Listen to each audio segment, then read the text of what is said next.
Hello, everybody.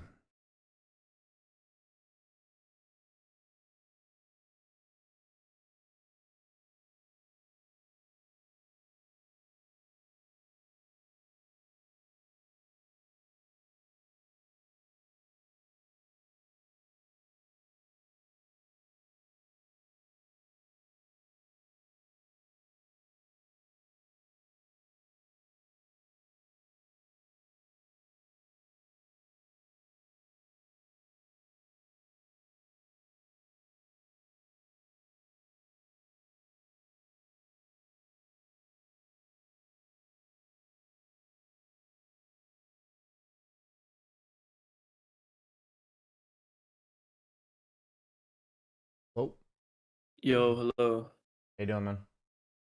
I'm doing good. What about you? Not too bad. Remind me, what's your MMR? Right now it's 5.6. 516? No, 5.6. Oh, Like, 5.6. yeah. Yeah. And I know you're a carry player, and I remember us obviously what we talked about in the class. What are you here for today? Well, I played another AM game, and I think I played a lot better on lane, but I still lost my game. Sure. Would you like to look at the whole game or focus predominantly on a certain window? What would you like to do? I think something happened on lane where all my team rotated to my lane, and I don't know what I should have done. Sure. Let's check it out. Want to send me the I, replay ID I'm, here? yeah, I'm sending you.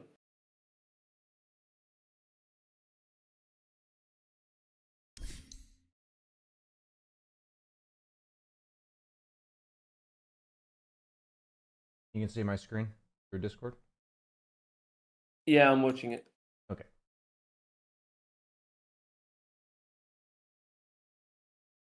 Okay, you're against Lifestealer, Necro, Bounty. I would say AM was the best pick, but I don't know. I think it's fun. I'm not too concerned in general myself about, um, like, basically what I would say is that if you would like to discuss drafting with me, that's perfectly fine. But unless you tell me you want to discuss drafting, I'm just going to treat it as I would, as you picked anti-mage, here we are. You know what I mean? Does that sound good to you? Yeah, no, it's okay. It's okay. Would you like to talk about better picks, or would you like to just stick to anti-mage? No, I think I'm really stubborn with my hero. I think I would have picked anti-mage, like whatever happens. Okay, sure. I'm down for that.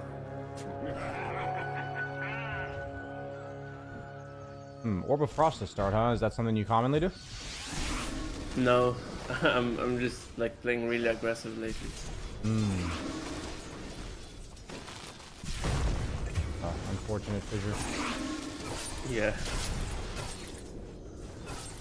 Okay, Orb of Frost paying off.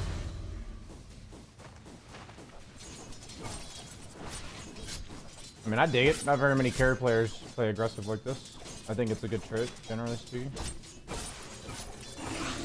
Nice. Yeah, this is much better than what I saw before. I think so what's really cool about this is if you're able to walk at the Death Prophet like this, I think then abusing, blinking back right now. Oh, okay. So I don't take damage. Yeah, so what it is that on every hero you play, you have to, there's like this arbitrary threshold of how far you want to chase, right? I think you know what I'm talking about. There's like some critical point for whatever reason that turning around is optimal, right? So Yeah. on a lot of heroes, or almost every hero, you know, you have to walk away and then they hit you like 5 times, or 2 times, or 3 times, or whatever. So for me, I always judge based on comparing how much I'm going to hit them to also what I'm missing. So what I look at right here is that if I don't turn around right now, ignoring going on them, like ignoring the enemy here, if I don't turn around right now and deny this, then this range creep is going to live, which then results in the wave pushing like this. Yeah. So it's a combination of, okay, maybe it's suboptimal to continue chasing in regards to you'll take damage, but it's also a matter of lane equilibrium. So what I think you can start considering is when I'm aggressive, which I love to see this, like meaning it's very different than what I saw in the other replay, is that or the one that was like from like a week ago, is that, you know, at the start of this I said I think it's really great when carry players are aggressive, but we got to reel it in a little bit, you know, like understanding, okay, why isn't every carry player aggressive? Like, why do a lot of people default to playing really safe? And I believe it's because of moments like this where your aggression up until this point was fantastic. And if we blink back, deny this melee creep, get this range creep and deny range, that's like chef's kiss. You dodge taking like 300 damage, and the lane equilibrium sits in front of your tower, and by the time you have next blink, Death Prophet can't even walk up anymore. Do you see like how that plays out? Now. Yeah. Do you have any thoughts or questions about that? No, I think I definitely should have went back. My HP right now is like 500. 10 seconds later, it's gonna be like 200. So that's definitely the play. Yeah, I guess my question is, do you feel like, based on what I'm telling you, that you'd be able to, over time, translate this into your gameplay? Like, my goal is when you're chasing them, to measure the optimization of chasing them versus lane equilibrium. So it's like thinking about this compared to this. I would definitely like make it a habit. Like, okay. I will try to implement it as much as possible in my games. Yeah, my goal is that you feel like you understand how you might go about trying to implement that, is what I'm confirming. Do you feel like you have a clear idea? Well, I need to focus. I need to focus on the creeps as well while I'm attacking, I guess. Yeah, my suggestion is that when you are about to hit somebody, okay, I always describe creep equilibrium as like you're breathing. You do it all the time, you manage it all the time, but a lot of times it's just happening automatically. So honestly, it's funny because they talk a lot about mood regulation is through breathing exercises. And I think of lane equilibrium as like the same thing, where a lot of the time you're not even consciously doing anything. You've learned over a lot of periods of time to just adjust it. So what I'm basically trying to tell you is that you've learned creep equilibrium for like thousands of hours of Dota. Now I just want you to pay attention to it every time you make these decisions. Like when I go, how long do I have to chase before I ruin the lane equilibrium? At what moment did I have to go back? You know what I'm saying? And then you'll start calibrating that moment. And then you will no longer even think about it anymore. You'll know I have I can chase this guy this far. I can chase this guy this far. I can chase this guy this far. You know? Because when you left the creep wave, you'll have a good idea of how long you can go for. And it's not like I know it's 2.2 seconds. It's like, it's this feeling. You know what I mean? It's not like some exact number. Does that make sense? Yeah, I get it. It's like you said, it's feeling. It's like different every time. Yeah. Awesome. Okay. Yeah, so the only issue here now is the lane's pushing, which still get the kill, which is sick. Okay. Now we push it into their tower. Even pulls large.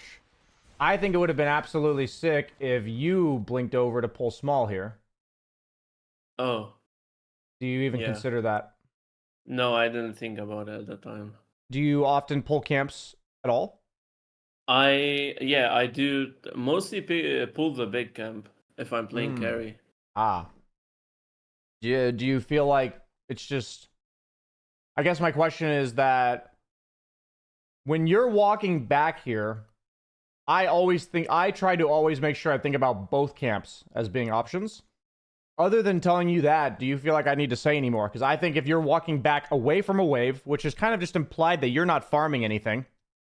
Yeah. The last thing I want is when the offlaner is not here, meaning there is no obstacle for you to be efficient right now. That's how I look at it. Bounty Hunter has no mana. Death Prophet's not even here. I would want one of two things: hitting this camp, like literally killing these creeps and getting like a free big camp at minute 2, or pulling this. Like, I think either of those is good options. Yeah, I think I should have pulled here. You would have liked the pull better? Yeah. Okay. Yeah, I mean, either way, it's one of those where we rewind, you go up to the tower. This is the moment. You have like 3 seconds to process it. You know what I'm saying? Because it's like, if you don't process in the next 3 seconds, you're going to be late. The goal is that if you're late, or at least to start processing it right here, and maybe in the future you're late a few times, but then your processing becomes faster, and then you're not late. So it's this moment. I always try to identify to people the critical moment where you're supposed to assess something. So when you're about to go on Death Prophet, looking at the creep wave, just a glance is that moment. It's like when you're walking away from a creep wave and you have nothing to farm, that's a creep, a lane creep, then these are the moments that we want to consider the pull camps. Like, so what I do here is I think no lane creep to, this is my exact train of thought. No lane creep to farm. What's the timer? What's the pull camp situation? Oh shit, I got 5 seconds to make it to that small camp. Like, that's my thought. If it was like 2:18 right now, then I would just farm this probably. Yeah. You know what I mean? Then it would be too late for the small camp. Exactly. So that's one of those things where, you know, maybe if it's my first time doing this, like say I'm a newer player and I'm told to practice this, maybe I see 2:18 and I'm like, I'm going to blink over to the small camp. I might make it. And then I don't make it. And then I learn it's like 2:15, 2:16 that I can do that. You know what I mean? So you start to develop interpretations of what the timer means. So yeah. Any thoughts or questions about that? No, I think the biggest issue is I didn't look at the timer at that time. Yeah, I think a lot of times it's just getting people to check the timer with intention. Interesting. So that's a play that I would have not made. So I find it, I mean, it did work, so that's good. Let's see.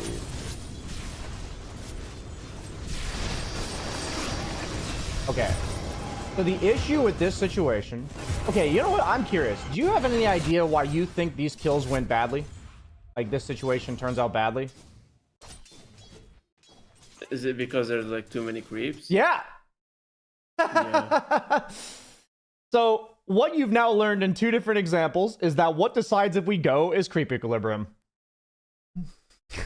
Yeah, should have fixed the lane before. So, if I see 4 and 4, I'm going to hit the shit out of these if I want to be aggressive. You know what I mean? I'm going to hit. I'm not denying, right? I'm not denying. Hit. If I want to be aggressive. That's how I'm thinking. So, these are all things that can be foreseen based on the creep equilibrium. So your aggressive instinct is fantastic. If we can get you, because I think you knowing, even though you're this HP, that you're level 3, Death Prophet's level 2, you can burn his mana, Bounty Hunter's dead. Like, you see an opportunity. So that's really good that you see the opportunity. If we can just get you checking these criteria, these parameters that make this optimal, then you'll be lethal. You know what I mean? Like, that's just going to be a sick combo. Do you have any thoughts or questions about this? No, I think I get it. I honestly didn't see the creeps behind Lich as well. Yeah. It's like to the side, I don't know. So just mechanically, just to shortcut it a little bit, the second that you see this now, like, okay, maybe we didn't see what happened to Lich, but we now see 5 creeps. If I see this, I aggro them into tower ASAP on any hero that can't push the wave. It's absolutely essential that you aggro them into tower right now, so that they don't stay outside of tower on the majority of creeps. And now, like, what happens is you want those 4 creeps to go into tower before the other 5 get here, and then that allows you to kill them off so that the time that they can theoretically dive you or walk under your tower is far less. Think about every moment that these are within tower range as times that bounty can hit you. Like, think about that. That's how I look at it. He's gonna walk back in, same with Death Prophet. And you're like, oh, I gotta fight back. For me, I would have probably backed off, but I see your instinct to fight back there. So suddenly this lane kind of just turned on its head. You went from level 3 to level 2 of Death Prophet to level 3 to level 4. And you missed like 7 creeps. So that really sucks. Like you're... Okay, you're just like, fuck it, let's go again. I like it. I don't actually mind it because you like it's one of those, there's no lane equilibrium problem that's getting in the way there. So it works out really nicely. Okay. This is another moment where I would want you to pull aggro into tower right now. Okay. You see the same idea? Yeah, it's okay. Yeah. Do not allow this in pending doom, because it's not that they're gonna guarantee dive you, but every moment that these creeps are there is a moment where the Death Prophet can hit you. It's a moment where they can go on your Lich and the creeps aren't dead yet, so then you don't want to help him because you want to get creeps. I just consider having creeps under my tower a liability. Like, in these type of situations. I see pressure because I see a catapult. I see 4 creeps coming into me. This is usually the correct response to your support pulling. And at this stage in the lane, which is like 4 or 5 minutes, we don't necessarily care about lane equilibrium that much because we can probably protect the pull at 6 minutes and fix it then. So, like, what's going to happen is if you pull this in a tower, it'll probably rubber band a little bit. Then you're going to, like, go get the Lotus and then go get the pull at 6:15, and it's, like, all good. You know what I mean? Yeah, I get it. Any questions? No.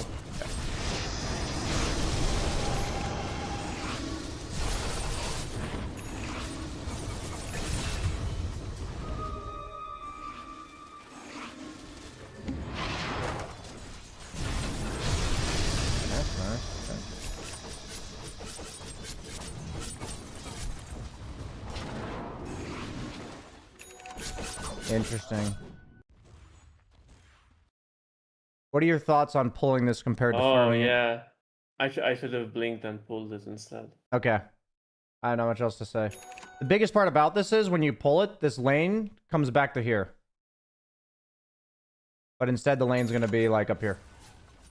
I probably have died because of that. Yep. You've probably died numerous times because of this.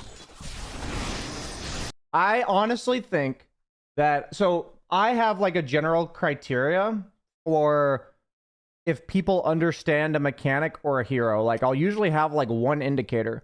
So, when I play Slark, I can watch a Slark player and know that if they've played a lot of Slark, based on the patience of using their pounce.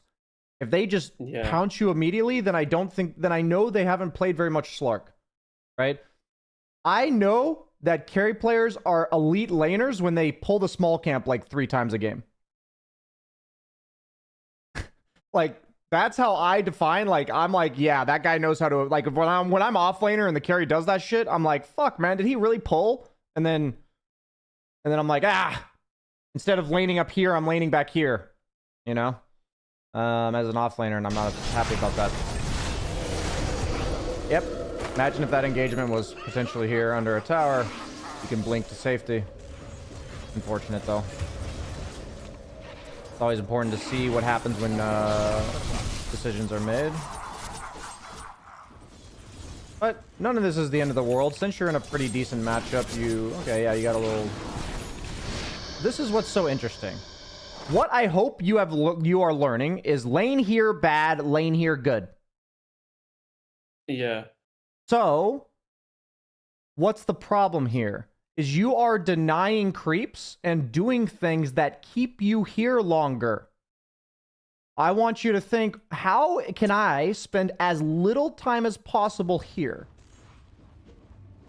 So you would do maybe what you did with the pull since you weren't missing anything, and then you would walk up to this range creep, kill it immediately, walk back and kill these as fast as possible, not spending time denying a single creep, and then you would blink away. Okay, so I push my creeps under that tower and like wait for the next wave. Or you go pull small camp. Yeah. Oh, okay. That makes perfect sense. The idea that I'm trying to train people with is that I am showing you that every negative trade you have taken, it is worse the further you go forward. Like, they've all been like, there's not been any bad trades here except for when there were 9 creeps under tower, which is like something we've already discussed. But other than that, it's here and like here.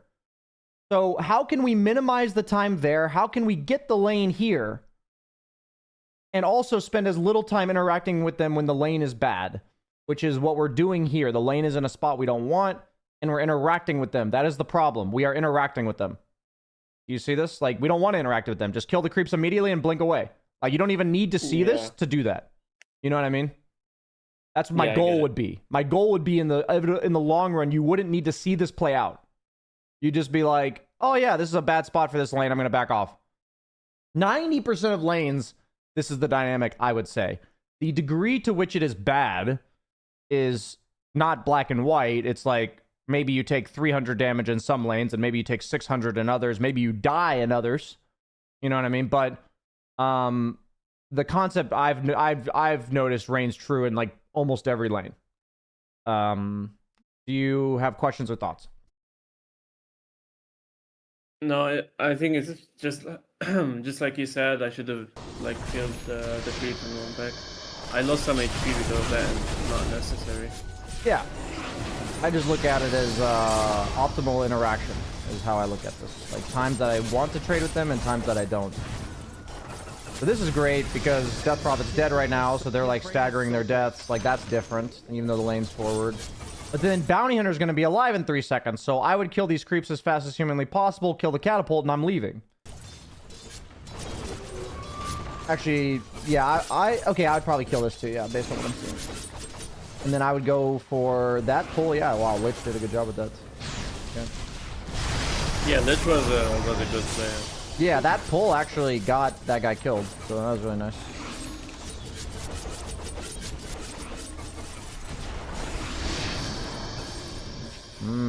Yeah, you just don't stop with this. You're like 550 gold off Battle Fury, and you're like, fuck it.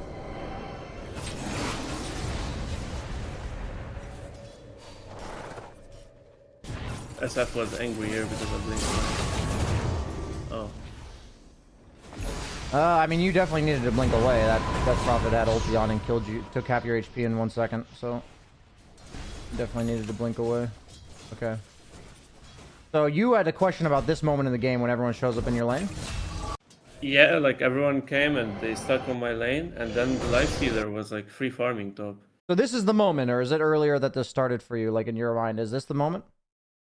Because it was when Sand King came here, perhaps. It kind of started here. Now it started like right here, right? Necro came to your lane. Sand King came down here. You guys did a double I'm kill. not sure if I should have stayed or contested Lifestealer on his lane. I mean, how do you feel about anti-mage contesting heroes at this stage of the game? Is that something the hero does well?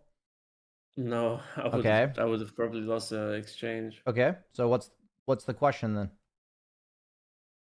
I don't know. Like staying here made me like lose some time. I completed Fury like minute 12, but after that I got my items like normally. Like Yasha, I think I completed in minute 16. I should have gotten it like 14. Okay, so I encourage you. This is just a lesson for me. I encourage you to if it deems valuable for you. I think the word should is incredibly toxic. Oh, okay. I try really hard to not use the word should, especially when I talk to myself. I don't think it helps because it puts emphasis on something that I should have done rather than allowing me to, in my opinion, critically think about what did happen. So, like, I feel like I've already judged that there's something better than what I could have done, so then I stop thinking about what I did, and I just think about the thing I should have done. Do you see how that kind of redirects your attention in a way that I don't think is helpful? Do you see that? Yeah. Okay. So it's just a thought. You've used it a lot. That's why I stopped in and said, I think you've used the word should maybe 8 or 9 times this session. Almost every time that I've told you something, you've responded with, I should have done this. So, or I should have had my Yasha at 14 instead of 16. I wanted to highlight that real quick. So what I look at is the same as when you blinked on the guy in the laning phase. At what moment are you no longer optimally farming in this lane? That's just what I want to look at. I just want to go through this and I'd say, well, you got 2 kills and now you're hitting creeps, so that's fine. We're good right now, right? Like, you're still farming. That's fine. Yeah. Okay, so we're just gonna watch. Like, where's the moment where we're no longer optimally farming? Still hitting creep. Okay. Oh, you want to go on this guy? Sure. I probably would have TP'd mid here, to be honest. Oh. Mid is empty. But now that you're here, I'd say, okay, well, we're here and there's an engagement. At this point, I would have just decided, like, oh, I'm not farming anymore. Do I want to fight or not? And this guy's ulted. And I would probably just call back here. Because this guy's ulted, and I see an open lane. That's how I look at it. So once SF TPs, though, it gets a bit awkward. Because now your team's kind of just committed. So unless you, in this moment, say, get out, Death Prophet ultied, and TP mid, unless you do that, you're probably stuck here. Given the fact that SF TPs. Now, I do think that then you have to ask yourself, did I even have to go on this bounty hunter? Like, couldn't I have just left now? You know what I mean? Yeah. Mid looks like a good plan. The whole idea is I'm wanting, rather than thinking what I should have done, I'm encouraging you to look at the lane and just think of moments where you could have left. You could have left. Like, after all is said and done, SF's going to go kill Death Prophet. You could have just walked away right now, right? You could have. Yeah, I could have left. So the goal here is that I feel like coming into the conversation, you said that a bunch of people came to your lane and that you felt stuck in this situation and like you didn't know what to do. So I'm just rehashing for the sake of clarity and also for people watching. It's, if we say what we should have done, what we don't do is look back through it and think of all the times we could have left and all of the times that all the places that we could have gone. So that for me is the objectively optimal way to assess this situation, because there's no judgment. It's just, I could have left here. I could have gone there. So like, say mid lane's taken right now. Say like top lane is up here and Sand King is right here killing this wave. Suddenly your option is to go on this bounty hunter or to go jungle somewhere. You know what I mean? Like, those are your two options, which you don't have Battle Fury. That doesn't feel that great. In that case, then you maybe could even blink away, TP base, pick up your Battle Fury, and go here. That's something true. That would have been better. That's something you could do. You know, these are just options, right? And so the point is that what we now see is could-haves. You could have gone mid. You could have blinked away, TP'd home, picked up your Battle Fury, specific to the fact that your courier's dead, right? Specific to that fact. It's only 27 seconds, but you don't really mind going to base on a hero that's mobile. Like, you get out of base really quickly. So, and then we look at what you decided to do, which is blink on a support somewhat near their tower. And that led to one of their other guys TPing in and getting you killed. So what we're trying to assess is not what you should have done, but what you did do and what your other options were, and is there something you would have preferred in the future? So out of all these options, I think mid lane was decent, and I think TPing home was decent. Would you agree those feel like something decent options to consider here? Yeah, I would agree both of them would be good. Awesome. Fury and jungle or mid. Yeah, absolutely. And there's going to be a lot of hyper-specific things. Personally, now that I've had 30 seconds to break it down in this moment, I probably would have TP'd base to get my Battle Fury, simply because my courier's dead, and like I can probably make it to this big camp around the minute mark. Like, if I'm just looking at the exact timer and I'm playing like perfectly efficient. This isn't something I would expect you to like calculate in the game or whatever, but since we're breaking it down, you know, that's how I'm thinking. Do you see what I'm going for? It's not that that's right and anything else you do is wrong. That's just what I think I would have done with infinite amount of time to process this situation. So, you know, the goal of it that I love about replay analysis, reviewing my own games, thinking about moments, this is something that I never did historically, and I'm really getting the habit of doing it now. I think it's heavily responsible for me winning a lot of my games, is I've had these moments that I'm really frustrated and I didn't understand what happened, and I just go fucking watch them, and I do this. I'm like, okay, what did I do? What could I have done? And a lot of times it takes me searching for answers, you know? It's not like the only reason I'm giving you all the answers here, in terms of like, it feels easy for me to talk about all the other options, is because I've done this a bunch of times.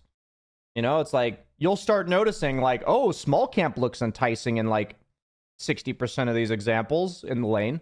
You know what I mean? You'll start noticing like, oh, I could have gone small camp. Oh, I could have gone small camp. Oh, I could have gone small camp. And then you learn, I gotta fucking use the small camp. Like, that's what, you know, that's what you learn. So what happen is you go into the next game and you end up in this spot where you can't lane right now, and you're like, what do I do? And then you're like, small camp, and then you go to the small camp. Like in the game, you know? Yeah. Does all of this make sense? Do you feel comfortable moving on? Yeah, it does make sense. Awesome. The blink here doesn't make sense. I mean, yeah. I mean, based on the way you played the lane, I would be surprised if you didn't blink. Yeah, it was super aggressive. So this is the interesting part, is I ask, why do you TP base, or why do you TP bottom right now? Honestly, I don't think I thought about it. What generally goes through your head for these 25 seconds that you're dead? I'm probably thinking about. Oh, okay. I was probably thinking that they died, the enemies died, and then I should. No, not should. There you go. I TP on lane and like take my lane back. Okay. Would you agree if I said it's relatively preposterous for anyone to say my lane at 13 minutes? Yeah, it's best like laning stage. I even have Fury. I could go anywhere. What does the idea of my lane mean? You know what I mean? Like when you use that word my lane. I think it's really interesting because it's something I hear carry players do. Sometimes mid laners do it too. So like they'll say like, why are you in my lane? And it's like 12 minutes into the game. And I'm like, sorry, bro. I didn't realize like you fucking bought a mortgage for this bottom half of the map. Yeah. Like, my bad. So my thought is that the odds are that if you say my lane at 13 minutes, then your view of the map is not objective. Like, what I mean is that not every lane is weighed equally for you to consider going to. From my perspective, not a should have, but a completely reasonable could have, is that SF has no TP for 45 seconds, and there's no mid lane here, or there's nobody here. Yeah, I could have TP'd mid. And the biggest thing about this is, let's look at your player perspective. Where are you busy looking? Please use your own words. I am. I'm looking at the creeps. It's like I'm hungry or something. I don't know. No. Use the words that you just used that I called you out on a minute ago. Like should. You're looking at my lane. My lane. Yeah, they were trespassing. I really believe that you using the word my lane is why you're not looking here. That's true. That's so funny, right? Like, what do you mean? It's hilarious when you call it out. Like, I haven't heard it in a while. But, like, if you just had the game of Dota rather than my lane, you would have been like, you would have looked here at least. You know what I mean? Like, the problem is you didn't even look. Because you're just like so super focused on my lane. Yes. So I could even take a sticky note that, like, you know, laning stage ends at like 8 minutes. It's free for all, you know? Like, lanes are a fluid concept past 8 minutes, you know? I mean, the thing is, in competitive Dota, that fluid concept starts as early as 1 minute sometimes. Like, we've seen, like, lane musical chairs. We've seen, like, all types of crazy shit in competitive Dota. But I'd say, like, so it's not like it's strictly set for 8 minutes. But, like, an arbitrary number, I would say, is 8 minutes. You know, like, this is like a pretty good gauge of when a lot of heroes don't mind laning other places or jungling or whatever. Does that make sense? Yeah. Okay. So I think the fact that you TP here is hilarious. Because there's 2 heroes here. You don't want to farm near your team. I think you want to be by yourself. Hitting some creeps. And now we're going to go lane instead of... I think I would like to imagine how many creeps you could have had if you TP'd here and then, like, farmed this and then this and then this and then this and then... You know what I'm saying? That would have been way more efficient. Yeah, there was a lot of creeps there. And I will probably die here even. The biggest part... Super risky. I think the biggest takeaway from this is that I think if I were to ask any player that's playing Anti-Mage and he has just a Battle Fury, and I asked him the question, would you like to be near your team or away from your team? What would your answer be? Usually I would say away. Yeah, because you want to be a solo farmer right now, right? Like, if I'm a Sven with a Mask of Madness, I don't want to go TP to my supports, right?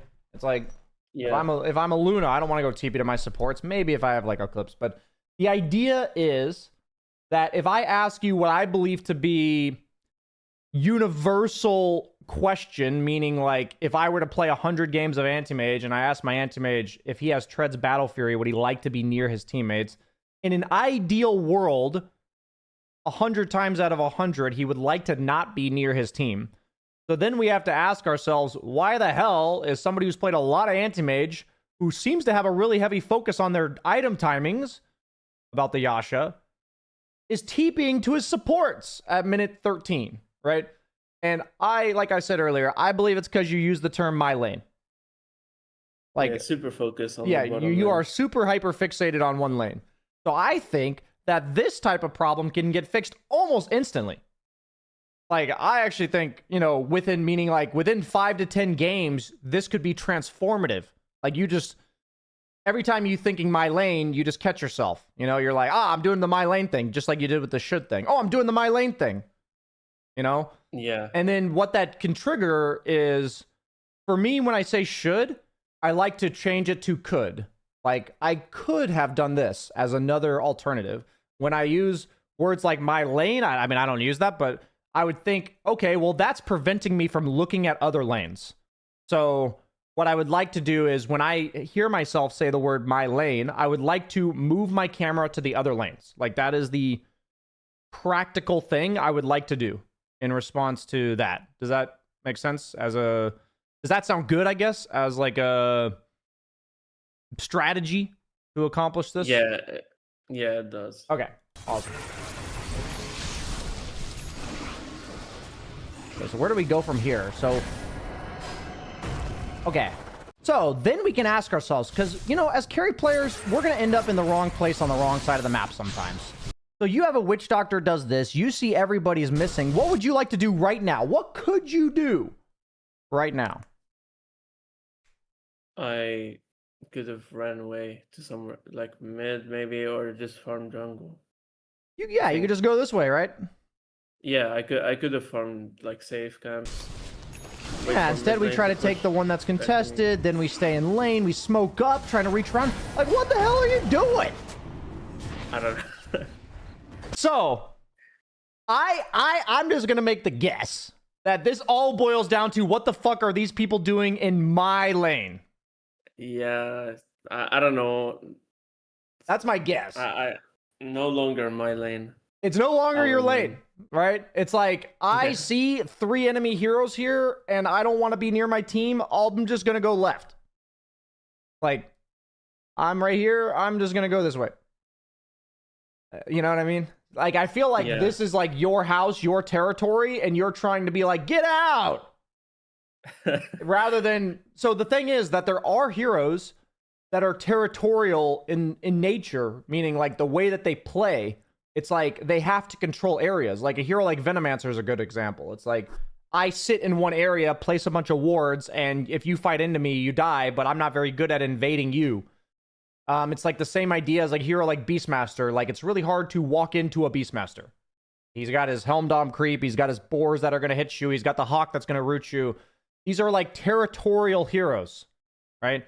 But then there's also heroes that when the opponent takes over an important part of the map, they go fuck them. These are heroes like Mars, Earthshaker, Sand King, carries maybe like, Sven with a blink or Faceless Void or something. But when you have heroes like Anti-Mage, their way of playing, in my opinion, is, oh, you want that area? I'll go take the rest. Because I'm just going to go blink somewhere else. Do you see what I mean?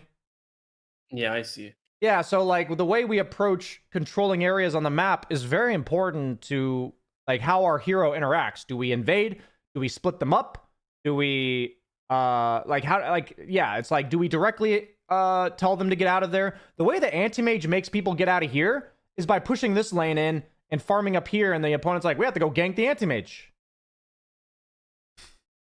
You know what I mean? Yeah, and then the split, and then my team can Yes, better. yes. So the way that you get them out of an area on split pushers is to split. You don't get them out of that area by fighting them there. You see what I mean? Yeah. So even if your motivation, and it's correct, let's not say right or wrong, but even if your motivation is to get them out of bottom lane, the way that you would do that is go push other lanes. Do you see? I see it. I see it now. Yeah. So you see a problem. Like, the thing is, I think it's nice to be down here. There's nothing wrong, meaning like in general, like if we don't know where the opponent is, all things are created equal in the game. I think it's nice to be on this part of the map as a carry right now. It just feels good overall. You get the ancient camp down here. You got the lane. You got these two camps if you're feeling safe. It's like, it's a nice area. It's pretty efficient. It's not like you have to TP to the triangle anymore to get max efficiency. But so if we really like this area, we can learn much more effective tactics for getting them out of there. And yeah, as simple as just go push other waves. Thoughts, questions? No, I think the issue is mostly is I was afraid of my like teammates blaming me if they lost a fight for me not being there. That's fair.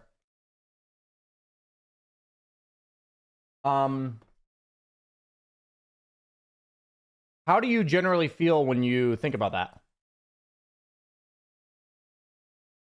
I'm always afraid of like some a teammate throwing because like if they think they're right and then they just like the whole game they're gonna be pinging me every time I die. They're just I don't want that. But when something wrong happens, I'm going to interrupt you for a second. When something wrong happens, do you believe that there is somebody that is correct and somebody that is wrong? I don't think so. I think it's like perspective. Okay. So you agree I that could be wrong sometimes. You agree that most conflicts, like, don't let me put words in your mouth, so don't agree with me if you don't agree. You agree that most conflicts or miscommunications or disagreements, that both sides have some sort of contribution to it? For sure, yeah. Okay. So why I'm drawing attention to that is because the words you were using with me were, they think they're right. Like, you're talking about them being right and you being wrong in this case. Maybe that's their perspective that you're worried about. But then we ask ourselves, well, do we view it that way? Do we view that one of us is wrong and one of us is right? And it sounds like you don't. So what I'm thinking is, trust me, it's really hard to, I think what you're talking about is a very common thing. I've dealt with it for a very long time. I'm still dealing with it. But I'm here trying to theory craft with you the way that your inner narrative is going on when you are concerned about your teammates being upset with you.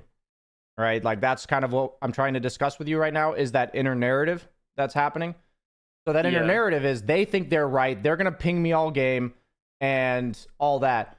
So I've got a question for you. If you were in real life with somebody and they were having an argument with you and they were insistent upon you being wrong and them being right, what would you like to do about it? Usually, like how I deal with it, I just like I just stop arguing. Perfect. So what's the equivalent of that in a Dota game? Mute, yeah. So it's not that I want to be the guy that says mute. Like, I don't want to be the guy that says all the problems are solved by muting. Like, that's, I don't believe that. I don't believe that you should just all mute everybody. I don't think you should just snap mute everybody. But I believe muting is a really good first step to honing your filter of people that are healthy for you to engage with. Right? It's like, right now, by you effectively engaging with these people, I don't want to say these people, effectively engaging with your teammates in this situation, it is causing you to make decisions that I think you're saying you wouldn't otherwise make. Like, you don't think these decisions are correct. Right? Like, you're effectively making these decisions because of the concern of your teammates and how they view you. Right? That's why you're making these decisions. Am I correct? That's mostly it, yeah. Okay. So it's not that I'm trying to say just mute everybody, fuck them, and solo carry the game. What I'm trying to draw attention to is what's driving your decision is your concern of your teammates. And I'm trying to redirect you to, when you're deciding to go to a team fight, what would we like it to be? Like, what would we like your reasoning for going to a team fight to be? Hopefully because you think it's optimal. Like, I think it's good kills for me. I'll get some cleanup, whatever. Like, you think that it's good for your hero and the game for you to do this. And that's why you're going there. Like, that's why I would like to think, that's what I would like to think would be the driving force behind your decision. Now, so the whole emphasis about this is that when I say mute, that's one strategy. That's one strategy. You don't have to do that. The point is that we want your reason to go to this team fight to not be because I'm concerned about my teammates and what they think about me. And so whatever strategy can help you accomplish that is what I'm trying to help you work towards. Is there any other strategy that you can think of, or does mute sound the best to you, or anything else? Like, basically open session here. Do you feel like there's anything else that might resonate a bit better? I don't know. I've had all socials muted for like over a year. I just removed it like 3 weeks ago. And I am trying to like take it in as much as possible. Difficult. But it's really difficult. Like, the constant pinging, the like GG go and pinging me when I'm dead. Absolutely. It's super annoying. So I think I should only mute the people that are like really toxic and nothing is coming out of them. So I'm not thinking about anything else than mute. Yeah, what I'm finding really interesting is that what I've learned in the last, this is like, so for me, I haven't really fully overcome this at all, but I feel like I've made meaningful strides in the last like 6 months or so, and I can totally relate to everything you just said. At some point you like lift the veil. You're like, I didn't want to look what's underneath the hood, and now I lift the veil, and people are pinging me and raging at me. And what I noticed was that it took me like a few months of basically honing my mute button. Like, that was my first step. And also recognizing that it takes me a lot of mental energy, emotional energy, to consciously choose to mute people.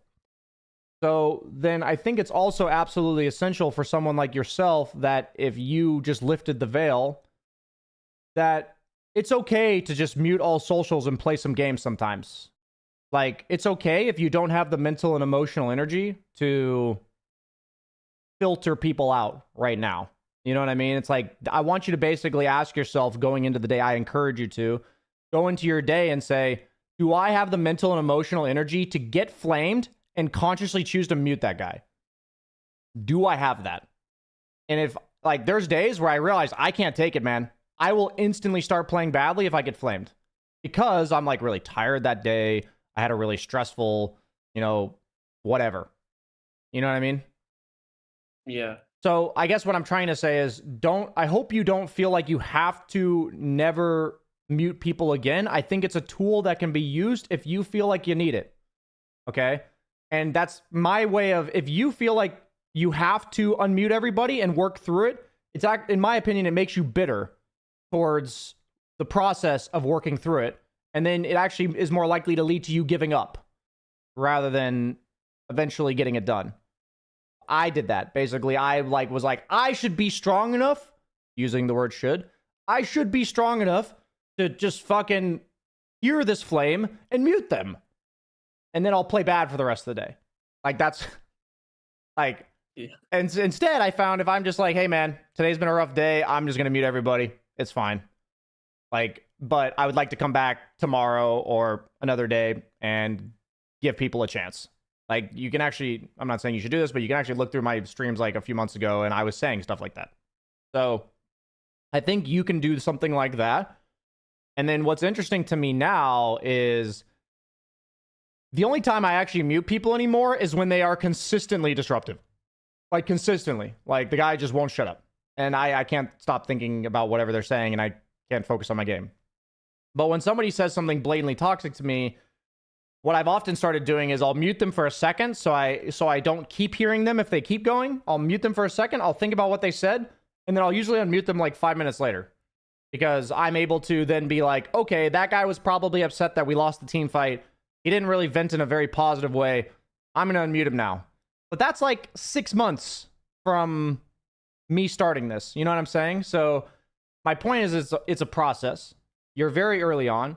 I'm personally proud of you for, like, I commend you for willingly unlifting the veil and seeing what's underneath. I think that's an unpleasant thing to do, and it's admirable. I think that's awesome. I think a lot of people would benefit. The community would benefit if everyone was trying this process.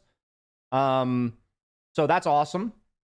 And I guess I just like discussing this because when I hear you're down here for reasons that you're afraid of your teammates, that just for me would sour my experience of this game. And it did sour the experience of this game for so long. Like, I'm just like, man, it's not very fun to worry about what my teammates think. Like, that makes me so tired and anxious and fearful and all that stuff. So I'd love to talk about this kind of stuff. So, if you ever come back to class with these type of questions, like, hey, I went to this team fight because I felt pressured, I'd like to talk about it. I think anytime that you can get rid of the word should and replace it with could, and anytime that you are doing something for reasons of your teammates' judgment, basically, ask yourself, what would I like the reason to be? That's for me the practical way to apply this stuff. In your own way, of course. But do you have any thoughts, questions? We are about done here in terms of time. No, I think that's all. Awesome, I'm gonna focus on like the points of the session. I'm gonna implement them in my games, hopefully. I believe that, man. Awesome. Cool, man. I'll see you around the community and I'll see you around the stream and stuff. Have a good one. Yeah, for sure. Thank you so much, bro. Yeah, no problem. Cheers. Bye. That was a good session. I like that guy.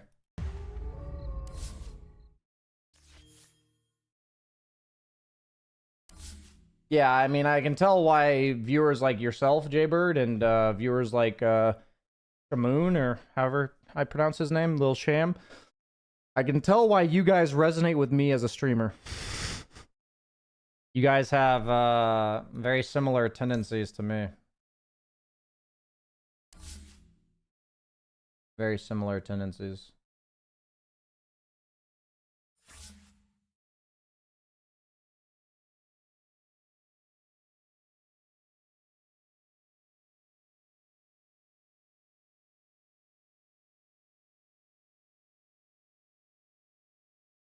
I think high MMR players farm near team fights but don't go in. That's not true. I think that's like oversimplifying the concept. There's plenty of times that, like, if you watch really, really high tier carry players, there's plenty of times where they look like they're effectively saying fuck off and just like blink to the other side of the map, and they never even like remotely considered going to that team fight. After all that, what would you say for each role was a pivotal mechanic? That's a really tough question to answer after doing a coaching session for 45 minutes. I think it's a good question. I don't know if I really have the brain power to answer it right now.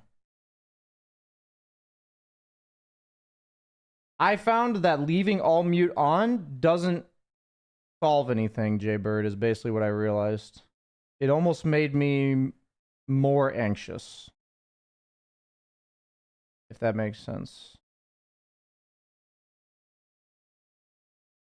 Yesterday I asked what MMR you think you should be, but now I realize I should have asked what MMR do you think you could?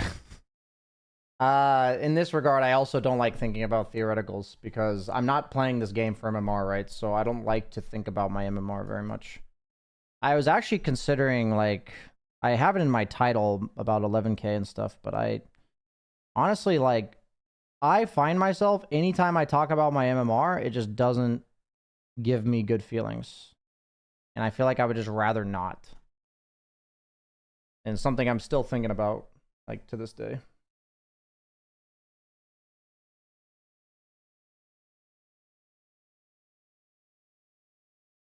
You think Nightfall's at the same level as Yatoro and Satanic? I think Nightfall's a very good player. I think he has some mental barriers that these other two players do not have, that get in the way of him being able to play optimally.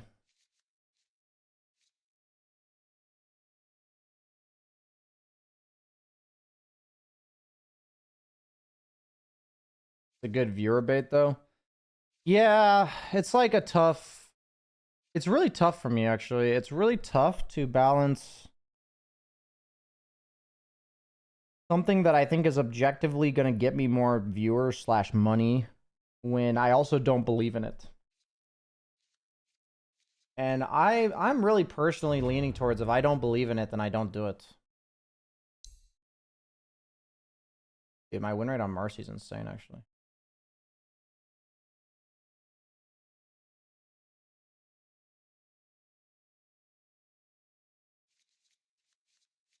I think it's...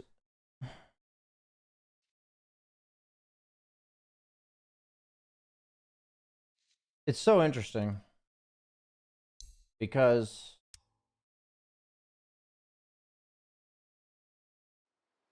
Have you ever, like...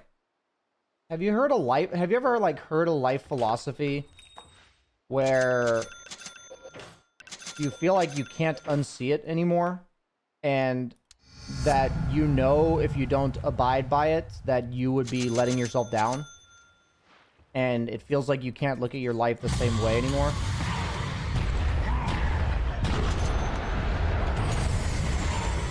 Have you ever had this?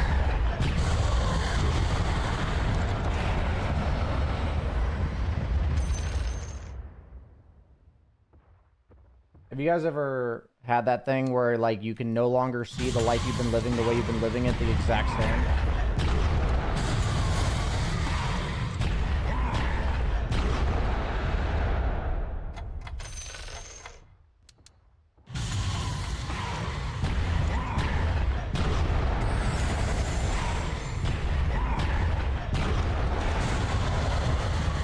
I guess for me, the life philosophy that I'm referring to for myself is that the only reason that I want to do things, like any action that I ever take, is to enrich my life or those around me. Whether that's my stream title, whether that's what I do on a daily basis. I want the sole driver of everything I do to be whether it enriches my life and those of the lives of those around me.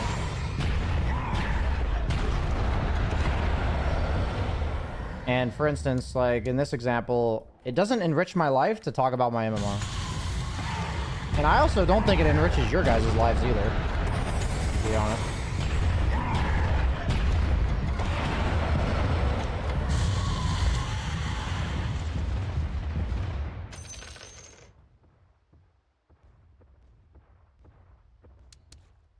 I think if more people thought like that, the world would be a better place.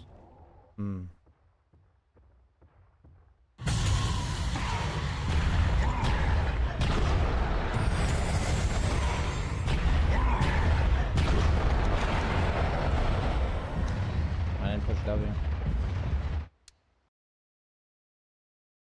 You ask about my MMR at the start of each coaching session. Yeah, I mean, the problem is that I do need to know your MMR in order to understand your general skill level of the game. I do need to know that. That's not something I believe I can avoid. In order to help you the most, I think I need to know your MMR. I rarely mute anyone, only if it gets to the level where I can also report the person for toxic behavior.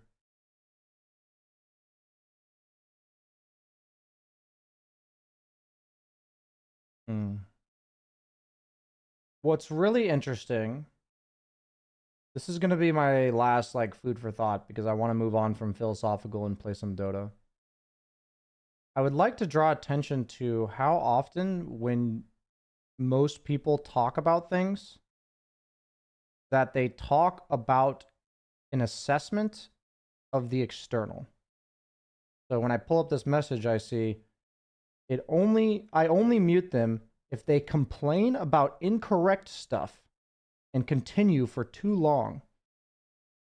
The idea of incorrect and the idea of too long are both assessments and judgments. Like if you asked 100 people what it meant to be incorrect, if you asked 100 people what it meant to be too long, they would give you different answers, right?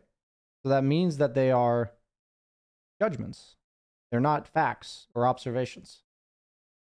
What I find so interesting is that when I mute people, I mute them because I feel an unpleasant emotion that I would like to not have to process right now. And so rather than me saying this guy is toxic, I say I have a unpleasant feeling experience. I'm experiencing an unpleasant emotion that is stimulated by this guy's actions. That is a fact. At the moment, I feel anxious because that is stimulated by this guy flaming me, or by this guy telling me that he thinks I suck. So interesting, right? So interesting when you flip your perspective from external to internal.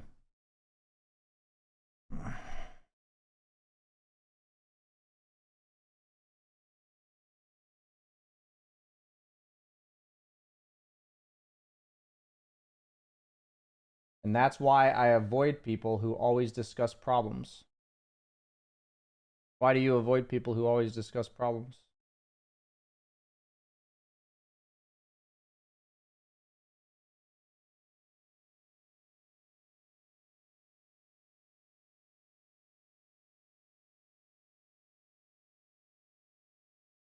You mentioned you do not play for MMR. Would you like to reword your question? Based on our last coaching session? No, I'll answer the question. I'll try to reword it myself. Do I recommend that new players in general do the same? Or do I also recommend that they care about it as a reflection of how they are generally performing?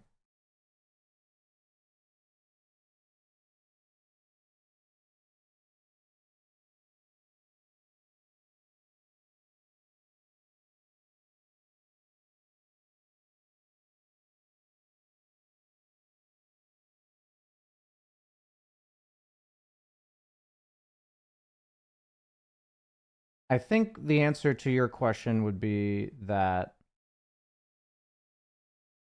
what really matters is what your motivation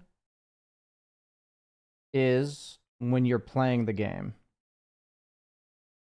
Are you looking at your MMR in order to better understand your skill level in the game and thus enrich your experience of playing the game? Or are you playing the game in order to gain MMR? Meaning that there is a reward. There's a reward for this, right? And the question is the reward your MMR, or is the reward the pleasure of playing the game? The idea is that if I do this in order to get that, I no longer care about the this. I only care about the that. If I do this to get that, I no longer care about this. So if you are playing this, Dota, in order to get that, your MMR, then I think that will lead you down a road that is not filled with happiness. But if you are observing your MMR as a means to enjoy Dota, then I think that's fine. I don't really want to watch any of these first round games because it's all of like the best teams against all the worst teams. So I'm not going to watch any of these.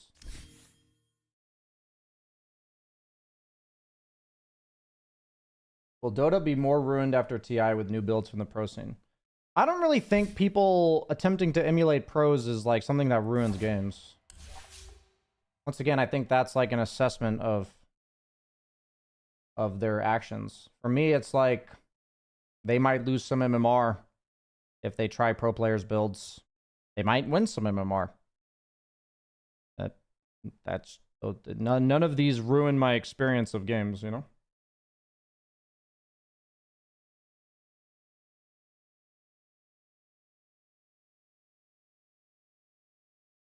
I don't really have any weird food combos that I can think of.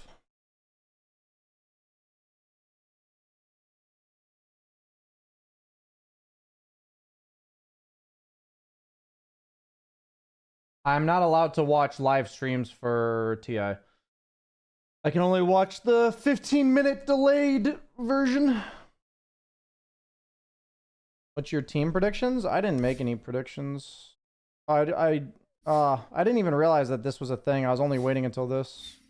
I didn't make any predictions. Oops.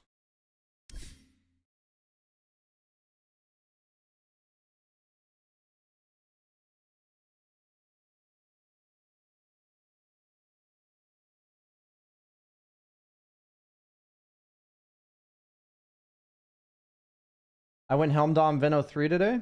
Yeah, I could see Venomancer being a decent Helmdom hero. But yeah, I could also see he's probably pretty bad against a lot of the popular carries. I don't think you learn matchups in Turbo. I think you learn how to play your hero and your optimal button pressing. I think that's what you learn in Turbo. But I also don't play a ton of Turbo, so I'm not super well versed in Turbo.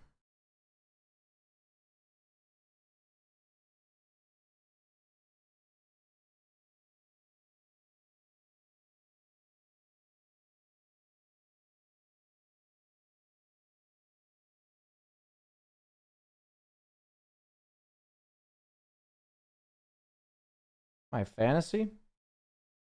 Yeah, we've got Team Spirit and GPK.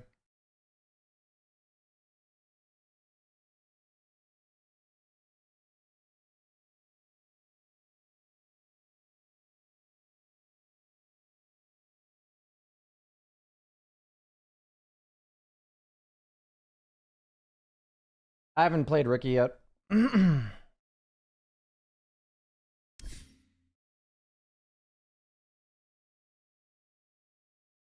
Ugh.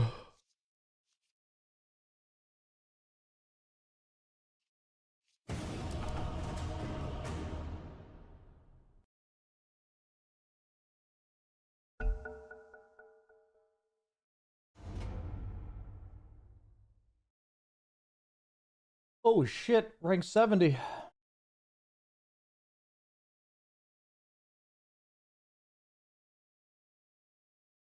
Is that actually rank 70? Do you think drinking alcohol and raising MMR is compatible? No.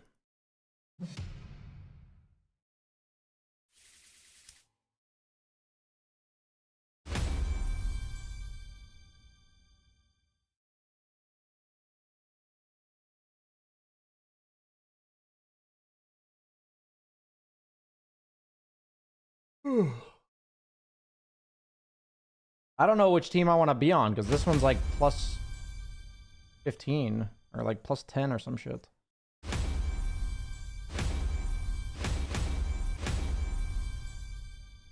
I mean, I'm on like the plus 10 game, I guess.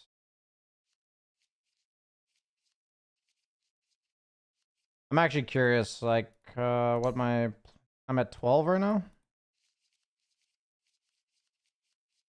Is this like a classic, have two people fight over 5?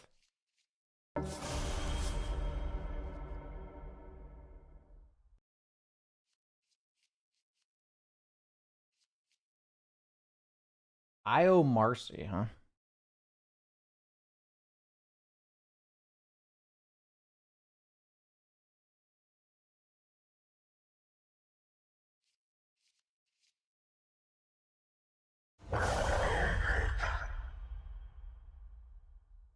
I believe NA70 is like rank 1500 EU, so it actually has to be rank 70. Oh, he doesn't want to pick Troll into Axe, I don't think.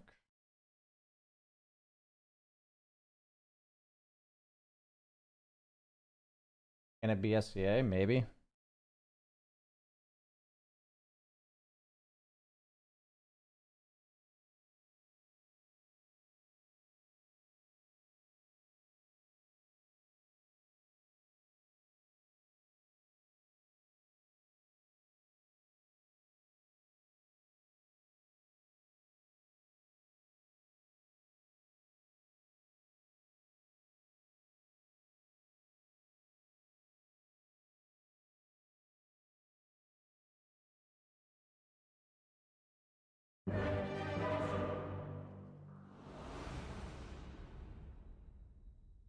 Why is Troll not getting picked much?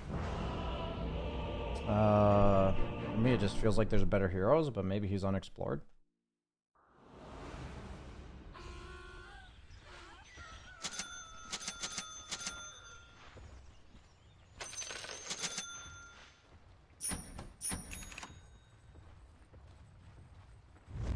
Господи, допоможи.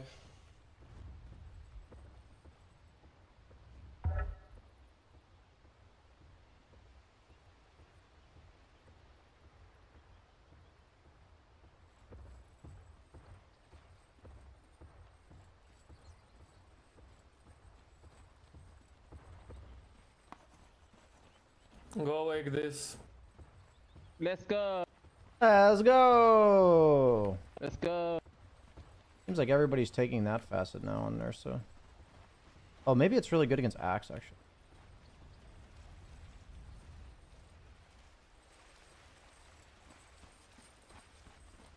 Maybe it's really good against Blade Mobiles. No more smoke. Frost. Orb of Frost on Dazzle. Oh my god.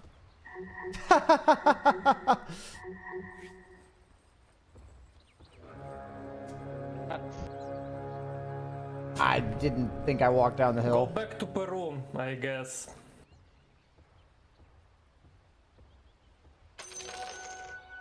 I just saved that guy's life.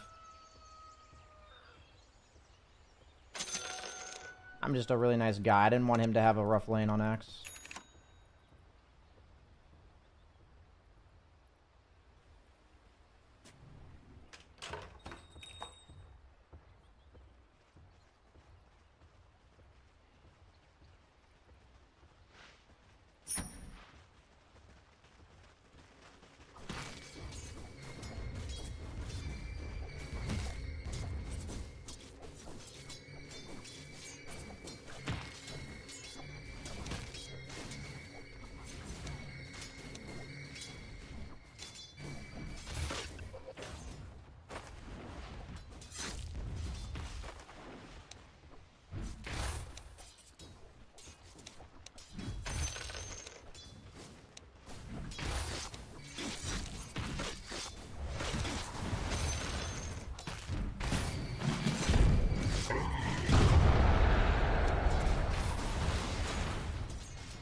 You can pull large.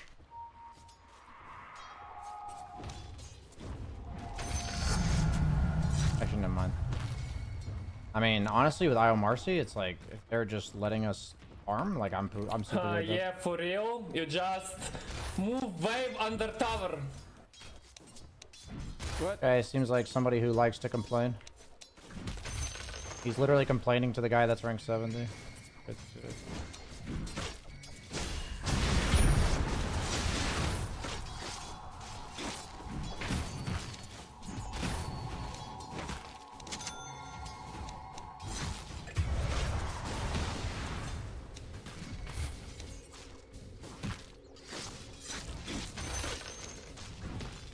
The wave is pushing in. Are you dumb as fuck? So far. Stop talking.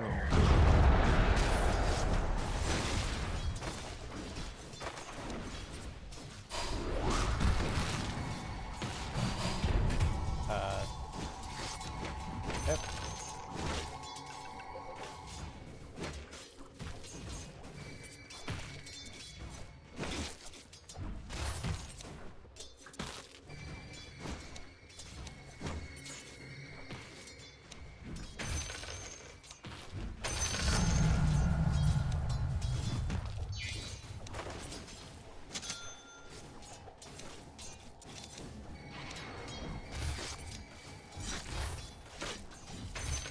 I think I baited my guy into being aggressive there.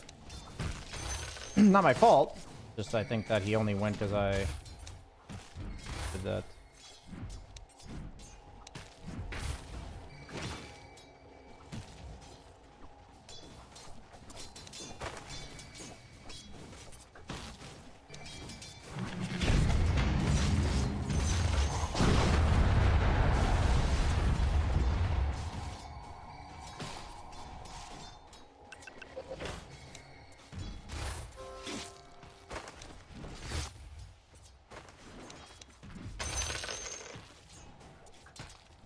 I needed him to pull that camp actually. I think I'm gonna go cut the wave.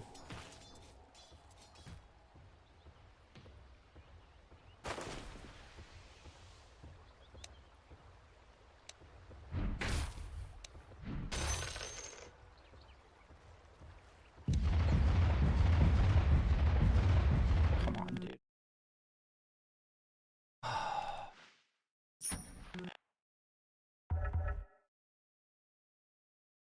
They fucking forted.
Yeah, generally the best strat against IO Marcy is to just not lane against them.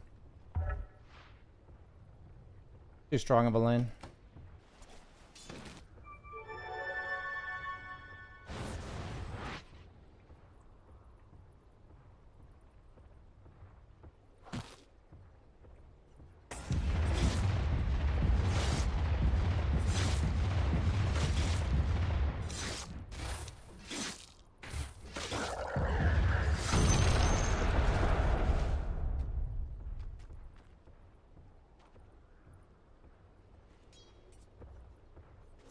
They're gonna invade Wisdom if we want to contest. They're invading.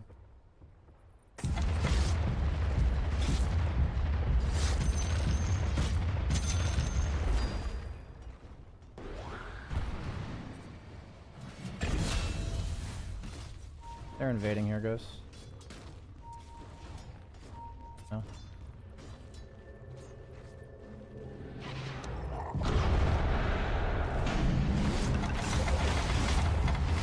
Need to prep me? What? Oh. Didn't have decrypt.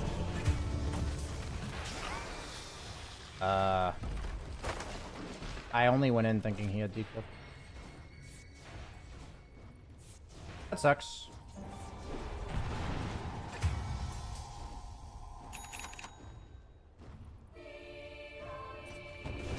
Oh, that really sucks, man.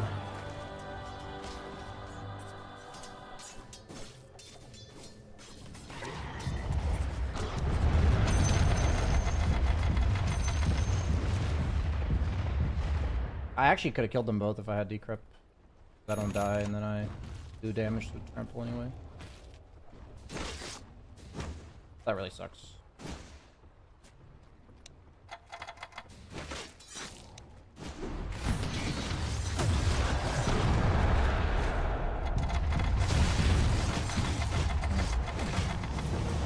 Really wish he had decrypt. Fine though. I didn't think he had sick shit. This game got really bad really fast. I don't actually know how to recover from this.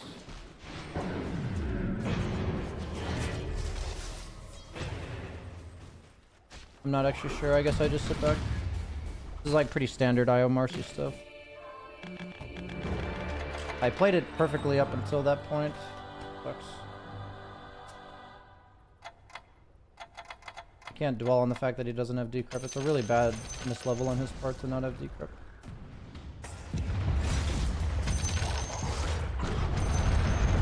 It's a very necessary lane to have decrypt against.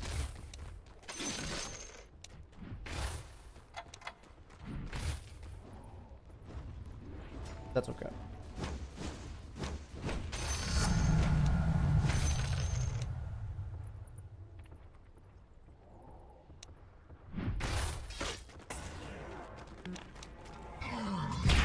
Going mid, be careful.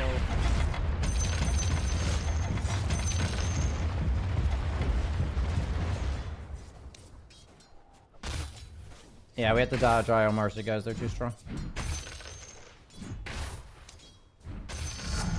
Are way too strong right now.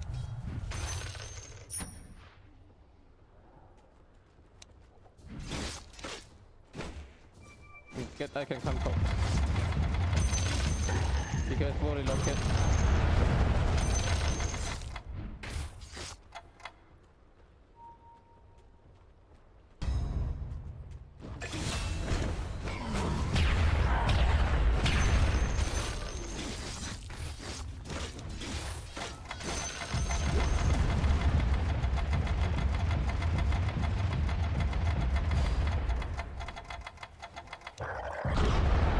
Oh no.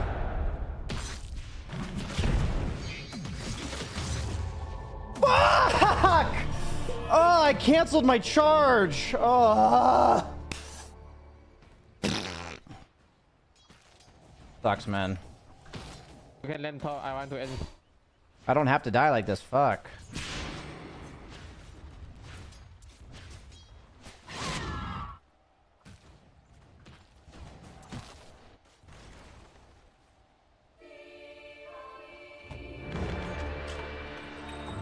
I get out there, it's like perfect. Literally perfect if I get out there. And Marcy's just fucking scary, man. Very scary hero. Very scary hero.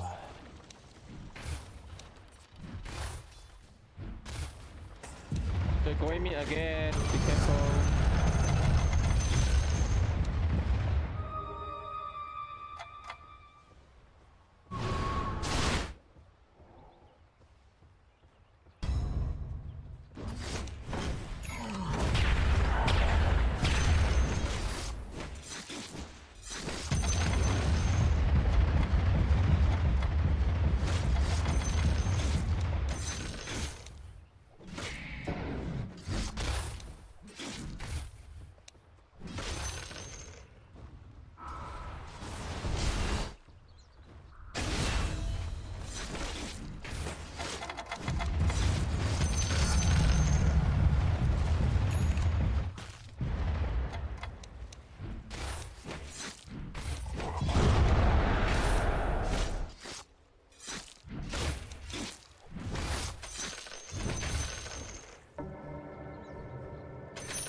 I'm coming for co-op, guys. I have ult and blink.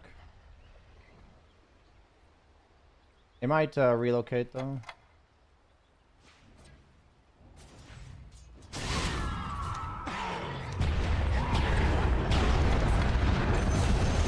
Decrypt me, please. Why?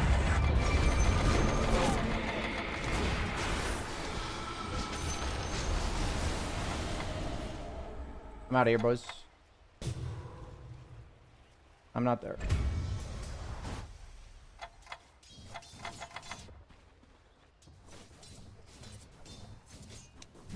A little scarred by this guy not decrypting me.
Dagger on the X, be careful. They're smoking. Yeah, they probably have blink.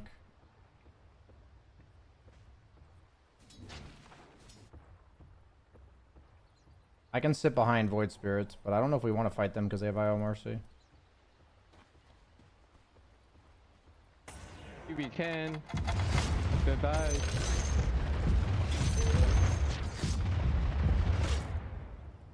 I think they're smoking, not sure where. Yeah, they're We almost should fight certainly them. smoking.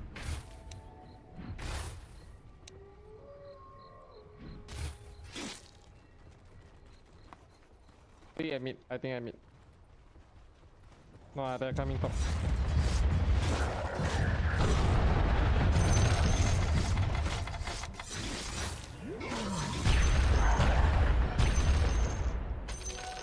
Can we fight top? Nah. I don't have ult. I'm Cannot. running bottom. I think he's getting nullifier. I need BKB, I think, for these fights.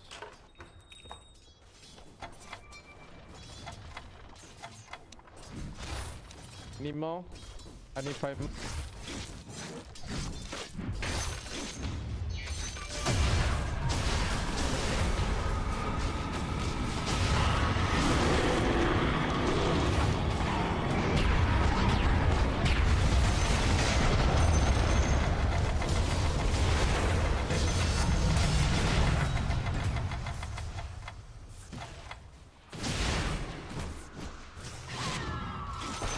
I don't know why we want to fight them. I actually have no desire to fight.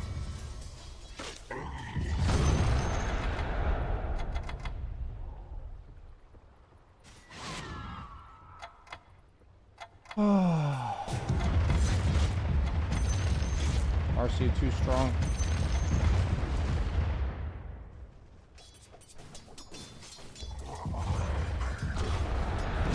I mean, I think if my team wants to fight there, like, I have to go. I think I actually just, like, have to go.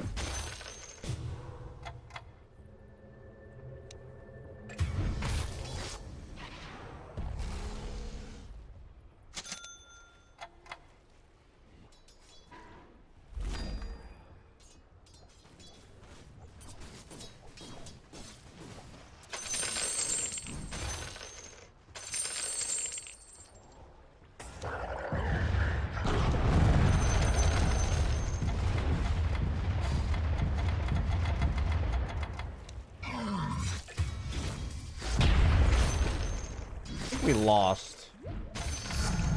But...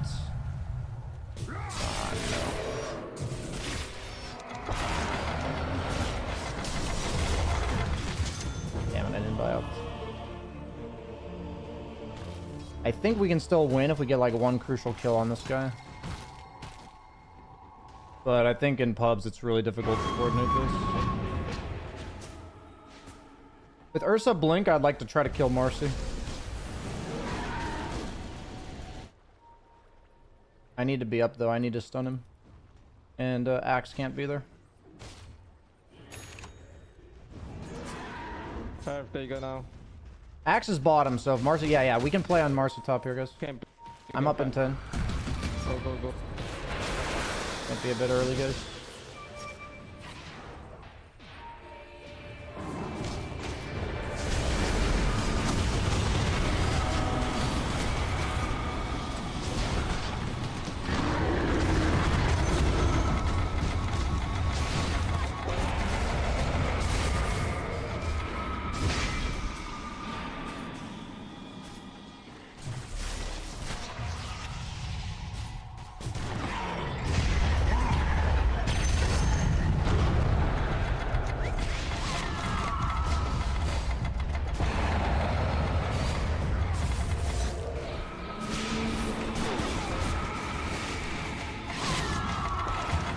Honestly, it might be worth it. Did I get the gold, or who got the kill? Ursa did. Yeah, it's probably best case.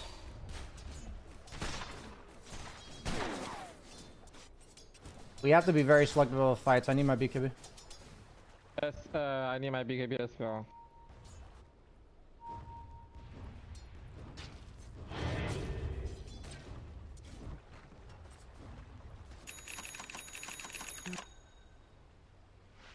A lot of sentries. Oh, that's just like rage buying sentries. I'm gonna walk to lanes rather than TP to them because we're dodging. Usually a pretty good mantra to have. Walk to lanes. Quap's actually pretty poor. Level 12. Axe is actually the highest level because of those kills, I guess.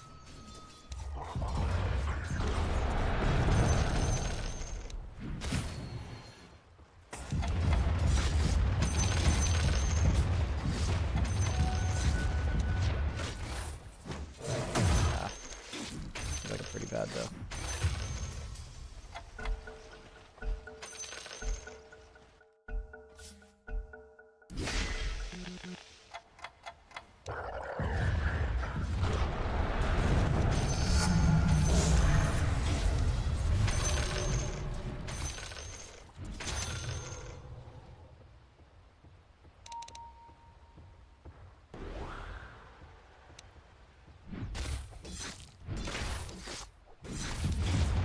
Maybe we can go on mid. I don't want to go on Axe. He's low mana, I guess. But no, get the fuck out.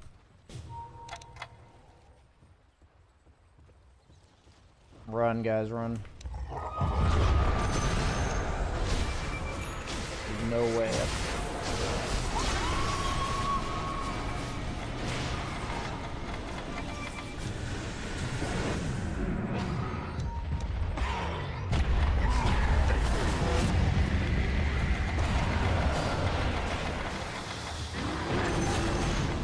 Maybe it's right. Don't have anything. Might be dead. Like that.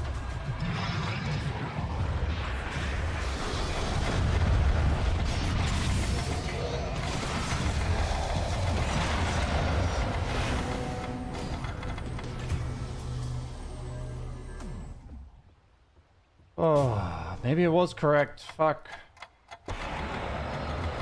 I really didn't think we should take that fight. Not bad, I guess that was a good fight.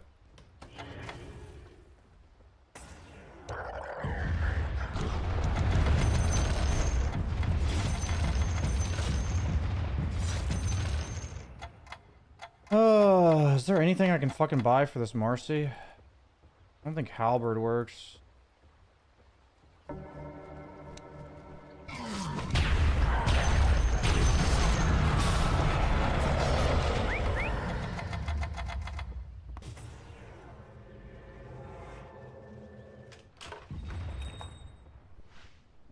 Can't buy Nullifier, or can't buy Ghost because of Nullifier. Divas doesn't really do anything to Marcy. Yes, Satanic. Yes, Satanic on Marcy. I don't know how we ever kill that guy. I feel like my team is consistently postured. Can you smoke me?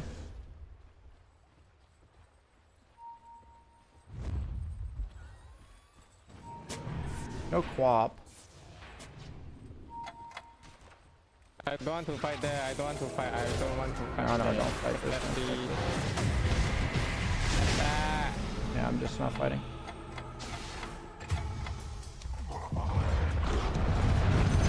Yeah, you watch this me, then you blame me a carry. I don't understand why. I don't know why you're blame talking to him, gamer. man. Just don't talk to him. He's clearly just raging. Don't talk to him. Exactly.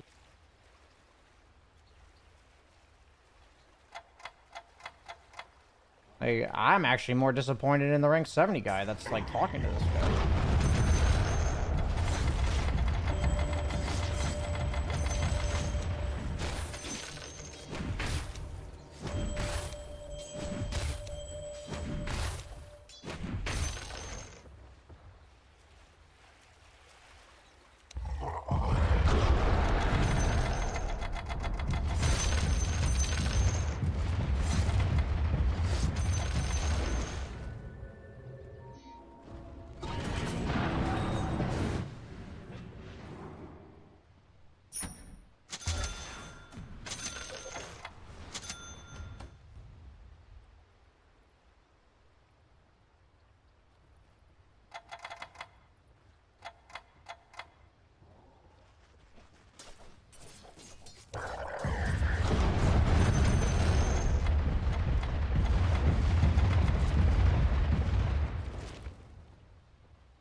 Tormentor's up. He'll be bottom though.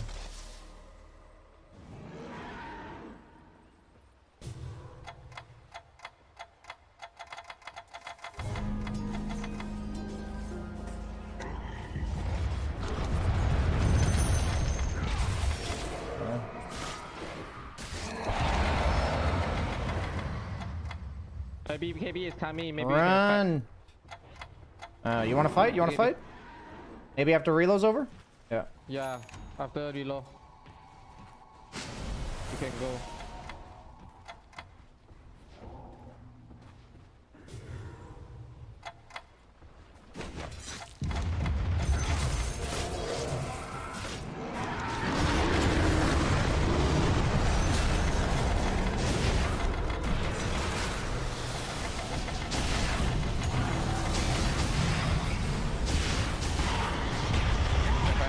Keep it up. I thought we were all dead.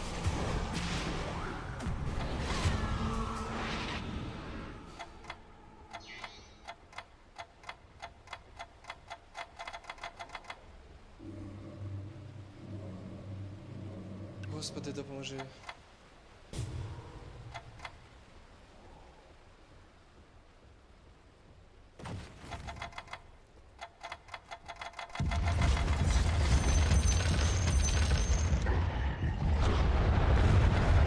To MIO. I am cutting cop wave, so we just have to fort that one.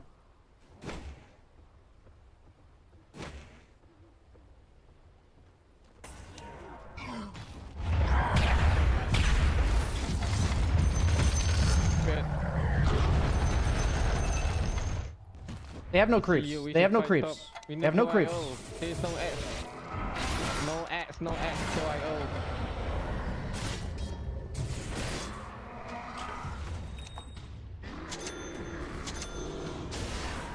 I'm healing. Save me, save me.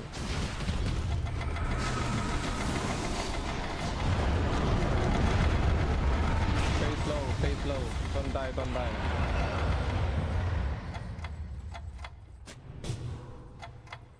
Okay, we're doing it.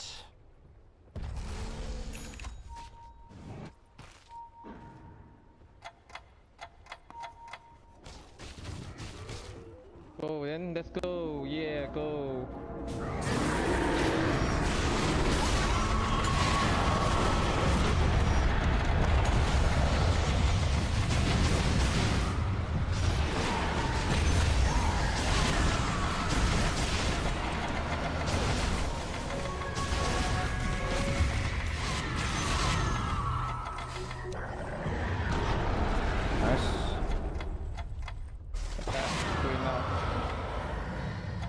Okay.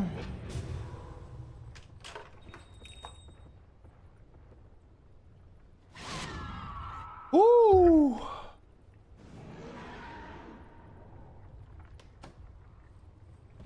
I'd like a new neutral item.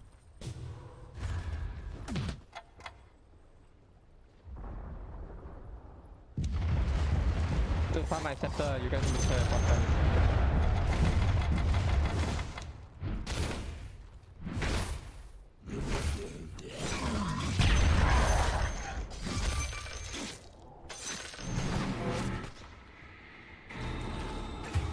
Oof. You see that?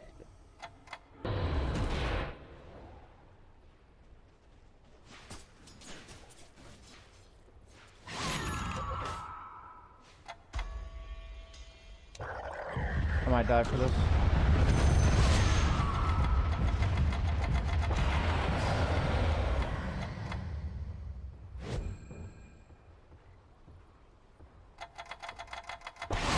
Scepter now, don't die, just don't die, wait for me.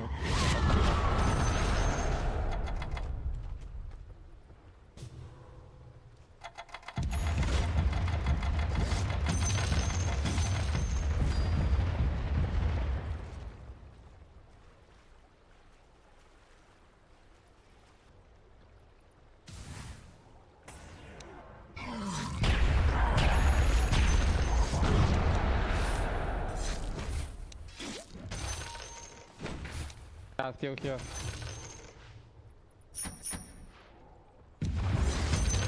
Oh yes, energy stone.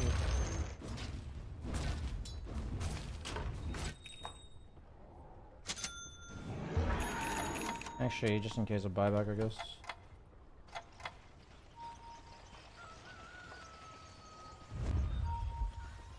Axis top.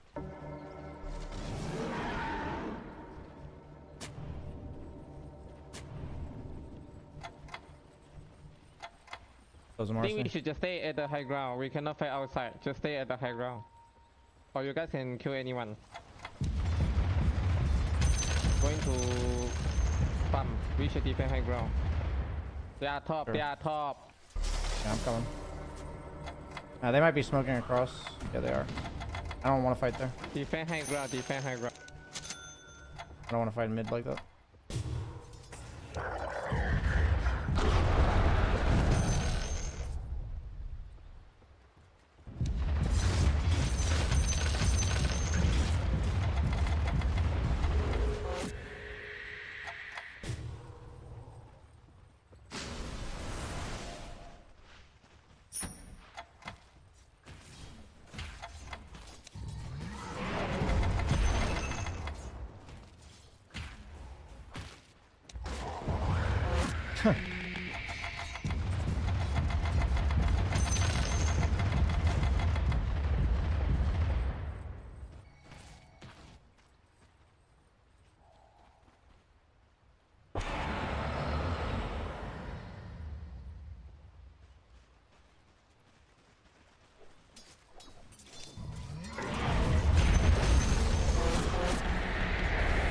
Fucking worth them, man.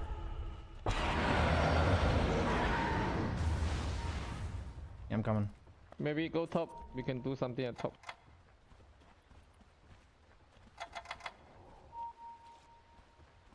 I can relocate.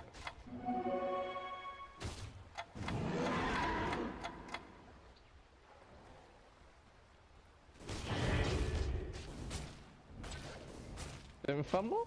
Waiting come.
I guess. Q, Q, Q. Q.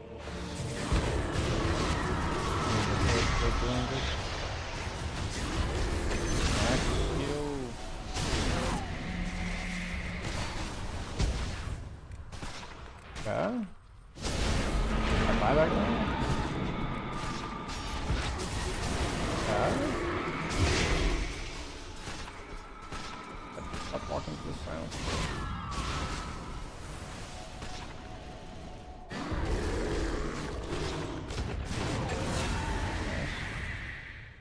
You need to shut the fuck up, okay? Shut the fuck up. I muted you. You got no brain. Can you just wash your meat, okay? Wash your meat.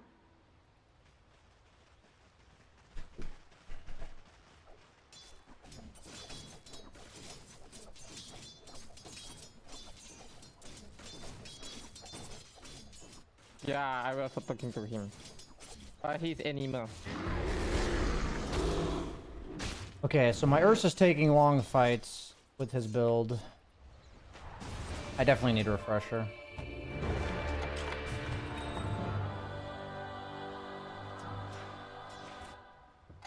Definitely need a refresher.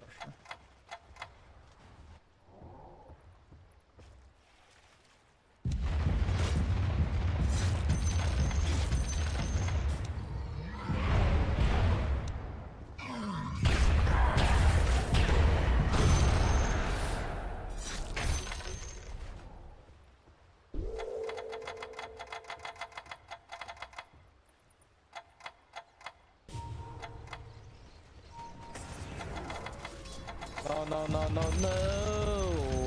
I don't want to go. I want There's to no go axe. now. There's no axe there. There's no axe there. Up to you guys, but I got no item yet. I want to wait. I think this is a good opportunity.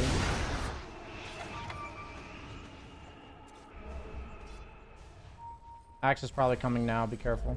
I think it's too late now.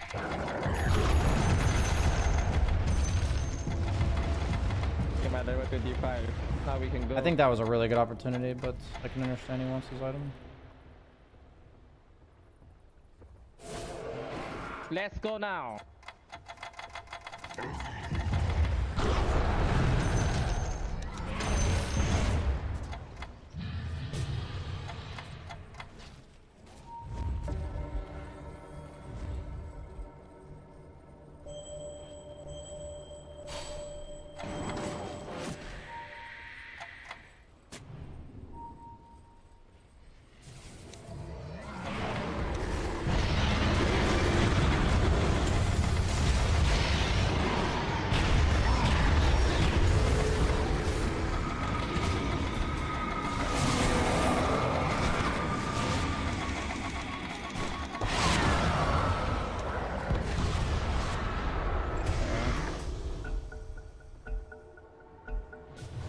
I don't think that was the correct choice to go on that fight, to be honest.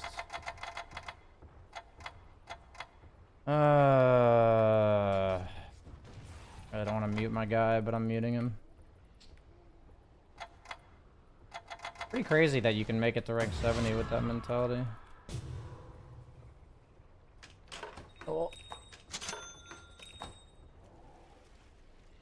I think that might be GG. Honestly, my death's bottom like made this game so hard.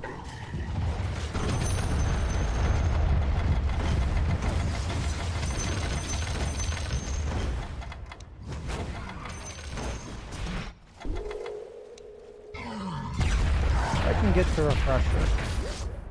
Honestly, it might be worth selling Kaya Sponge.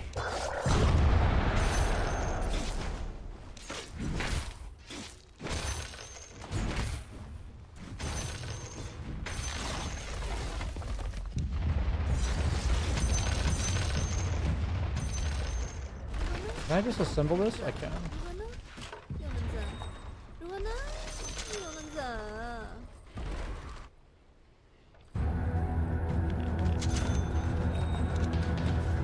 Yeah, let's fight when our Ursa's up.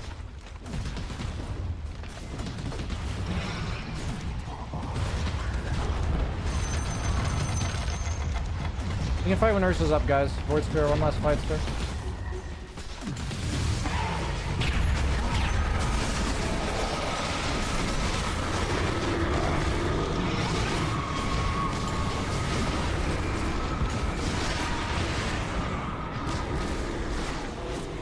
We lost like 35 MMR for this game, to be honest.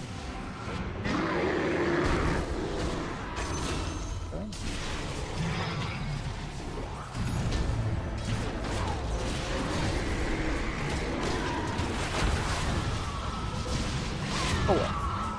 Hi, Marcy. Disasters that happened early game. Cancelled my charge. Died at the Wisdom Shrine because I thought we had decrypt. Just disasters that happened early game. Really hampered my ability to impact this game. And snowballed the Marcy pretty hard. So I'll just take ownership of those deaths and move on.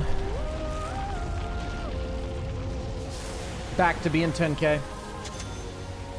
Back to being a 10k player. Edge. Oh, it's only 23 actually.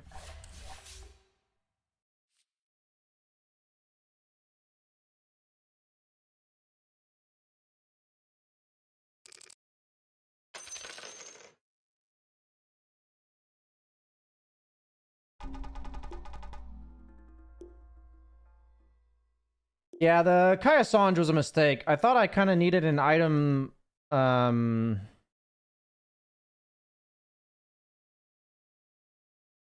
an intermediate item, but I just needed a refresher, like always. I just needed a refresher.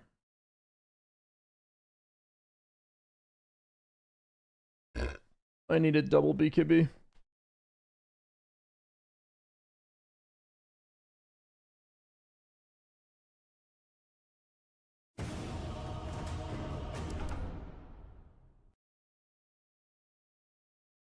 RC strong hero for sure.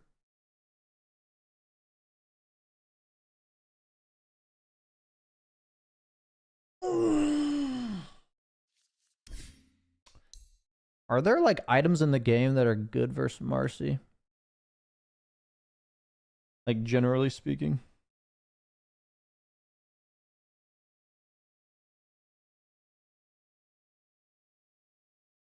Can't break her. I mean, I think it's always been that when you're against Marcy, you like lock her down and burst her. That's like how it's always been. Or you kite her. But when she has nullifier, the kite option isn't really possible.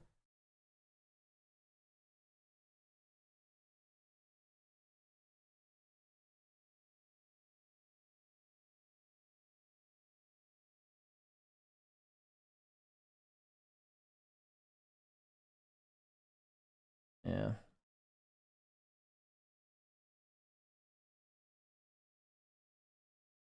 Hope everyone's having a great day. You too, buddy. You too.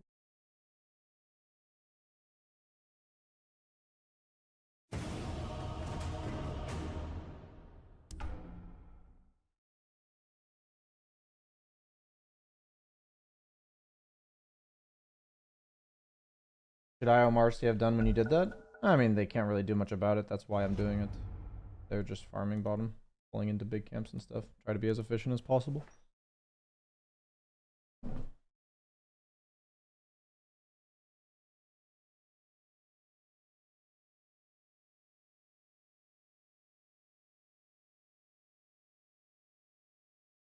Yeah, I mean,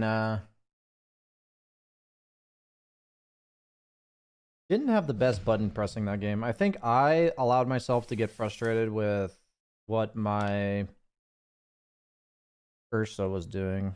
I think I had, honestly, I had this idea that if you're ranked 70, you wouldn't behave like you did, which is incorrect. Like, it's not incorrect. It's like MMR is not a direct correlation to your attitude. You know, for me, I think my MMR is severely hampered by my attitude. So for me, it's a bit different, but I mean, I'll either support my boy Bach or I'll play mid.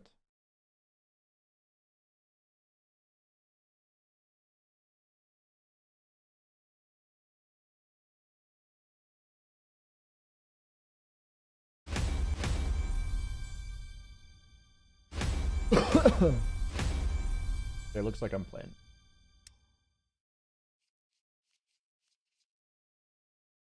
I wouldn't mind playing some Leshrac, actually.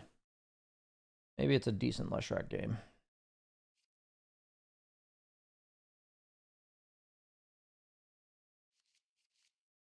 Never really liked Leshen to bat.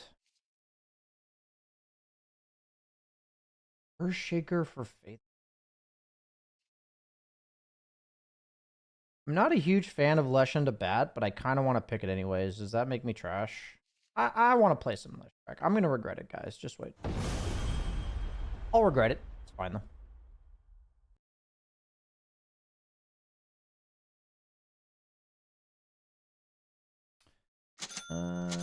What are they going to pick and counter me last pick here? What's the counter?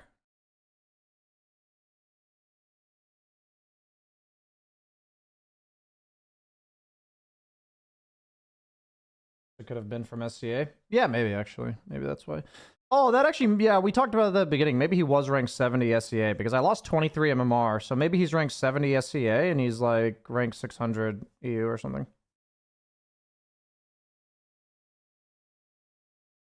Yeah, if you're in lower MMR, I think that the tower facet's probably better on Leshrac, to be honest. Because it allows you to kill buildings and end the game. That makes a lot of sense, actually. He was not ranked 70 EU. I firmly believe you can't make rank 70 EU with that mentality. I actually stick by that.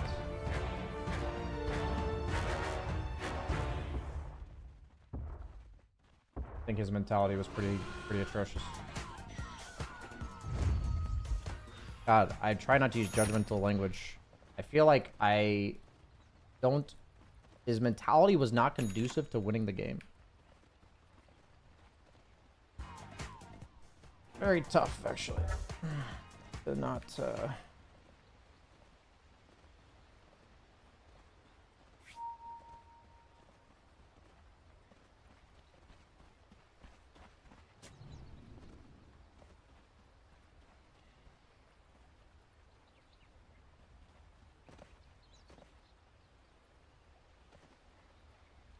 Come on, dude. Does he not know who I am? Yeah. I mean, he does know who I am, but there was one time that he saw me in person and he didn't recognize me. And then when somebody came up to me and said, "Sup, BSJ?" Faith Beyond went from like, "Oh, it's you!" It was really funny. He's a very wholesome guy.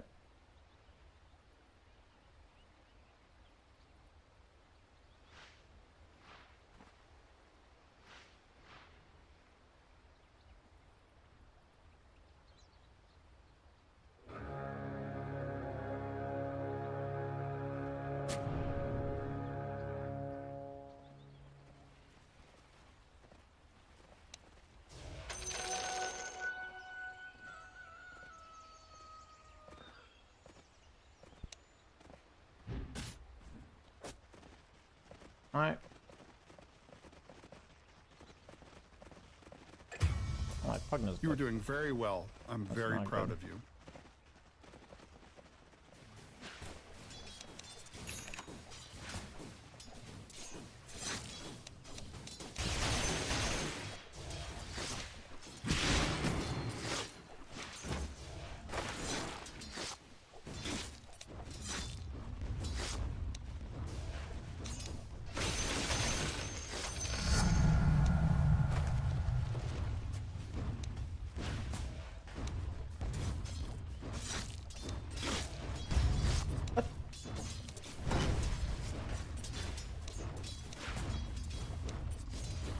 Dude.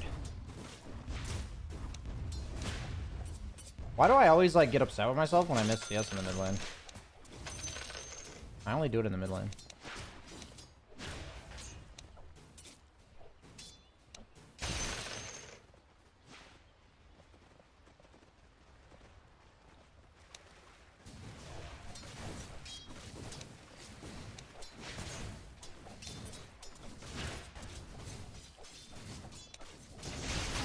Oh.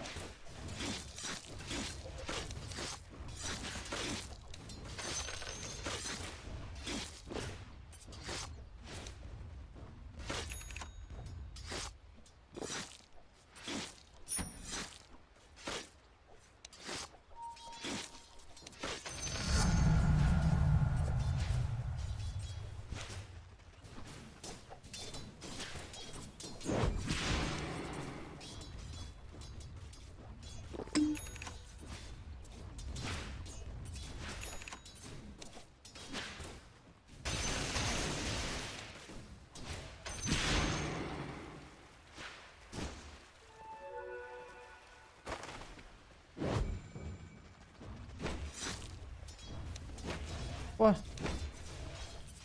Okay. My goal is to not react to missing CS.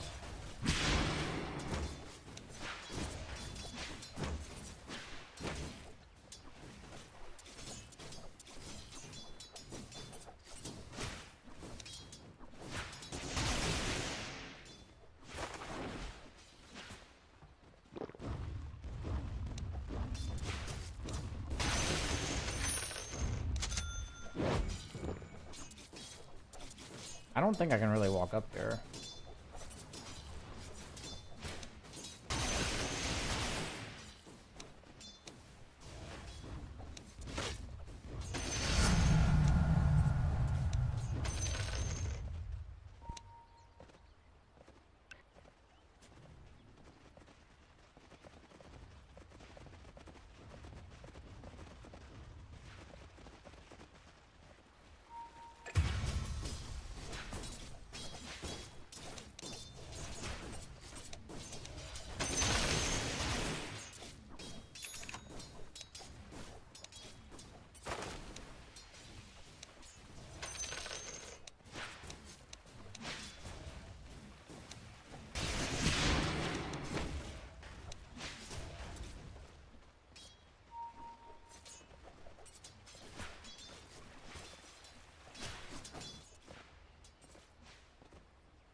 You're doing very well. I'm very proud of you. That was a funny death.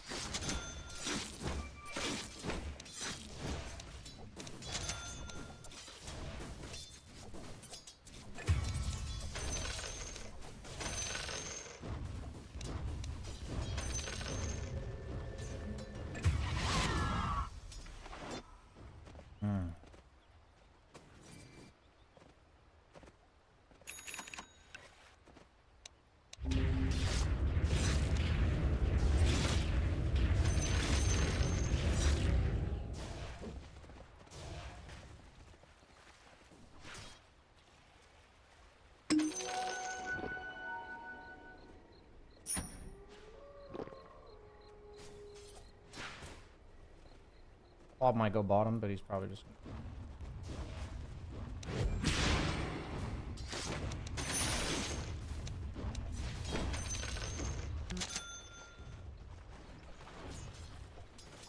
like no point.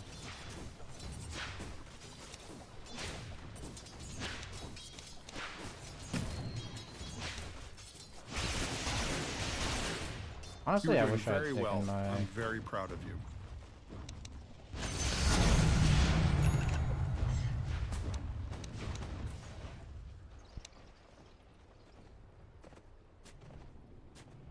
Rune's all you, I can't contest it. I didn't realize I stacked it.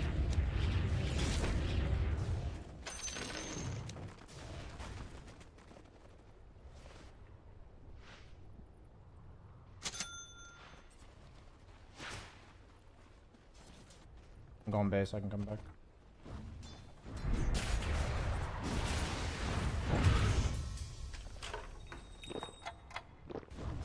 Supports can take mid. I can maybe go top.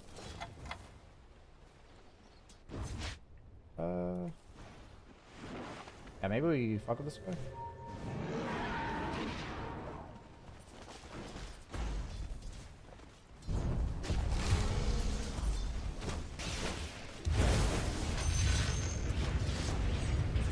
That's fine. All for you.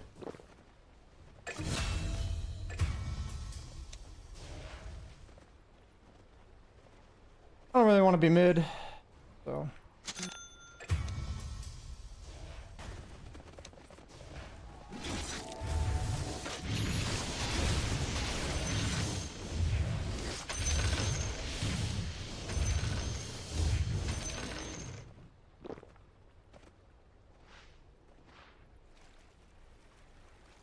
Oh, that's not stacked.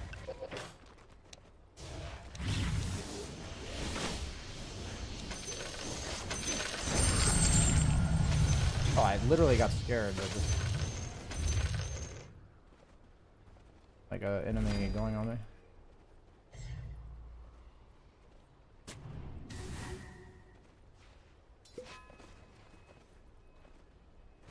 Guy like move command following me? What's happening?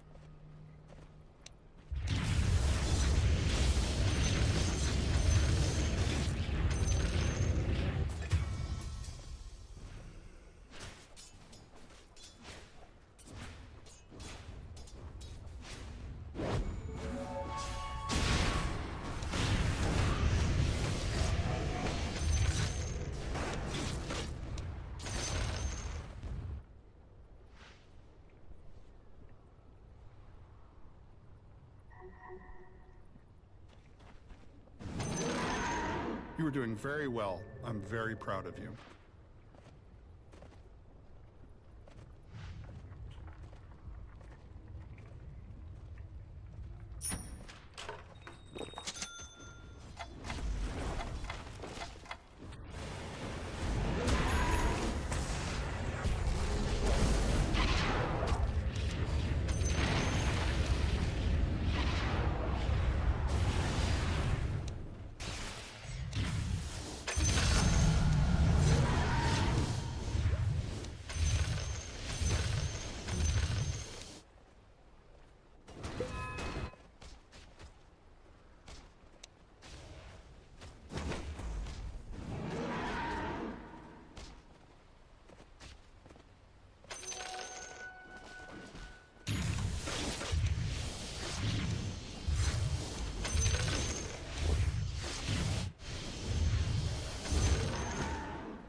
You were doing very well. I'm very proud of you.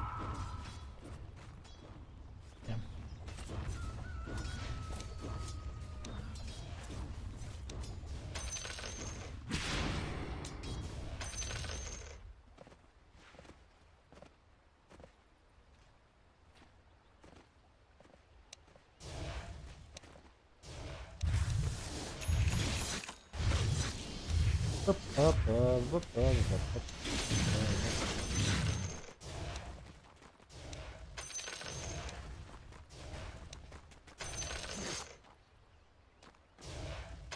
Almost at blink. 200 gold. How's my air shaker doing? Okay, we're gonna have double blink.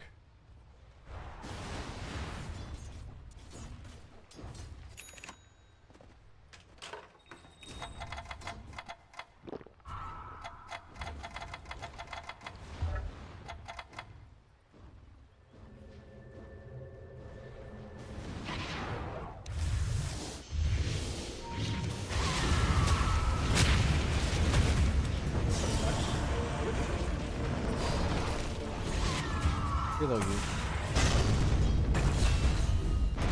I don't have more than level 1 check. Yep.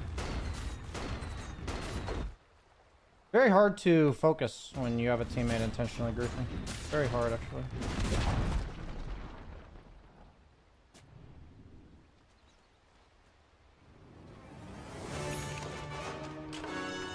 Very difficult.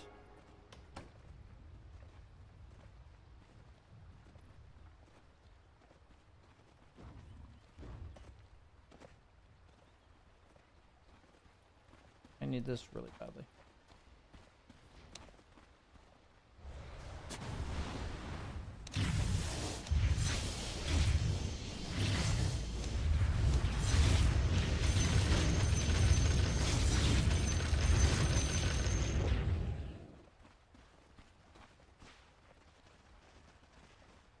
Played Momo.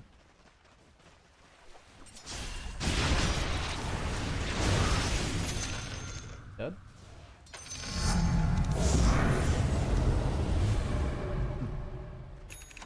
Was dead. Nah, I mean, the silencer is just a griefer. I guess I'll avoid him. I have blink for bat top.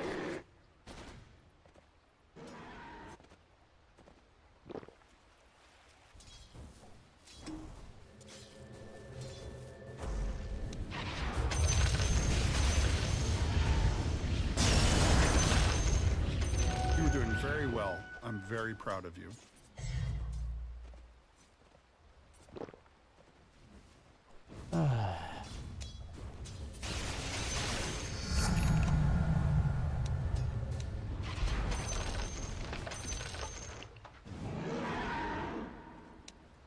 Maybe I should have taken the mana regen talent.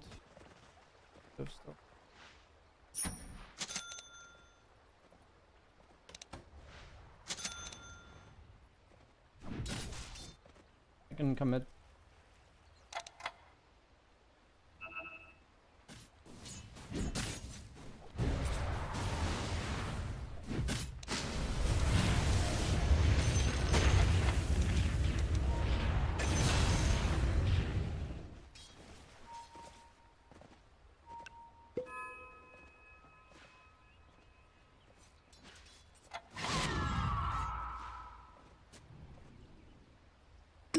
Hey, I got a rune.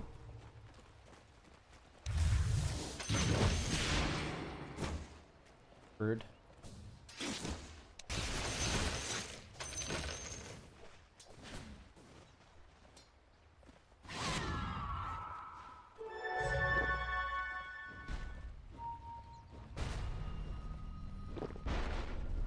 We smoke? I don't have one. I think we can wipe these guys, or sugar.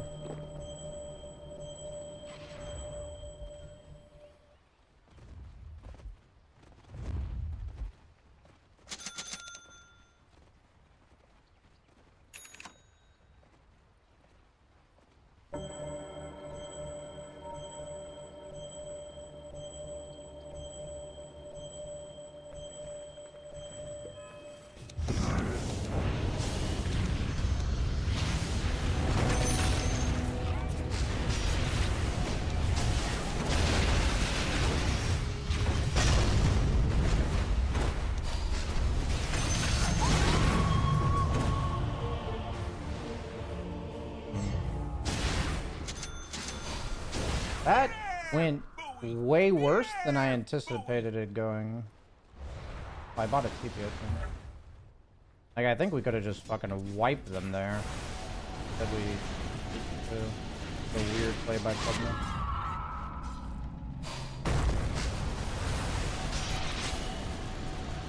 Okay, that's a cool play by Clubman. Outrider's alive, careful.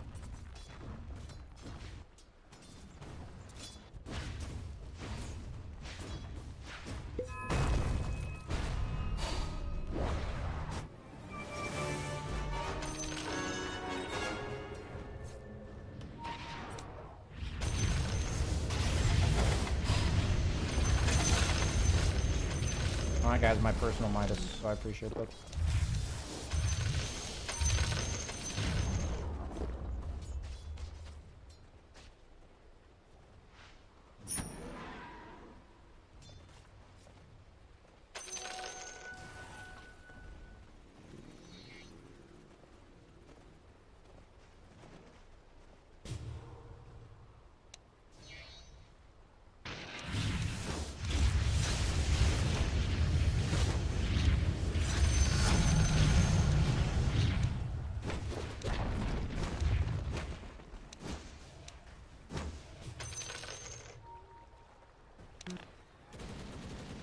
I have to base. I can't fight for a bit.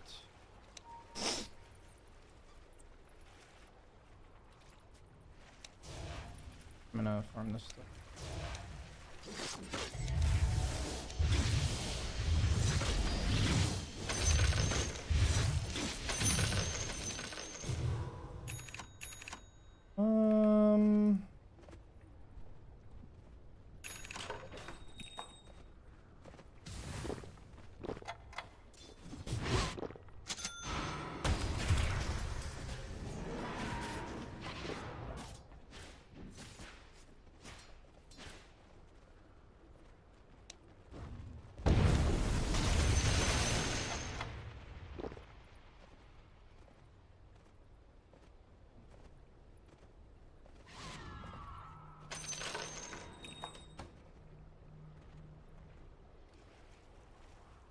Maybe somebody shows bottom. Maybe we go on bottom rune.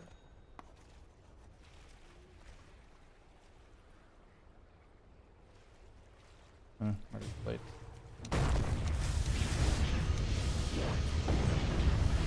Yeah, I didn't know you'd be a good darn thing. My bad. I don't know Shaker very well right now. I thought he had to be in position to echo. But I could have definitely killed that co-op.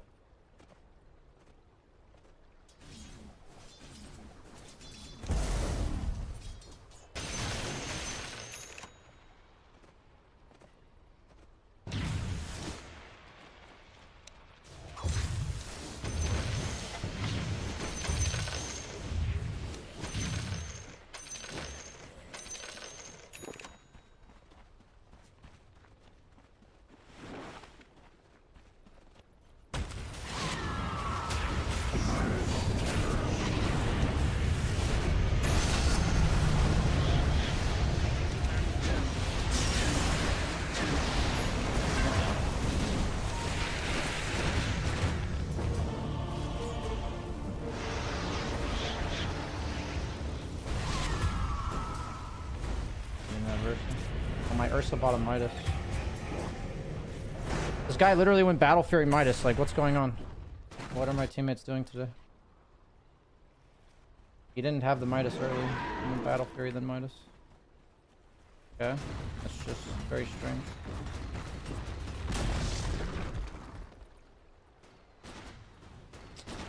Huh. I'll keep this in mind, this Lust guy. Very toxic.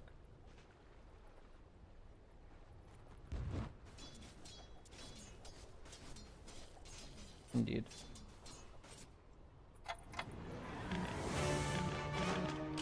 Indeed. No, you suck, because you're Pugna.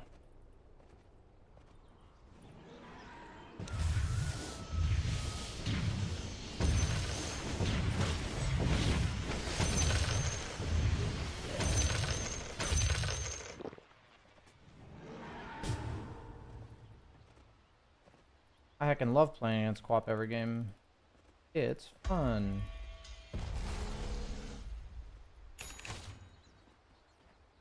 Outrider TP'd. You can bait, maybe?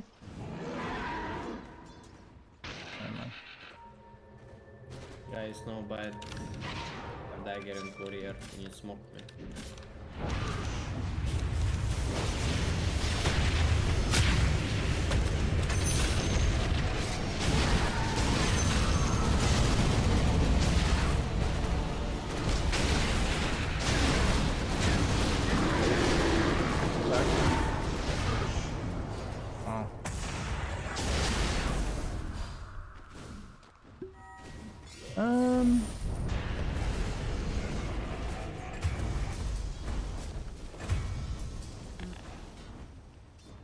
Wow.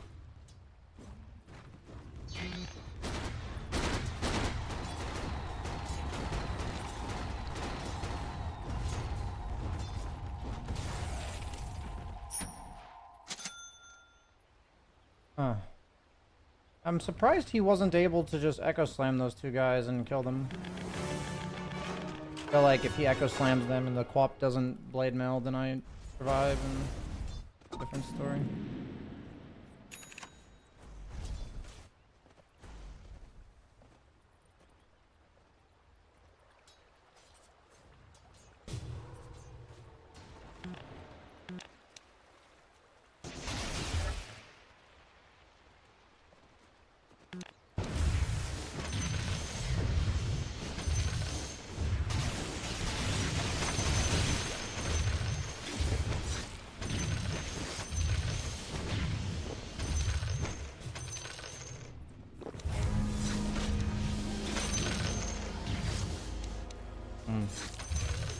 Unfortunate the teammates I've been getting today. Really sucks.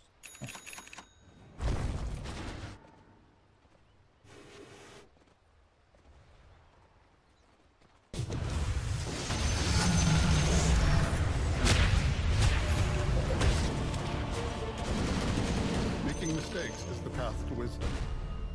10% damage reduction during Pulse Nova. That's probably the better time. So.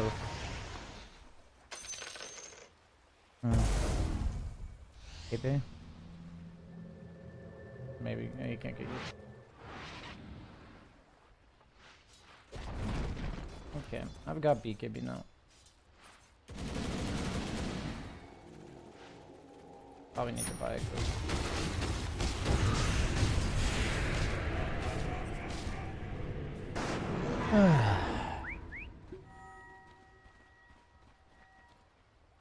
I think we can smoke and kill the co-op.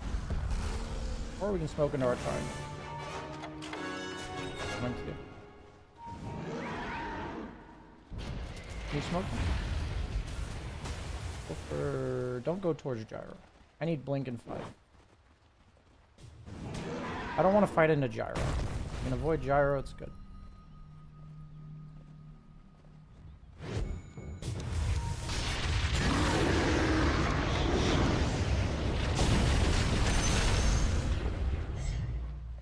Sadly, I have to press BKB just not to die to right now.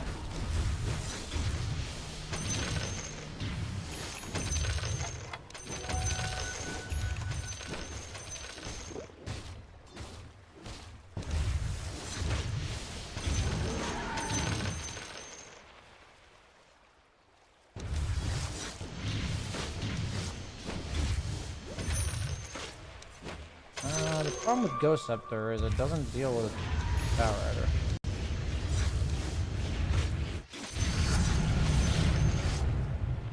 Oh my god.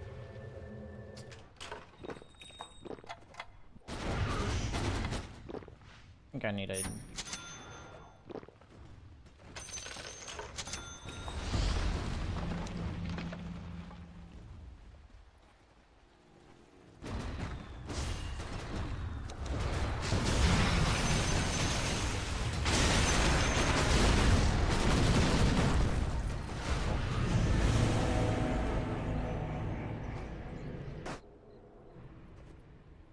My Ursa didn't have a Midas.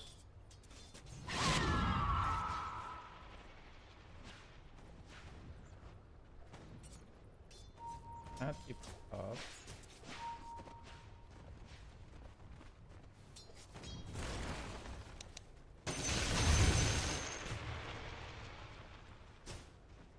You were doing very well. I'm very proud of you.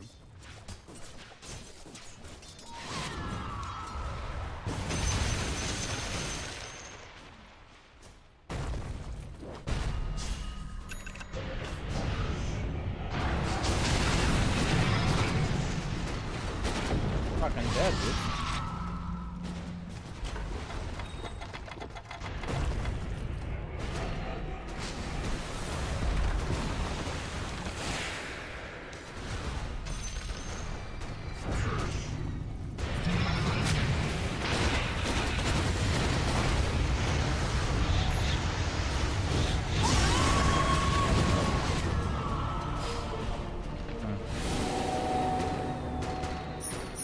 Rough one, boys, rough one.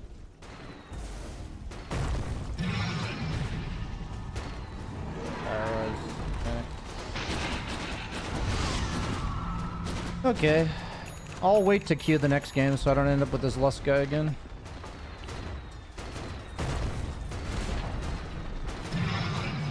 Pretty sad.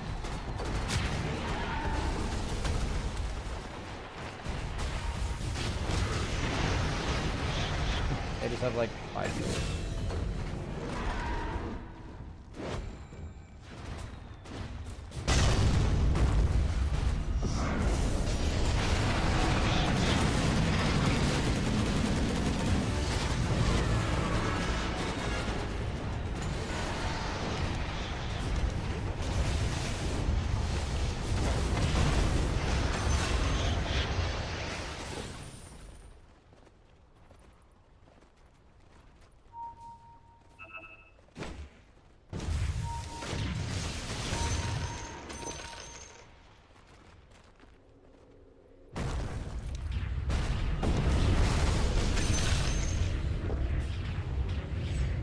Okay, only down 2 laner racks.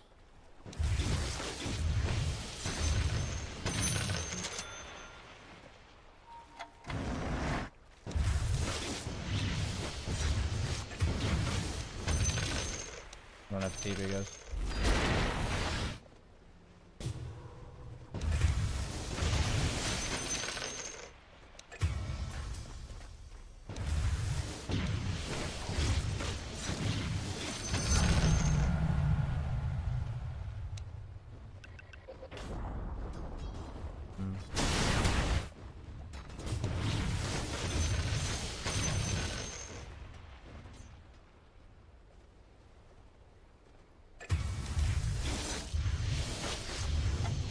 Really plopped in here.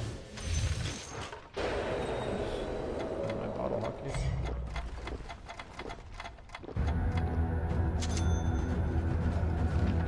GG, I guess.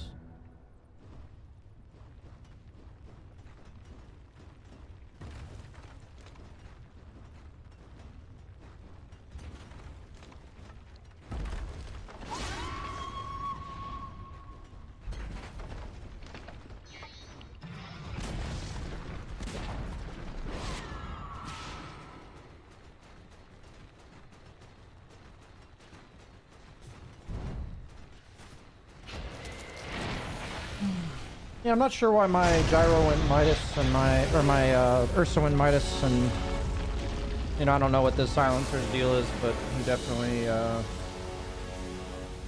does not seem like a happy camper, this silencer.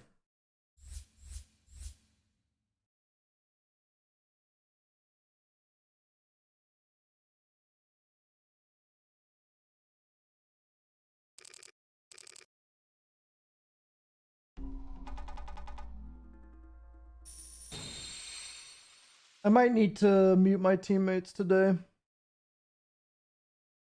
I'm feeling the way that I described during the coaching session.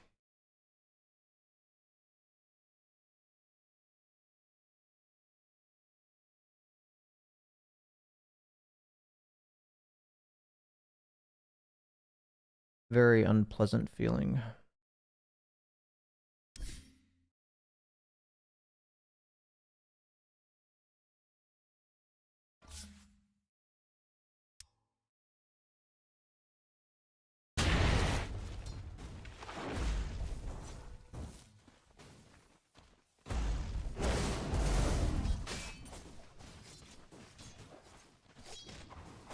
Going on here? Falling Blade silent. Oh yeah, he's against nature.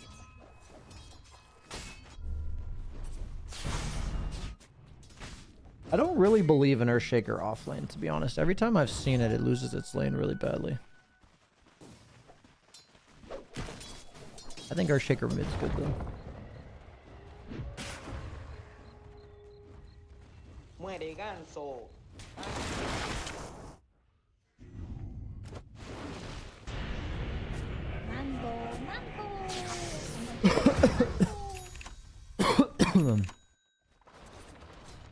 Sadly, days like this exist. Indeed.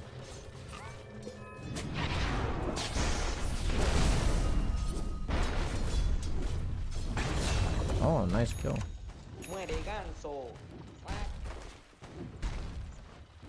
Yeah, I don't really have the mental and emotional capacity to empathize with that Dazzle today, that silencer player. I just don't have it. Mango, mango, OMG mango.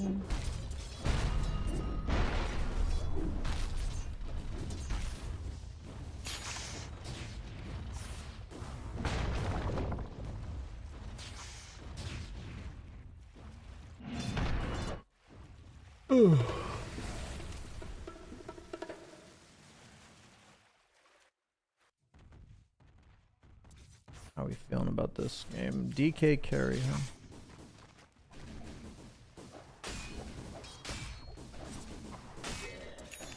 Against Monkey King carry. Crystalist got rid of his Dota Plus, I guess? Being bronze. Because he's like Grandmaster tier monkey.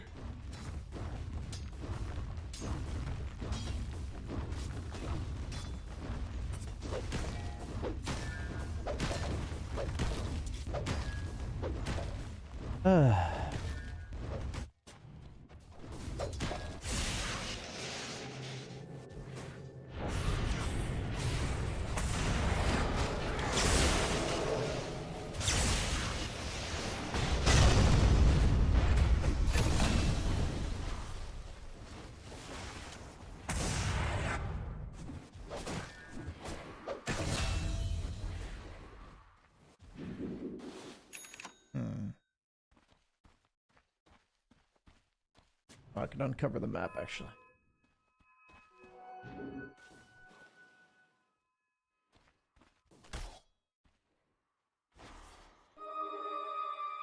Yesterday I played versus a combo of Io, Omni, Dazzle, Necro, Abaddon. How do you win versus that?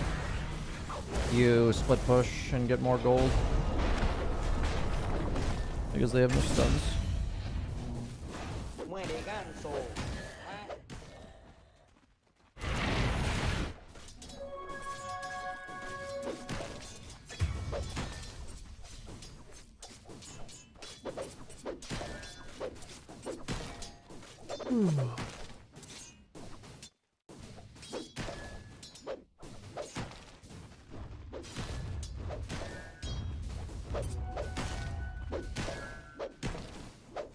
Mambo, mambo, umachiri, mambo. I feel like I actually have to mute Baboka. Can I not? Guess I can just do this. Can I not mute Baboka here? Really annoying. Used to be able to mute that way.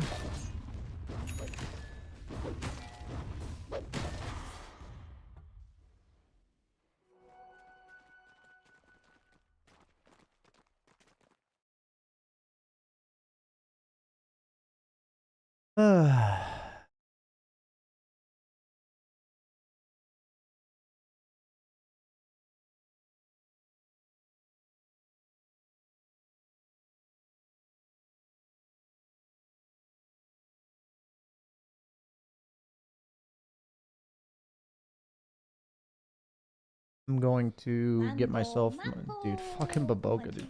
Mambo, mambo, mambo, umachiri, mambo.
What is a mambo? I think it's mango, but I'm not sure.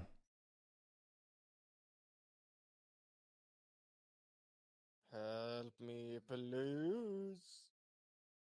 Mambo, mambo, умочили mambo. Я не проигрываю. Я тренируюсь.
Man, deep breaths today.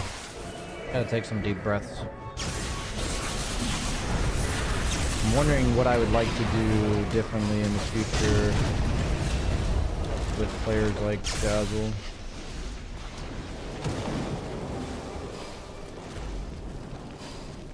And I mean, Silencer, it's the same person.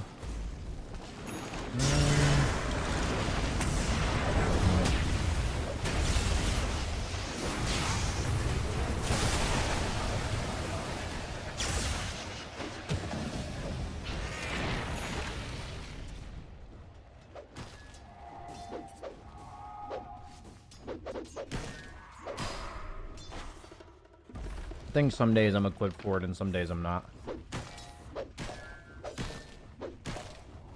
I do think it is probably as simple as today. I'm just not in the headspace to deal with that.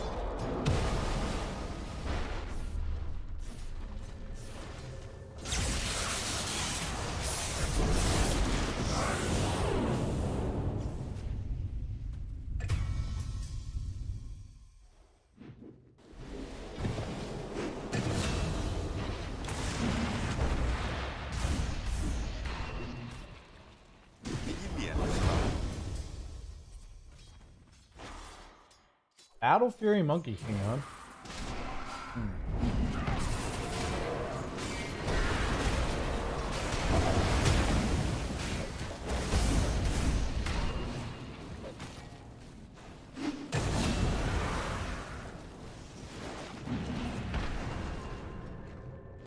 Sister Shroud is interesting on Monkey King because maybe you miss an attack or two and then you can jump to a tree. That's interesting.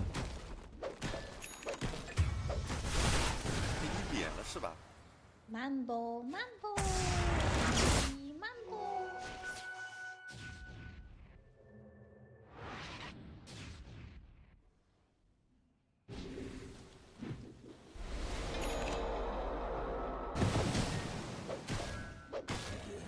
As of now, I just don't really believe in Earthshaker core. Mambo, mambo, omatiri, mambo. I'm curious what its like win rate, pick rate ends up being at this tournament. Because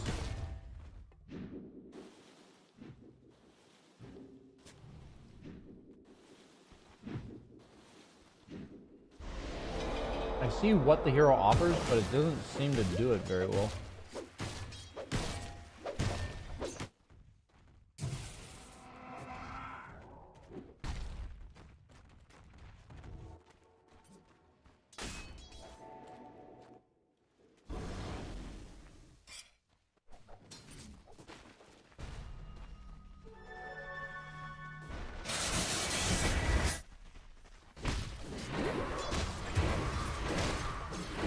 I do love watching 33 play Dota.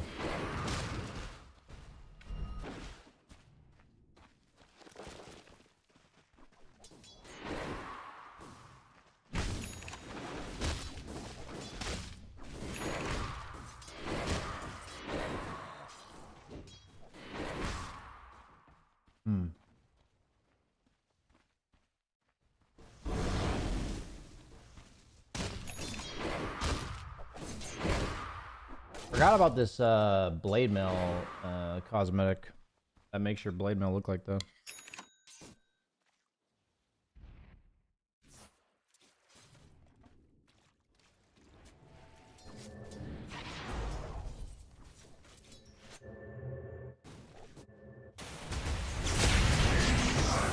That's a blade mail.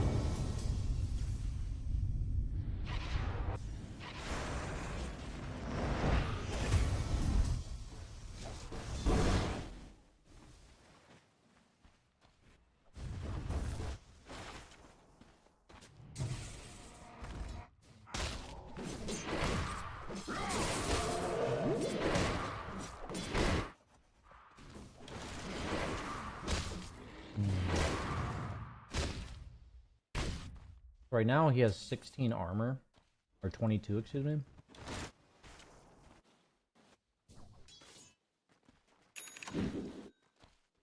This goes up by, or it goes up to 34 damage per second.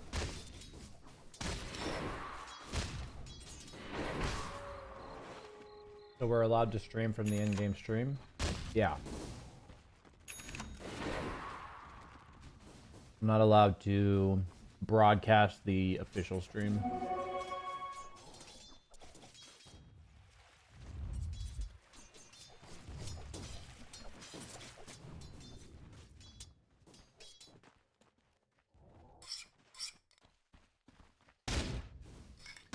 I feel like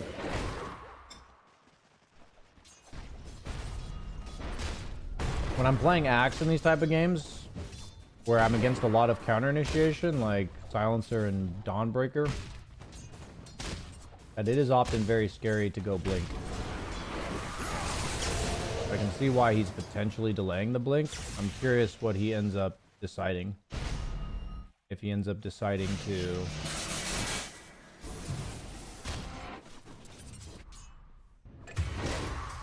go for the Lotus, or oof. Nice. So he does go for the Lotus. Okay.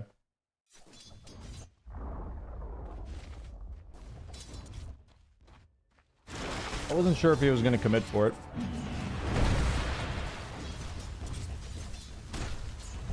I think he's kind of allowed to because he has Earth Shaker.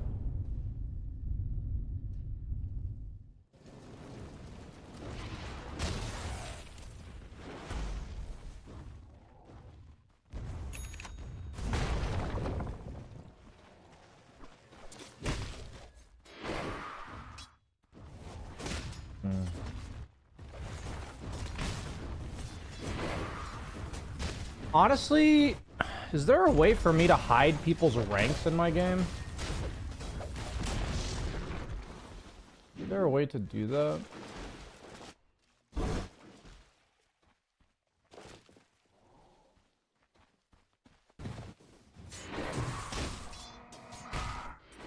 think that'd be really nice, actually.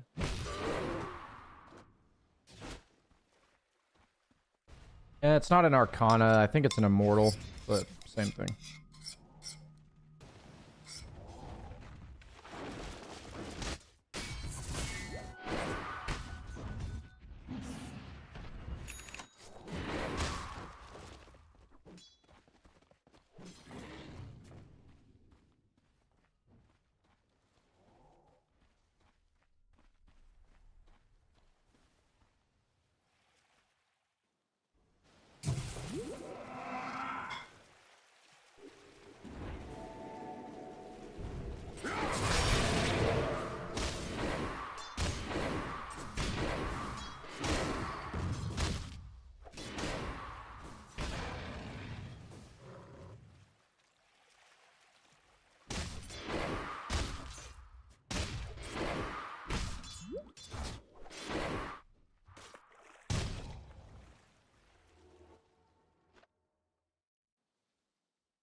Okay, I'm gonna go ahead and queue another pub.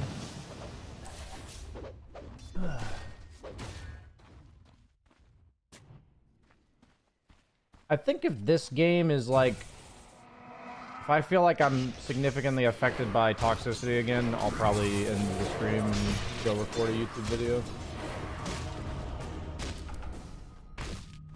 Honestly, maybe I should just do that anyway.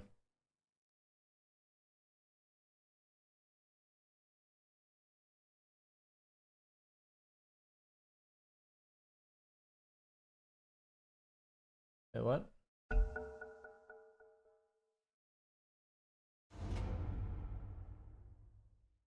Why Lotus? He's against Global. DK stun. Armor's nice against Tusk Dawnbreaker.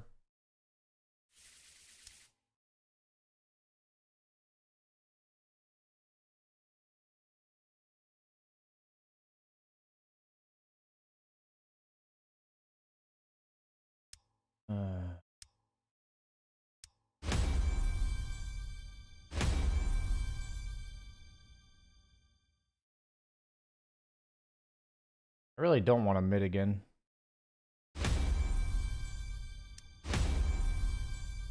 Why does nobody want to be on my team? Nobody wants to be on my team. I mean, I'm just gonna pick from left to right. Dude. Nobody wants to. Like, you guys are asking me not to be on my team. Like,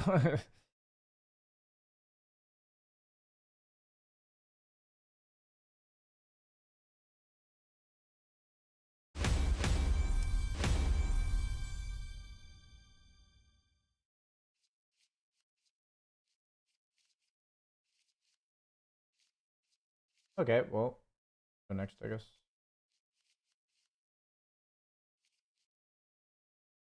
By go next, I mean I'll probably be done for the day.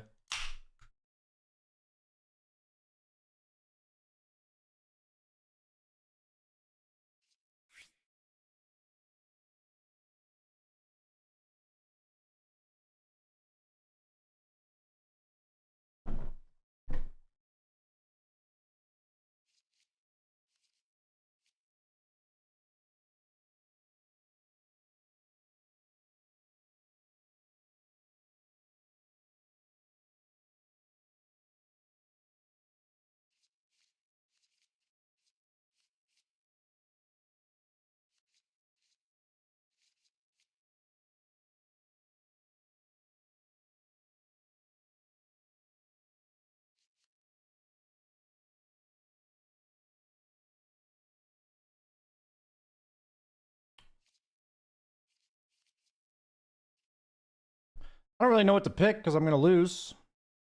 Guess we'll try Ricky Helmdom.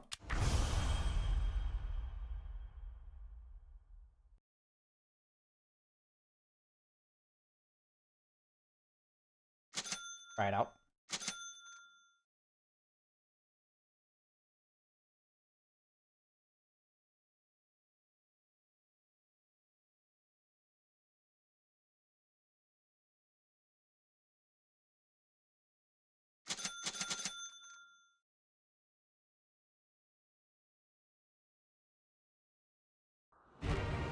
Not sure what I did to Yellow, but he's pretty upset.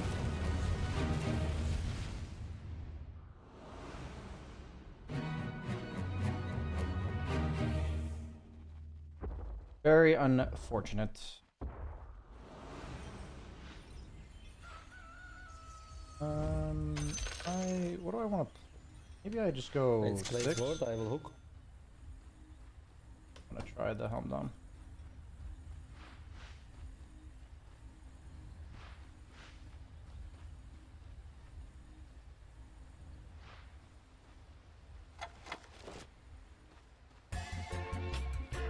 I think the game's gonna be over anyways, but we can try, I guess.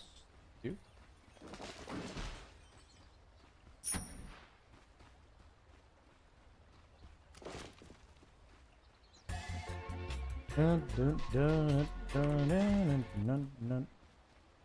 Guess we'll get maybe a glimpse at how Ricky feels farming with Helmdom.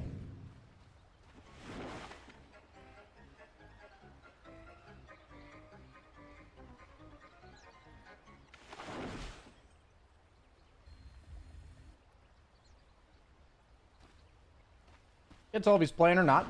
We're gonna do our best.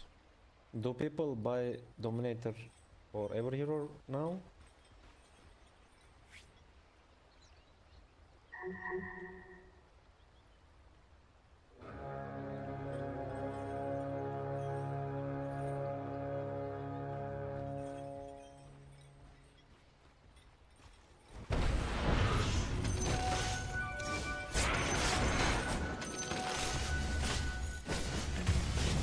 There's my team. We have a patch, guys. Did we get 3 runes? We did.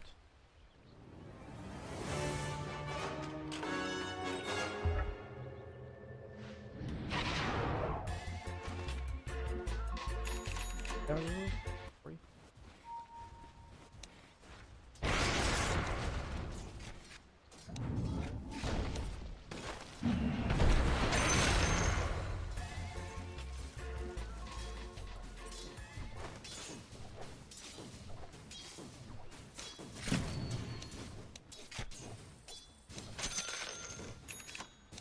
Interesting that this guy has such a strong opinion on me.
Come on now.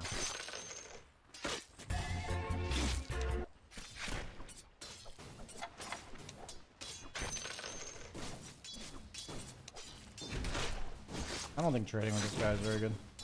I'll wait him level 2.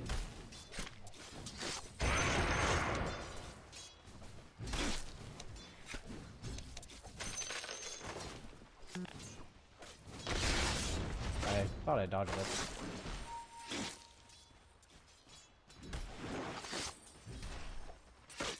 I didn't want to go through the Dawnbreaker.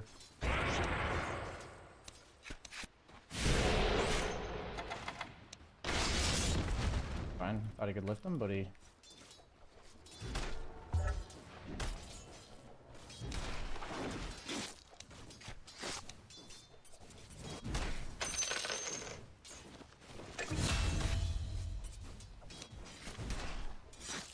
I sense a connection between I'll come help you if Dawn goes over.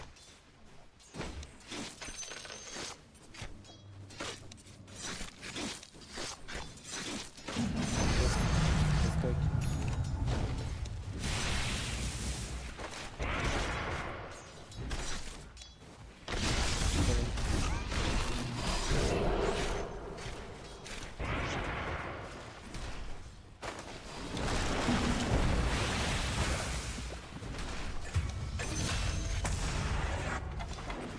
Pull down, go in middle.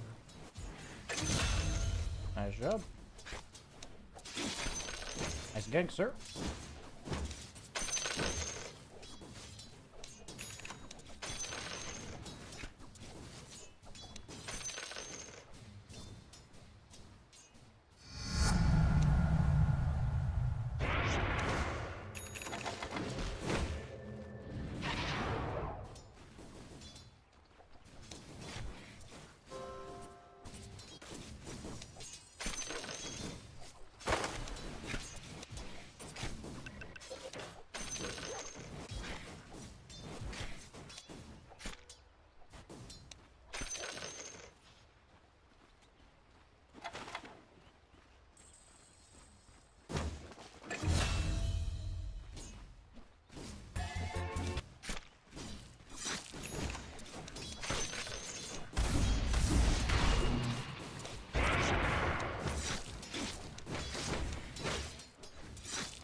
Hero's bottom. You're on your own, buddy.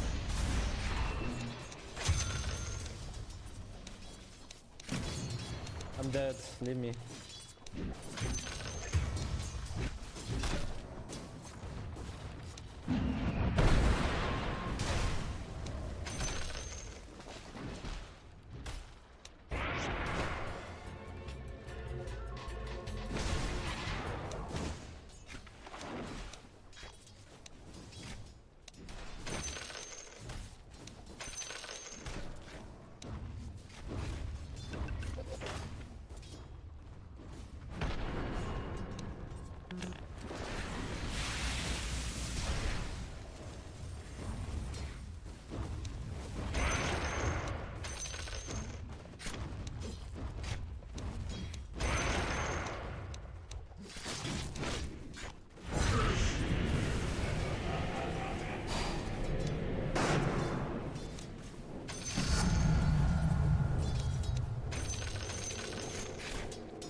Okay.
Ah, shit.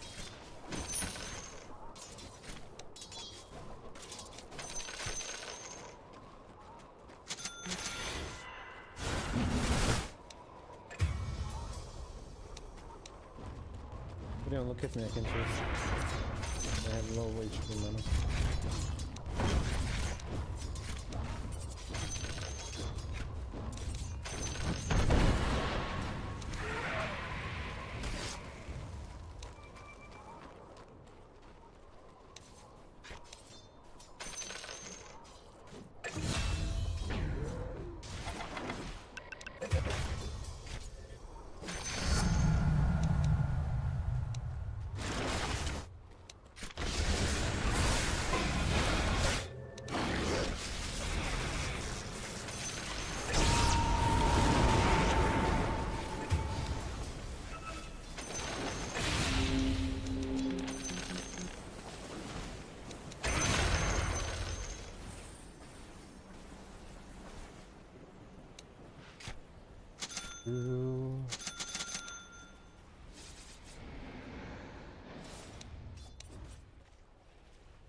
Oh, I just realized I took the wrong fucking facet, bro.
I literally took the wrong fucking facet, bro.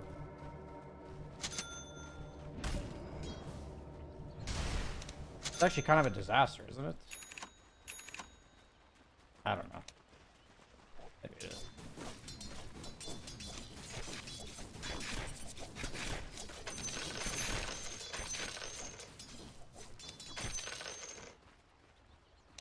The other facet, like, makes my E do, like, a shit ton more damage, doesn't it?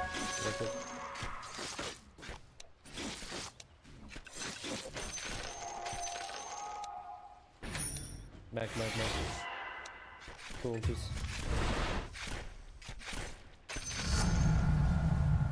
Oh, well.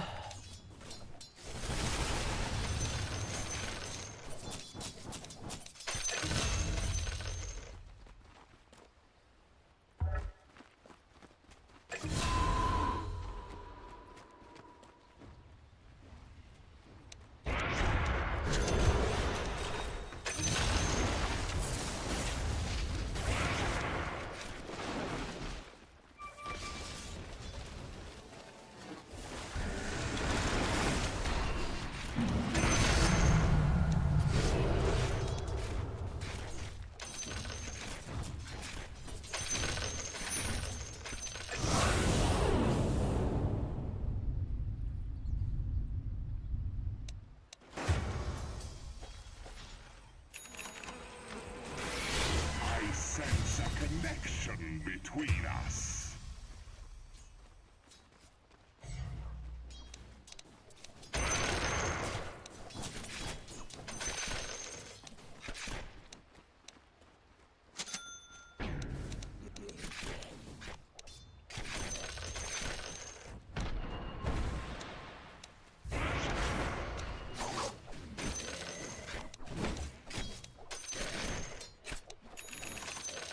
I mean, Helm of the Dominator Ricky definitely feels good.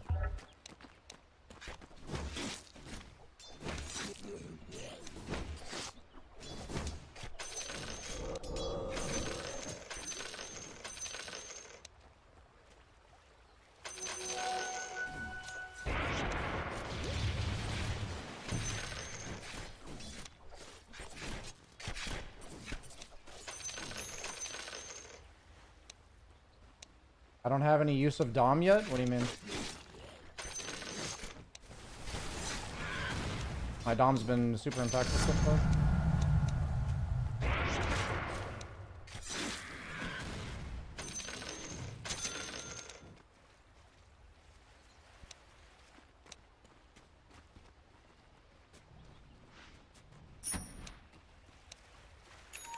Look.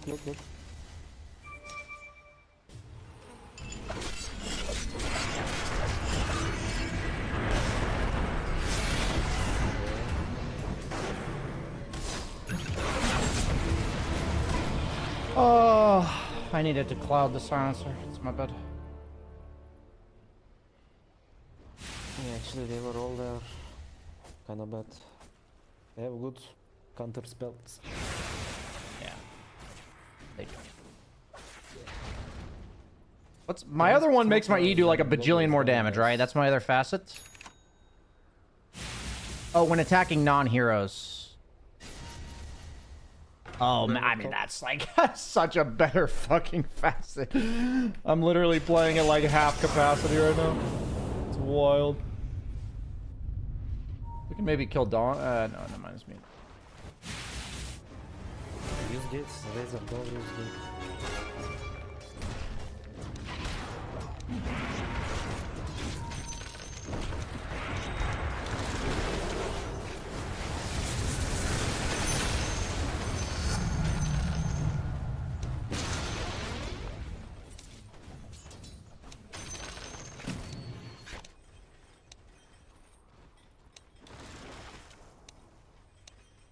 I cannot help it up, I have no mana. Go back. Spectre will ult.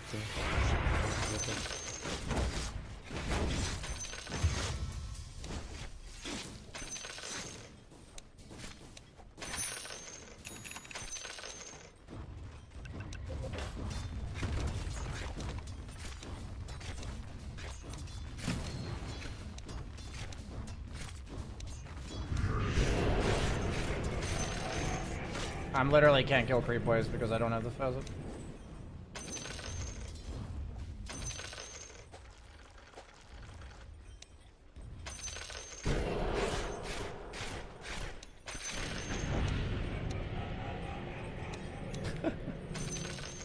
Actually.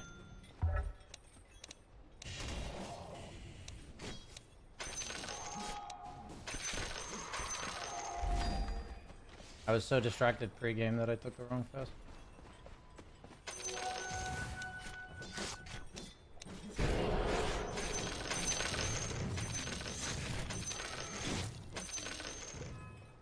I don't know where they all are. Careful.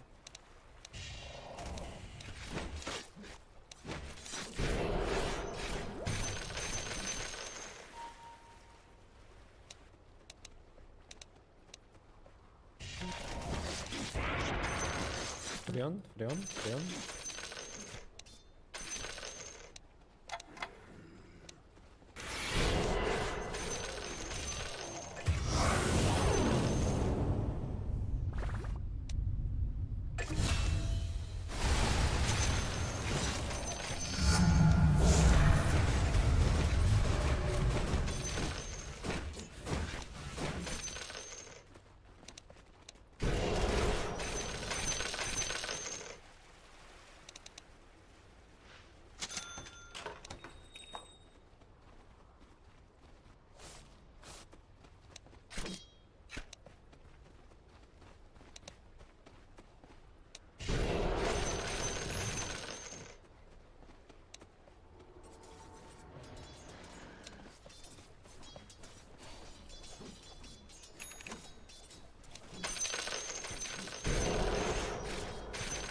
I don't know about walking back in then, but...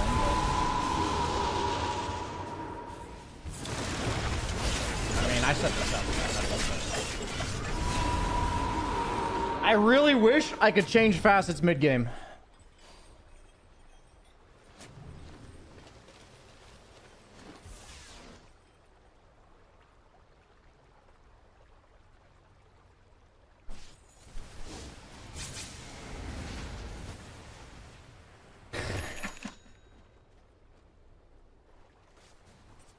When are you going to Hamburg? I'm not going to TI this year.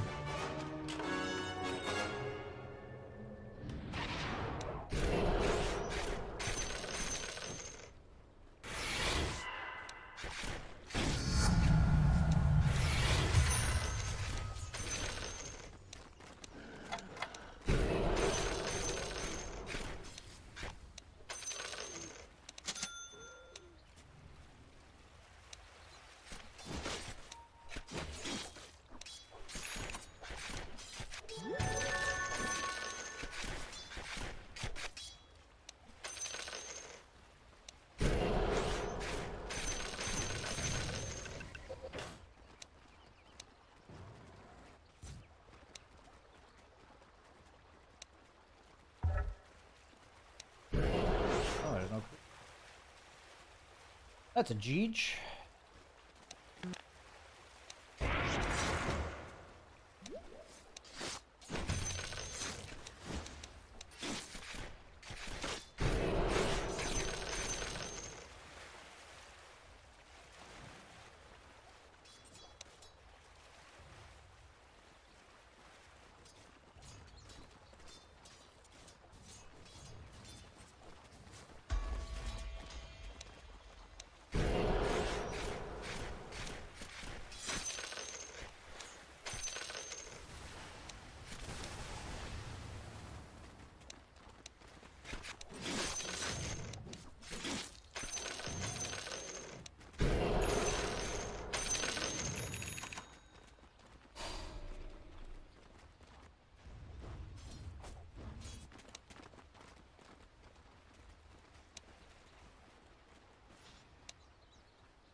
I would like to get my Manta before I fight, if possible.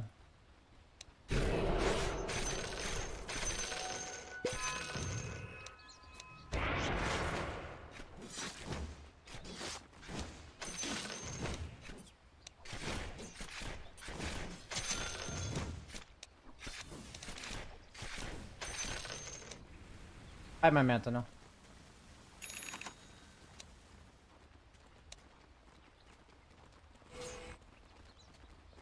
Dawn's a great target. Bear in mind they have silencer.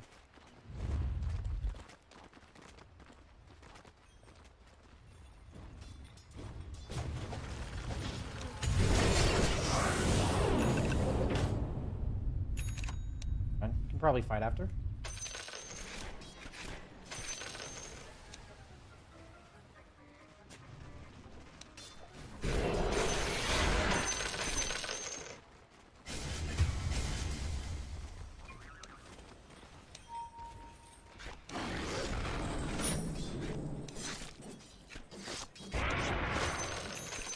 Maybe push top tower with my wolf.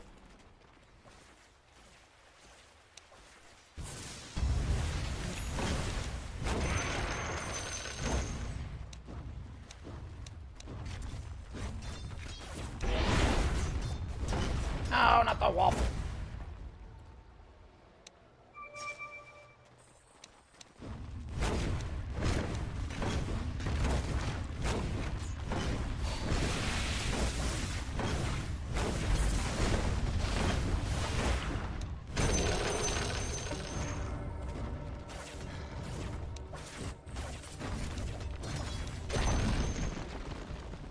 Honestly, like, that seems pretty good. Like, Ricky becomes a tower pusher? That's cool.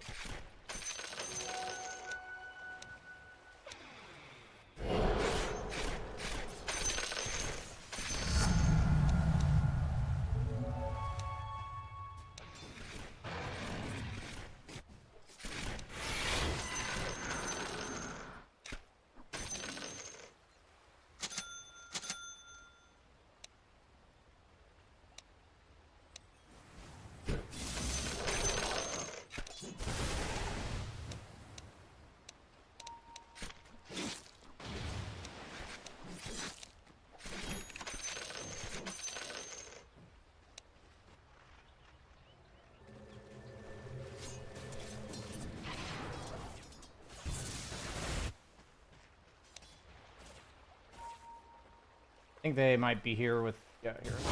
Oh, they're on me.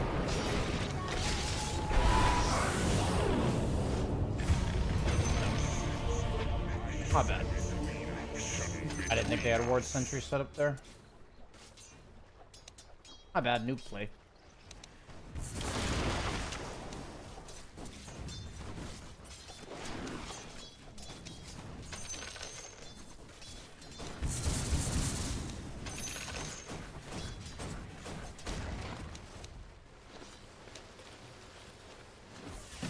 Oh, fucking lion, man.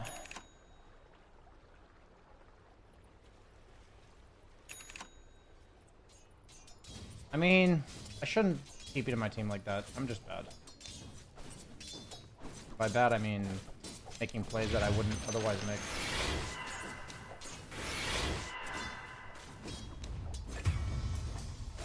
Oh, he's just dead.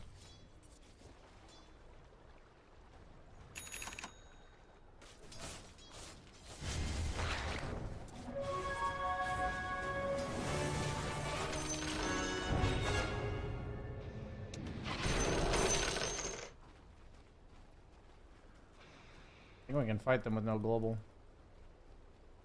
Tough, we have like no initiation. I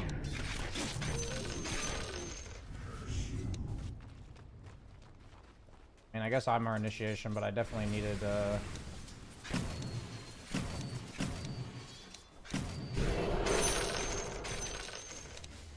I have defusal now.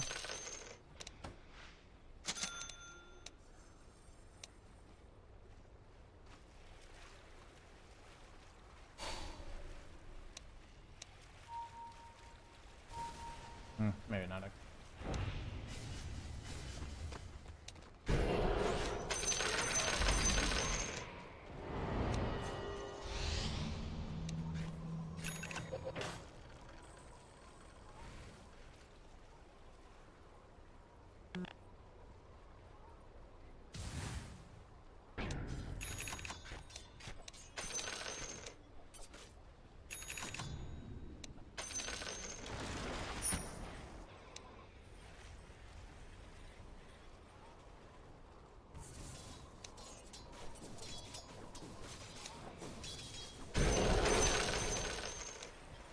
Can we do Roche actually? I don't think they want to come fight us. I think Nature's needs to come.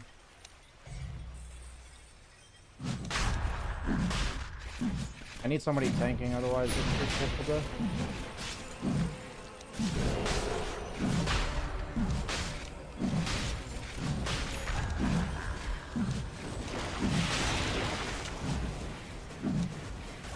I can't attack.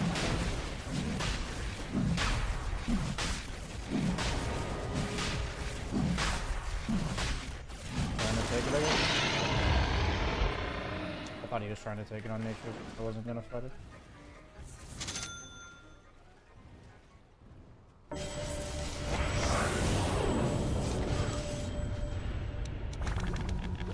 Okay, they're using everything on me.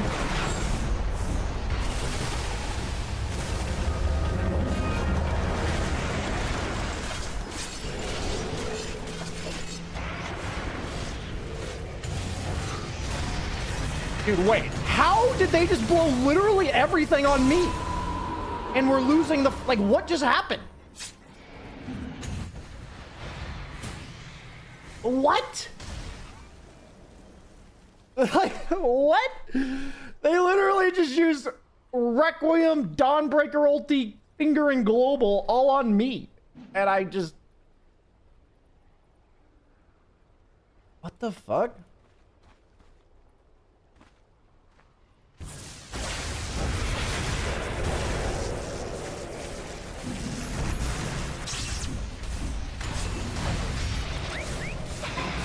Oh, man. Okay, I guess we lost or something else. Okay, Nature's profit zoning.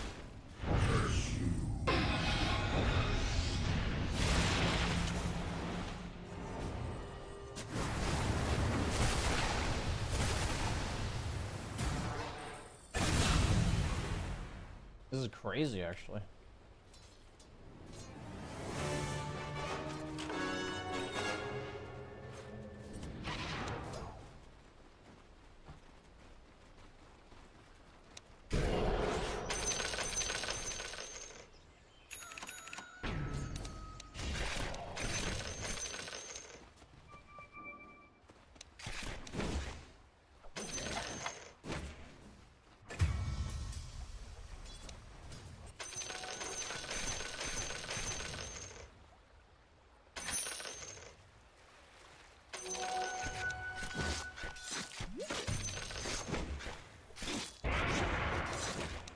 It really sucks that I have the wrong facet. I can't emphasize that enough.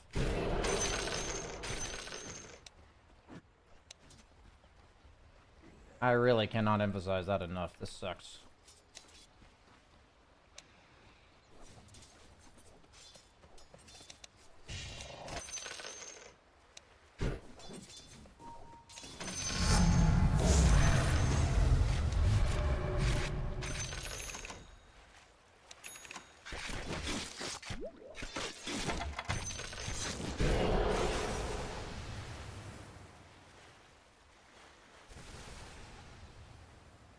Like, I think if I had the right facet, I would have, like, way more farm.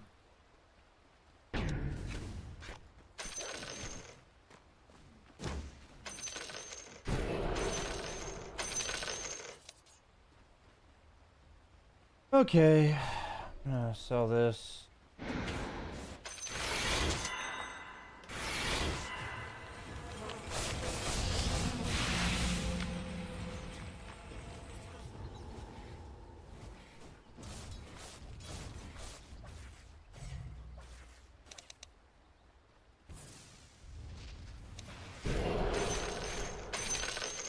Oh gosh.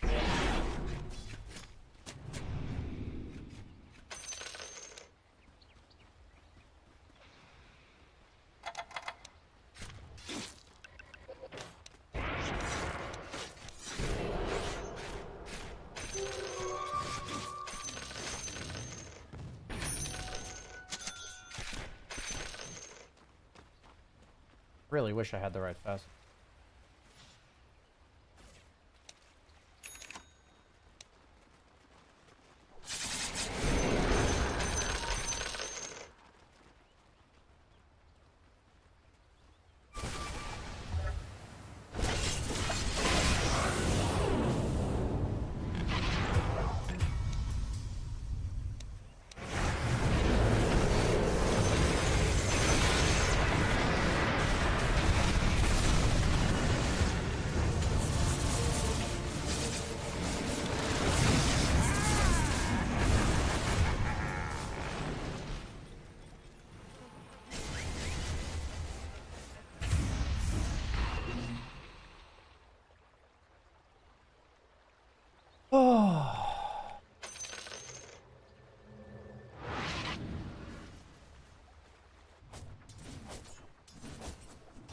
I'll have a BKB for next fight.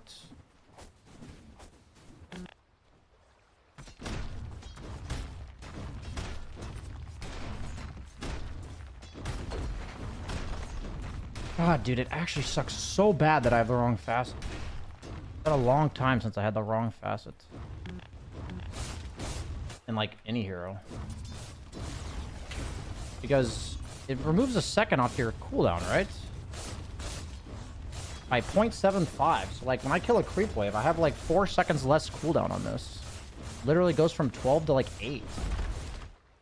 Actually fucking brutal. Damn, man. I don't know about that creep wave.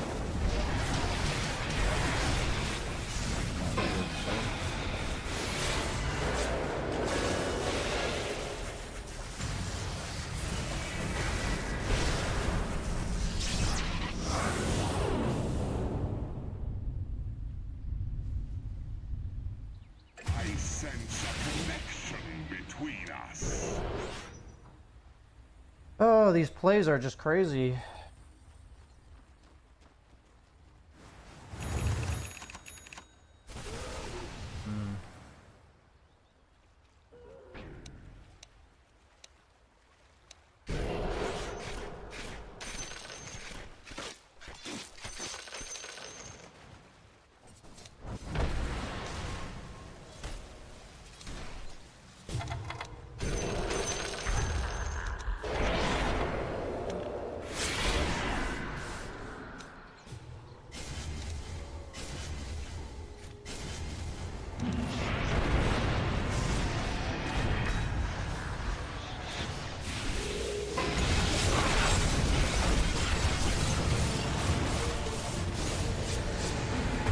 I actually really want to try this again. I think it's really good, actually.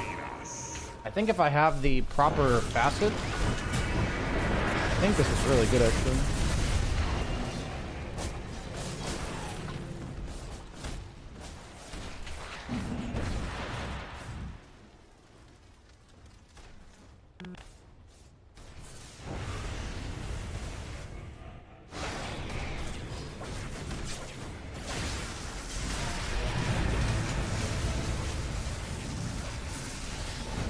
I mean, I feel like we did not execute this game at all either. Like, we're against Dawn Silencer and we're like hard committing on fights. Like, if I don't make this play, if we don't just hard commit on them nonstop. I do like the Ricky Helmdom though. My build, or the early game, felt really strong. And I think I scaled worse because of the facet. I'm gonna try this off lane as well. It actually feels really strong. I'm gonna try it.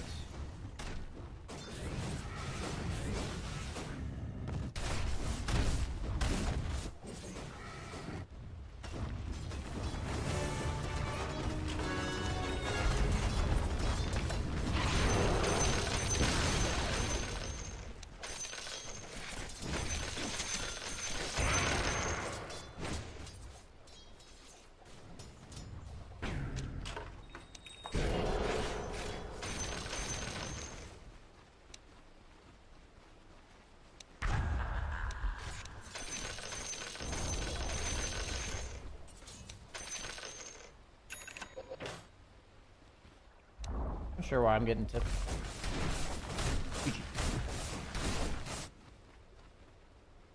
Definitely gonna keep trying this. This is really fun, actually. I think it's really good.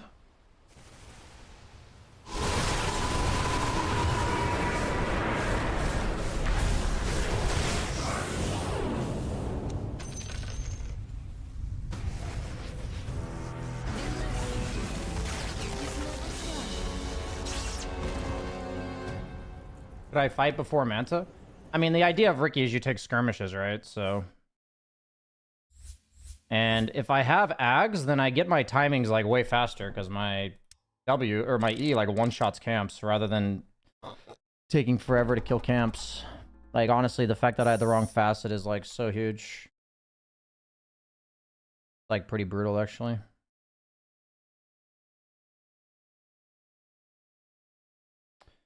Pretty brutal.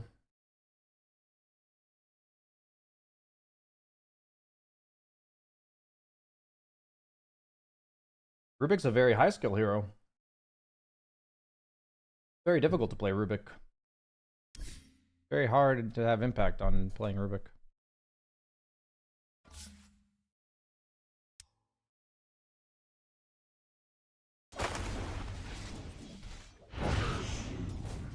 What do you mean? Well, obviously his laning stage is not what I mean. I mean the fact that he's a very Feast or Famine teamfight hero with high impact spells that he can steal, and his positioning is really important and can turn games.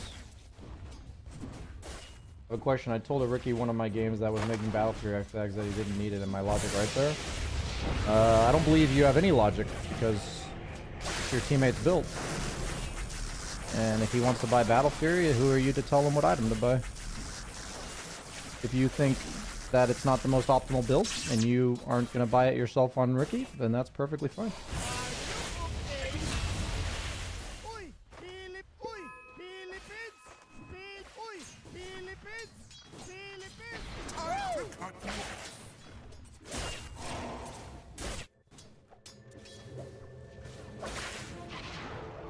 Falcons lost or went 1-1 against team.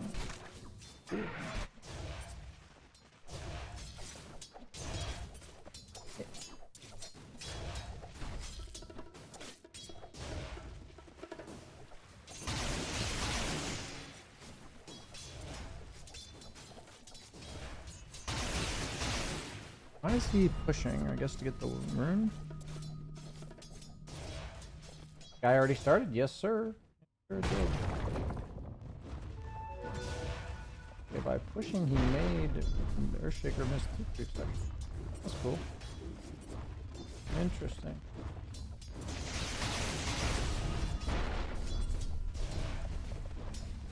I'm gonna try Ricky offlane as well, actually. I'm gonna put him in my offlane pool. I think this could be really strong. Like, I'm telling you, that build felt insanely strong. I had the wrong facet. It's like a huge deal that I had the wrong facet. It significantly slows my farm speed. So I'm definitely trying it again. I'll try it offlane and carry. It might even be better offlane, to be honest.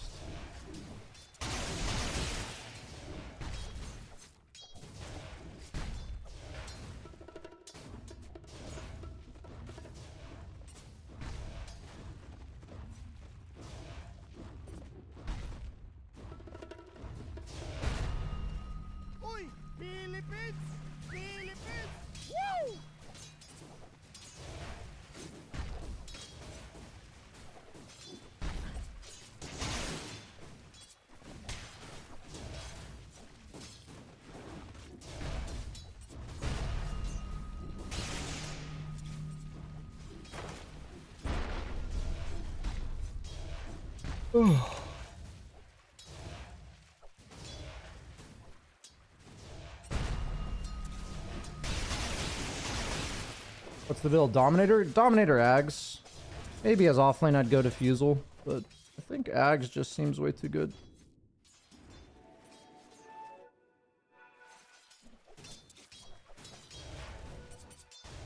On a bit of a losing streak right now. Not too concerned though. Did lose the 11k though. I'm also experimenting with some new stuff, so that's fine. Short-term losses.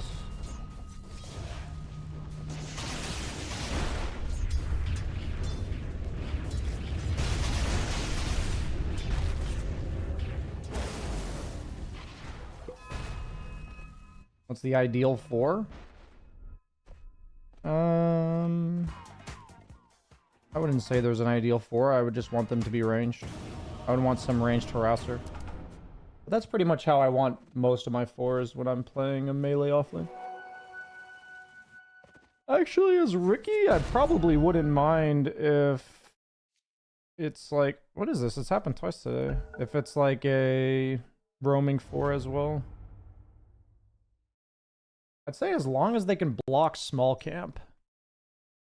Like, it's really important that they block small camp.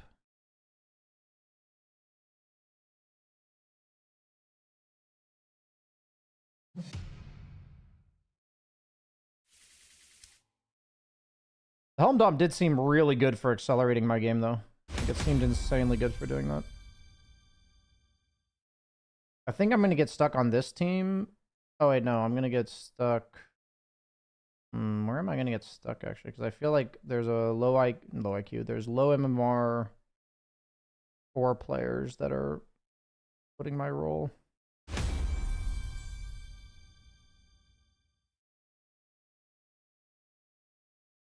I think Ricky mid would not work because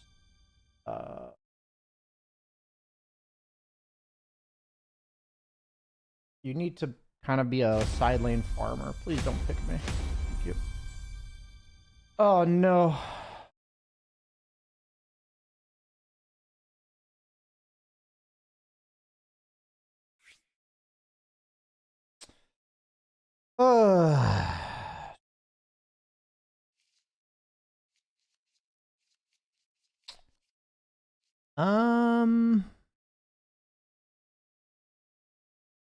GG. Dota's not very fun when it's played like this. First pick TA. It's a nice TA game though. Oh, I'm getting last pick 4 position. I think I need to make a... Oh, I have Wyvern. I was literally gonna pick Wyvern. I was like, Wyvern's insanely good here. I have an Earthshaker off lane.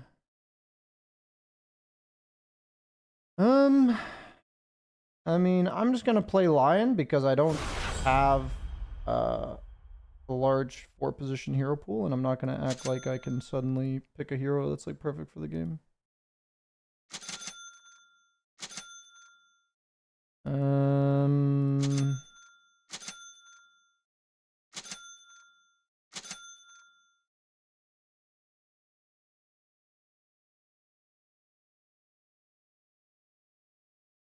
I think my off lane's probably gonna lose. Actually, I'm going to... I think I'm actually supposed to buy boots in this lane. I'm gonna buy boots. Because I'm against, like, Pudge or Dawnbreaker. I'm gonna buy boots.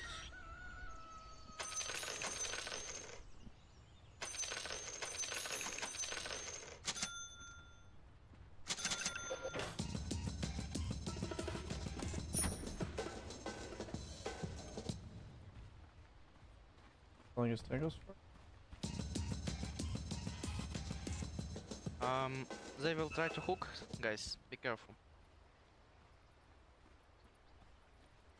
I've noticed that when you're losing games, you start to think about all the reasons that you're going to lose this game rather than being confident. And I think I just need to play towards whatever I think wins us this game. So I have a mid SF.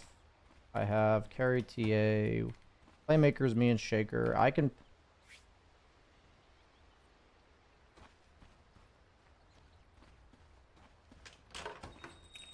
I'm going to play to secure stacks, actually. Sure.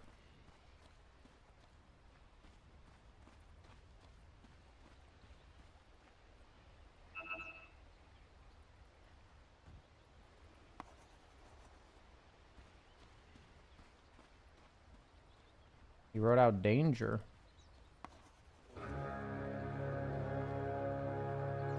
Am I gonna get hooked?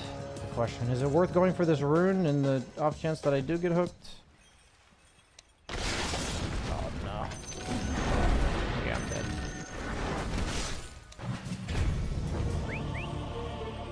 The fact that he threw out the hook the second that I impaled really sucks. Beastmaster got it. That's not good.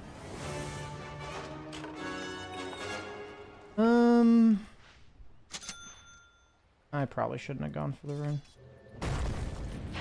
Never really know, though. I could have picked up the rune as well.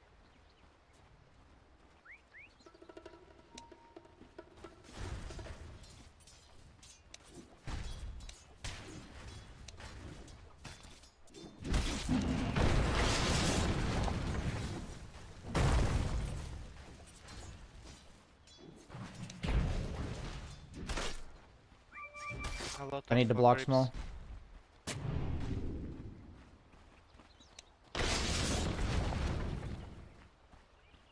can fight, there's double wave here. Yeah, I need Cannot to. die. I'm kiting Dawn. Happening here.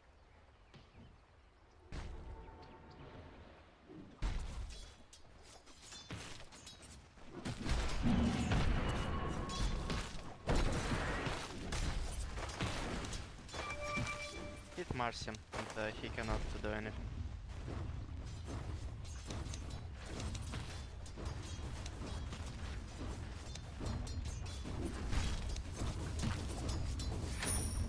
If they will get second level, Yeah. we need to be careful.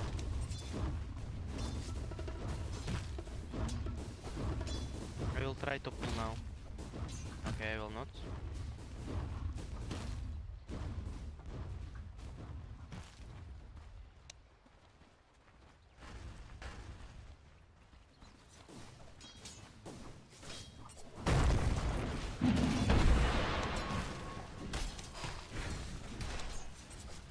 Hold stun only for Marcy. Yeah. That's what I'm doing.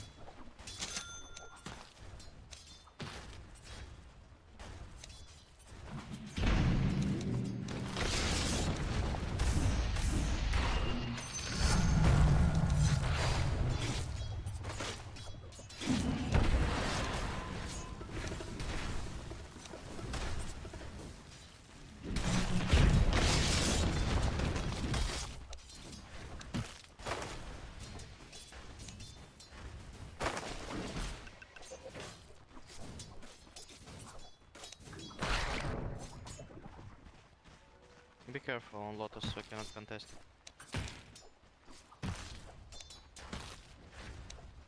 I think I get it. They have a small camp now, though.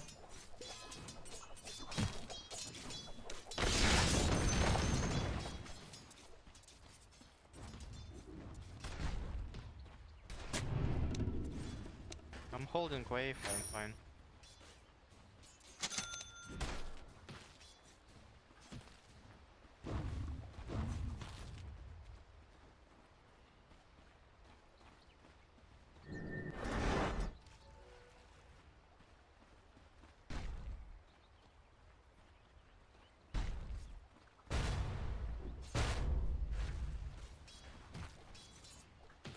You want him here? Dawn's pulling.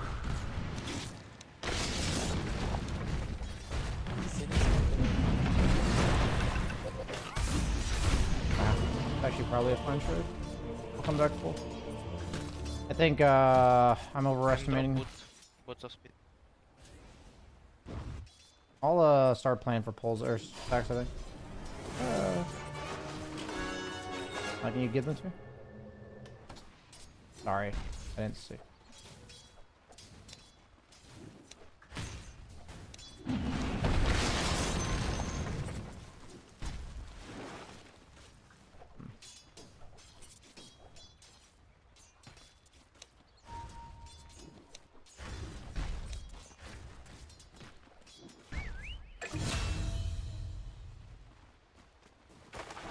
Nice, well played, Shadowfin.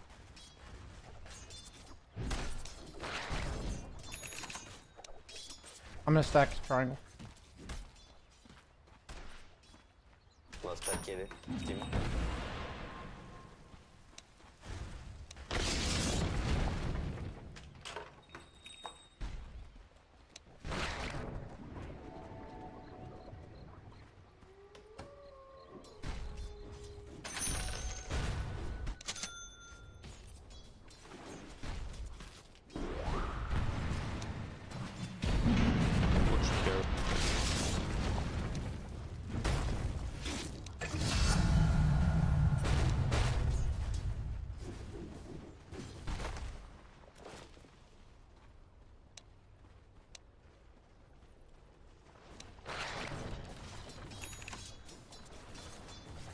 He will jump now. Yeah, I'm gonna stack again.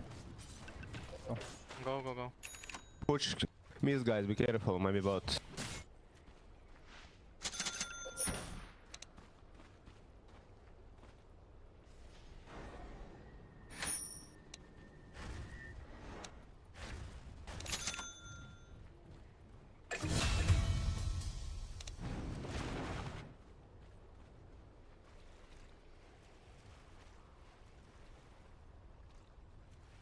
Yeah, when you get Don't break 6, the just miss. kill the stacks, I think.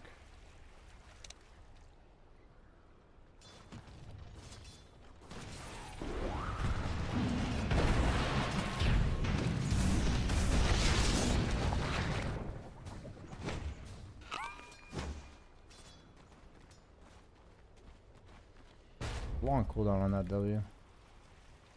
What the fuck you doing?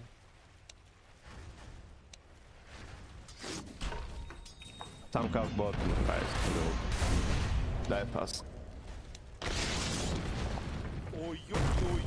Zalepa. I cannot Push fight maybe bot. them. Oi, oi, Maybe oi. they will go on our wisdom. Zalepa.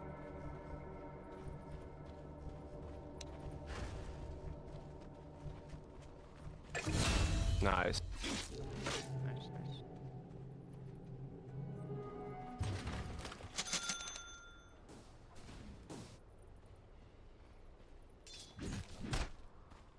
I think Don might have awarded our triangle.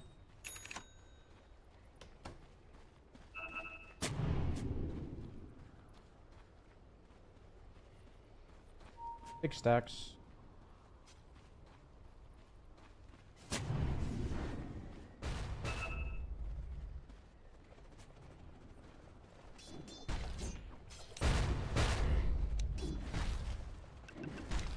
Don't break your miss, guys. Okay, full creeps.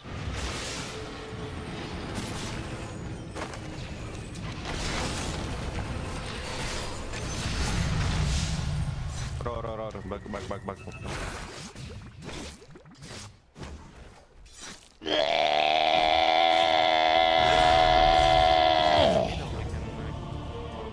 I'm dead.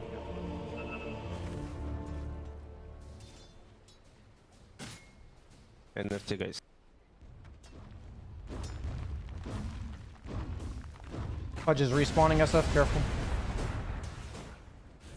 Please don't get hooked.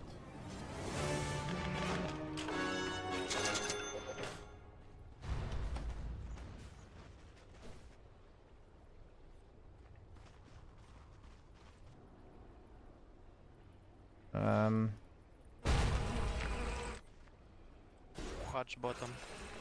Yeah, I knew that.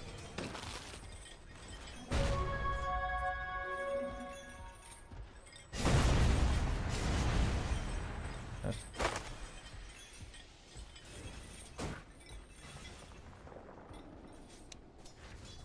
This bot, maybe, guys.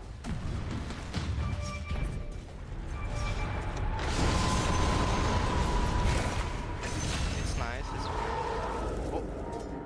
Ah! Look bottom, Wyvern. OD without ulti. OD without ulti.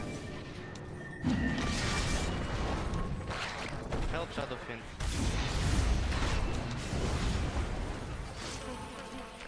I will TP now. Game's super low skill. What's man? Okay, it's gone. It's okay. It's okay. Back, guys. Just back.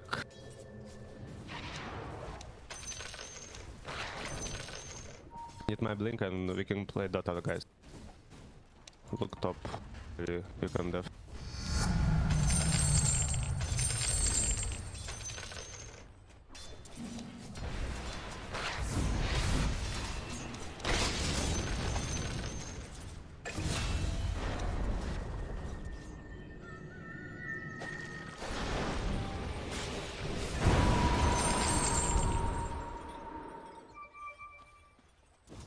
I have Echo Slam. Do you not want to use it on Ancients? It'd be helpful for me if you do. Maybe.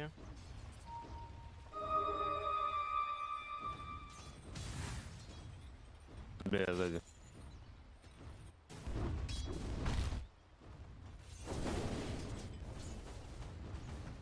I think you just use it on Ancients and then have an earlier blink.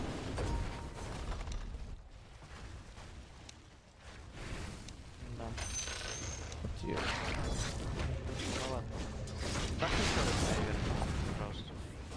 Really hate that TP by him.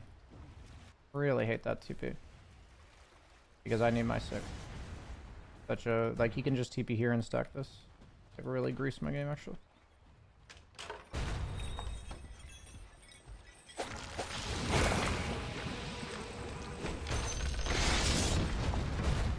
you not gonna... That was like a stick echo, was it not? What's happening? What? I hate this. Like, I should just have 6, and then... I'm getting pretty triggered today.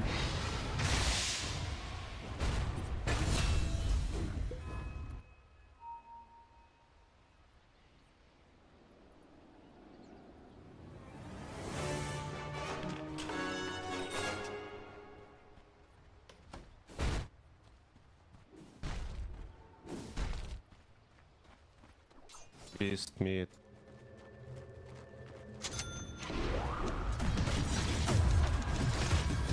I just need to be done with Dota today. Holy fuck, I'm so done with Dota today. Fuck, man. I am so triggered. I'm beyond triggered. Nice. Very nice.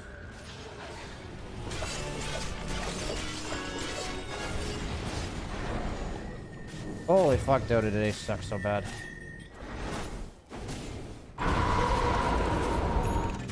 It's like actually wild how bad Dota is today. Like all I wanted was 6. And all I wanted was not a first pick carry who feeds Beastmaster a free lane. Like, these are just the things I wanted, you know? And I'm triggered by them, so I'm not able to focus. Somehow. Can we? We need to use just a little bit spells. Yeah, and we're fine. It's okay. Careful,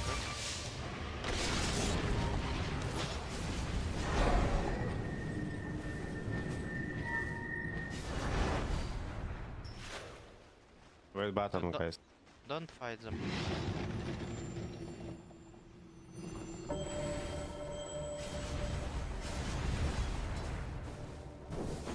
I refuse to believe this Earthshaker shit is good. I just refuse. It feels so fucking useless. Guys, I wanted to take our wisdom rune.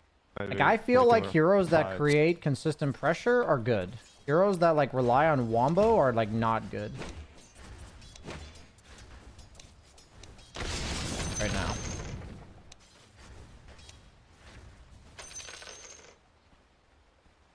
That's how I feel about the meta.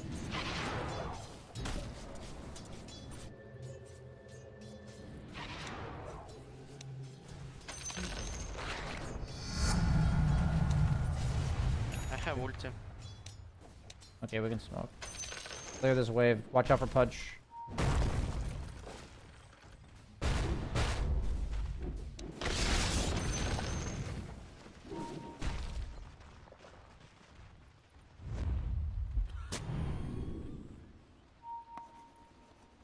They like sitting here. Yeah. Maybe I don't want to go up there. I will start.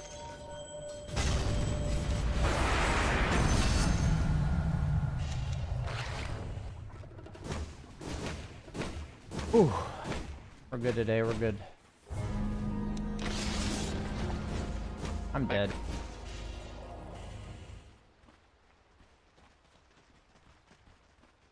I'm not dead.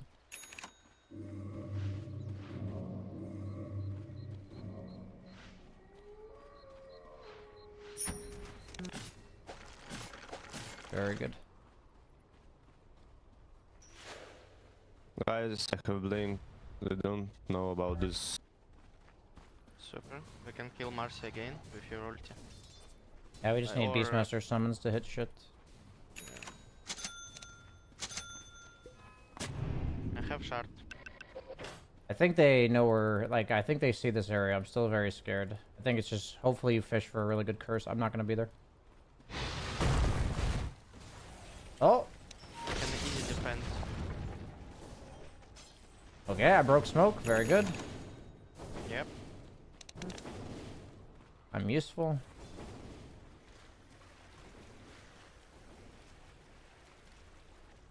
My TA is getting creeps. Okay, we're gonna focus up.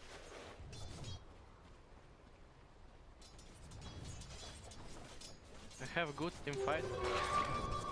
But they have do as well. Be ready to counter initiate them. That's how we need to play. Nice. Okay.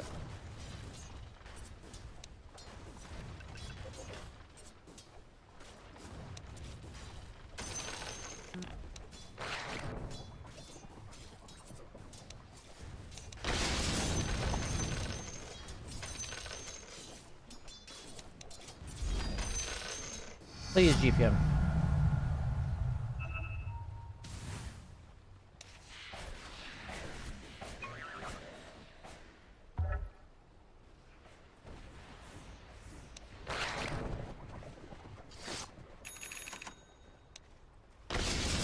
This master is farming.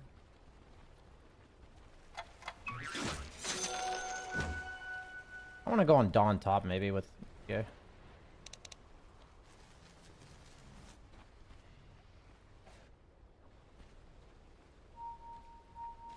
You ready on TA?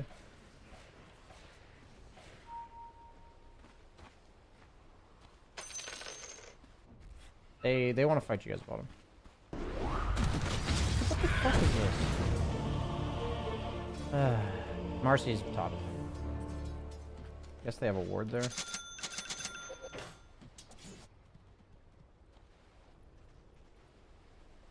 Marcy is top.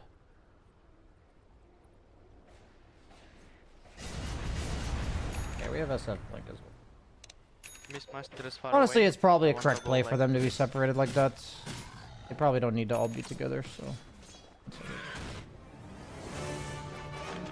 You'll set there on Shaker, huh?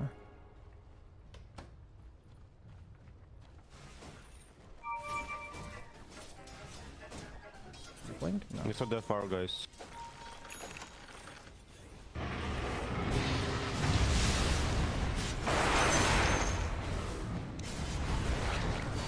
I'll take finger Maybe stacks all day. we can fight without patch.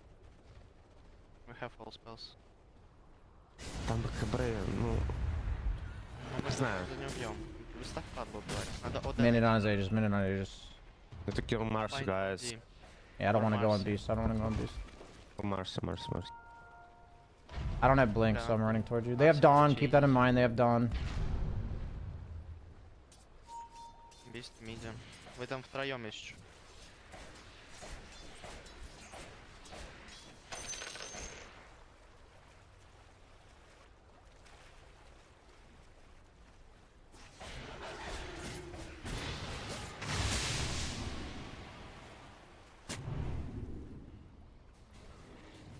We need to focus Marcy until Bigady.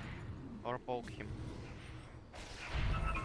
Marcy will ulti and Breaker will ulti. It's bad fight, guys. It's bad fight. It's bad fight. Get back, please.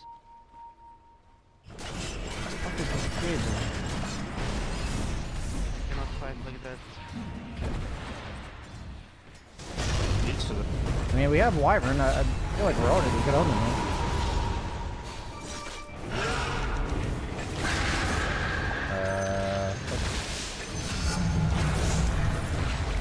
Kill me, kill me. Okay, we did it. Nice. Very nice. I feel like the Wyvern was the one that should be not afraid there, because it's his job to put them up there when they overly do. Honestly, my TA is just a masturbator. Chronic masturbator. Thank you, TA, for masturbation.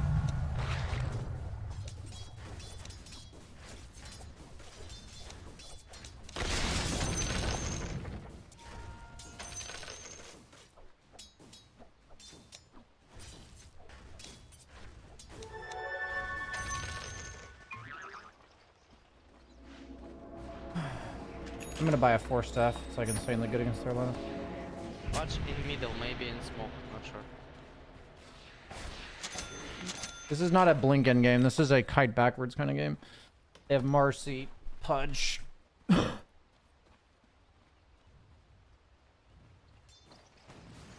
Don't kill the mentor, guys. It's okay.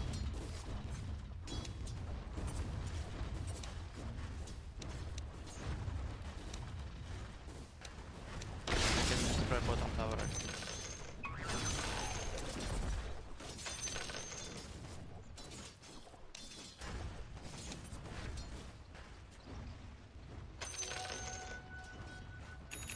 I don't know why I'm tucking away that way. They'd come from Tormentor.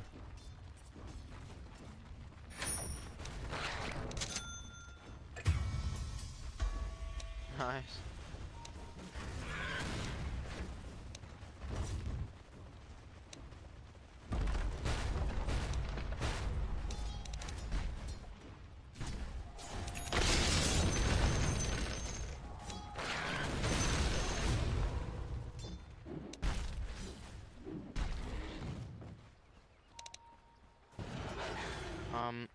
Guys, I think we need to fight top. If they will do something.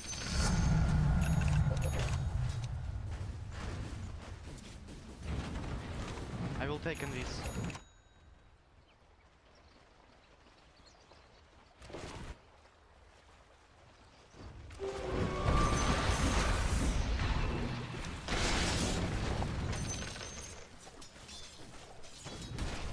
Fight even without.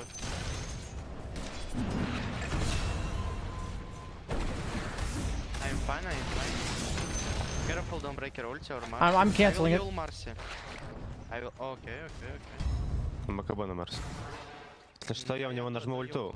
Давай, есть так-то супер. Yeah, Dawnbreaker can hold now. He can hold now. Ебать.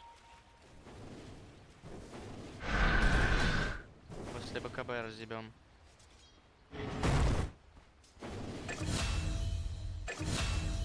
Yeah, easy game.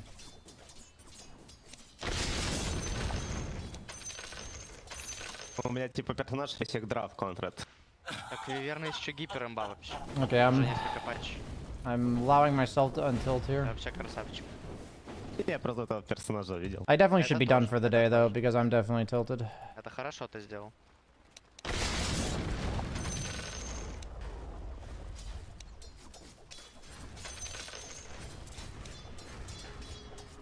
Interestingly enough, I'm the best person to run alone in this game. Don't have spells, guys. Need to. Wyvern needs to be at every single team fight, and the other cores will die on the map. So. Lion maybe if you want to, and find some kills. What do you want me to do? You stun and Shadow Fiend will ulti. Sure. I think it's good. If Shadow Fiend want to, if he don't, it's okay. Just farm. You can play for active run. Look on timer.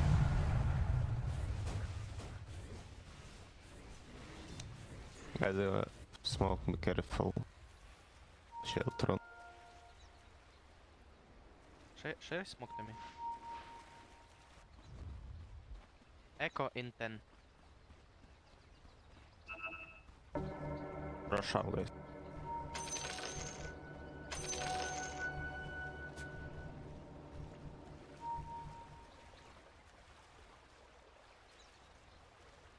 Hey, we're just here.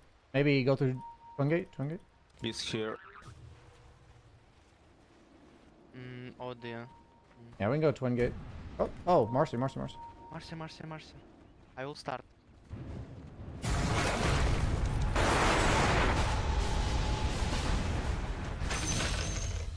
Easy.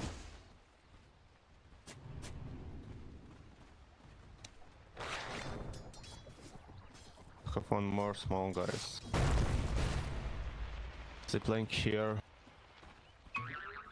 Go TP and kill Beastmaster top guys, I think. Then go Roshan.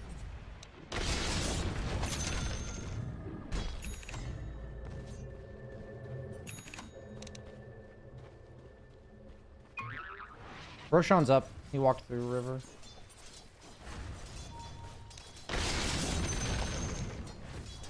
I'm actually purposely showing so that the opponent is less suspicious of us taking a play.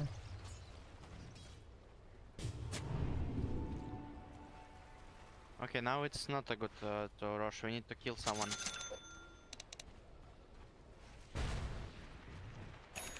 They wanna small guys. Yeah, Marcy is up.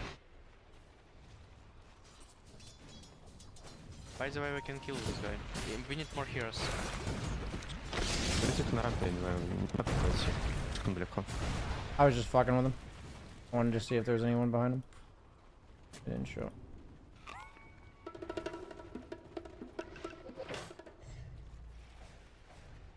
Just wait here.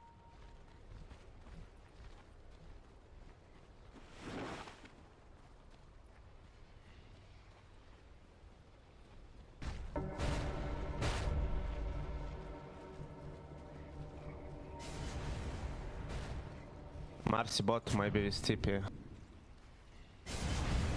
Maybe we just do it? We can just... If they come, we kite back? I'm not sure about it. I will stay behind TA. Okay, with arcane runes we can. Oh yeah, go. Beastmaster bottom.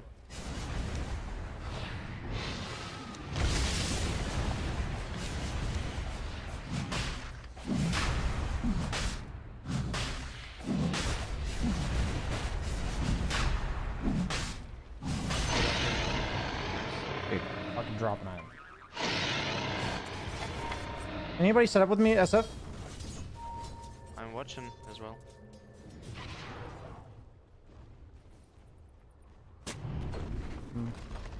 Just farm the wave, I think.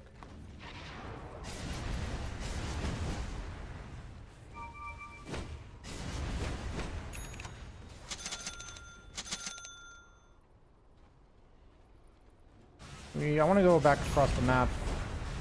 Go like that. No, I think we go like this. Or do you want to go like that? I think we can do this. It's 5 heroes already. Yeah, we can come back to you guys. Maybe we catch someone mid.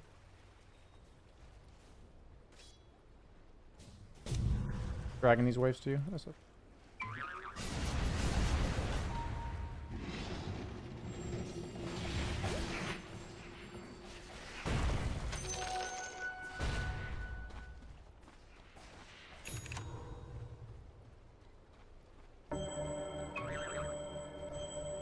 Надо на сапах осторожно. Be careful on saps.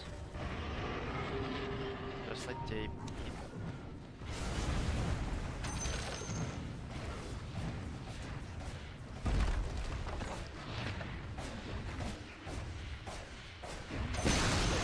SRTA clears wave. Oh.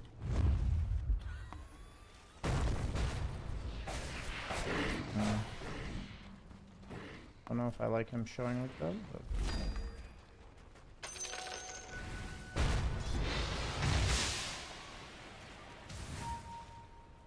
Go here.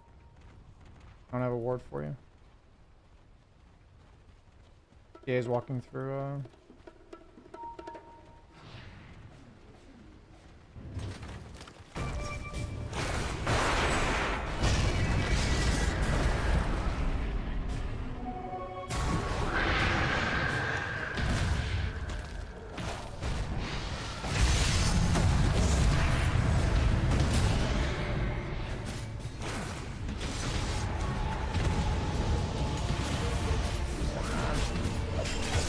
Heads up!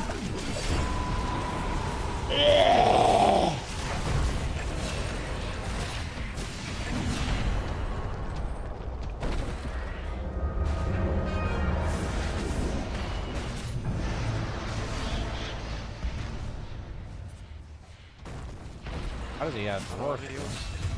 Я думал, Рор. Wow, wait, TA's on him? No Ror, Beastmaster. How's my TA alive, actually? Я не хотел просто БКБ на SF.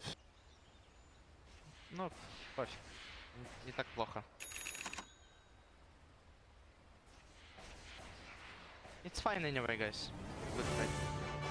You can hit. You have Lincoln.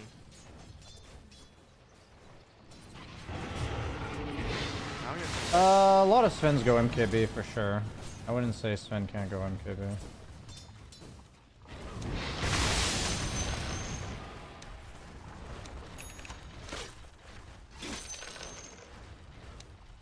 А модда денег задолжал, нормально. Sven's definitely go MKB. I will respawn, and I think we need to take this area and take these towers, guys. Then force high ground. I have this. I thought the Wyvern was gonna clear this with me. Otherwise I wouldn't have impaled it right at the start. Definitely just need a Ghost Scepter.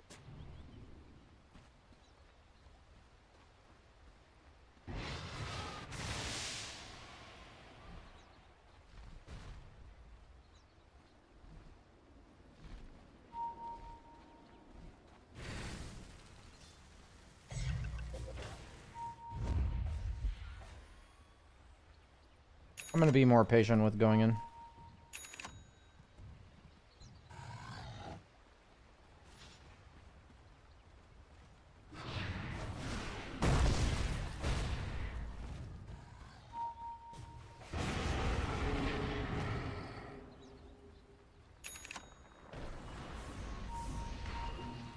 DB.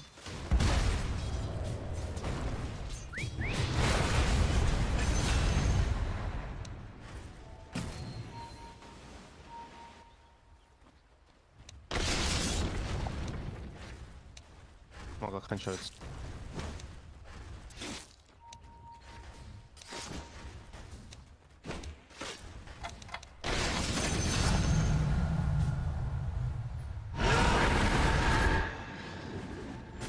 Am the ODs just done or what?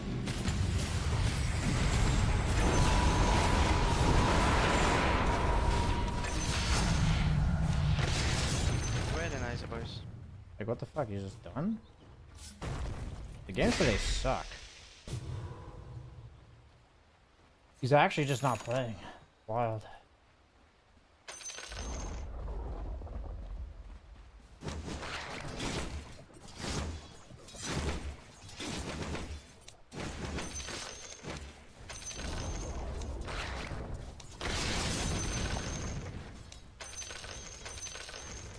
Definitely one of those days that has tried my patience.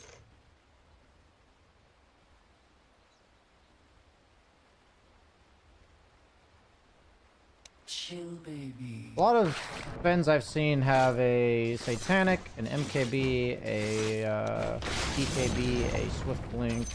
What else do they have in their inventory? Like, what's the standard looking Spin inventory that I've seen? I've seen a lot of MKBs though.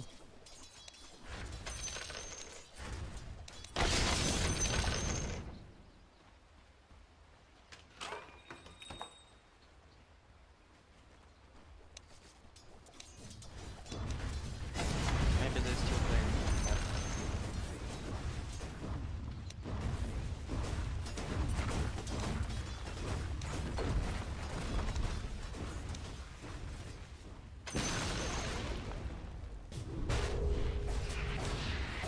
Yeah, I've been really frustrated today. Not a good day for me.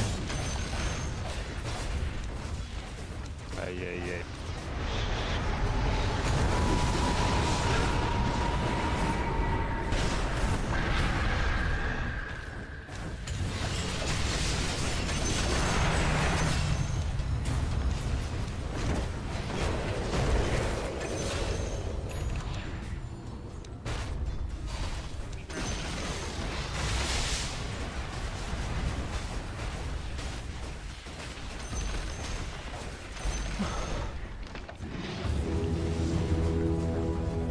Funny, because I was literally going to pick Wyvern, but my teammate picked Wyvern already. Like, Wyvern was so good here against Marcy Beastmaster. Well played, guys.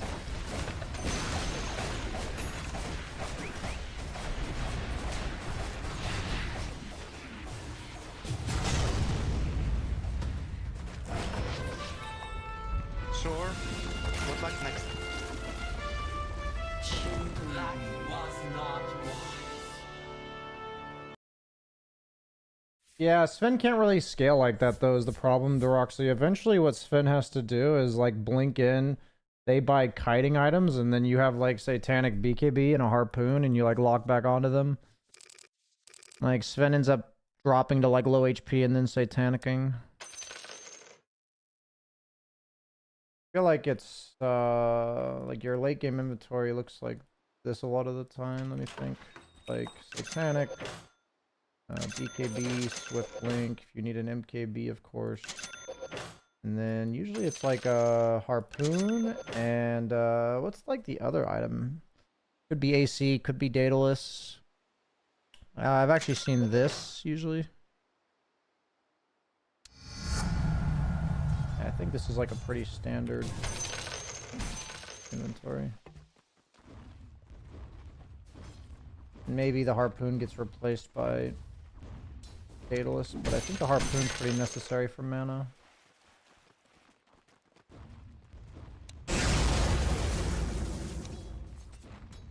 Oh, it doesn't retroactively.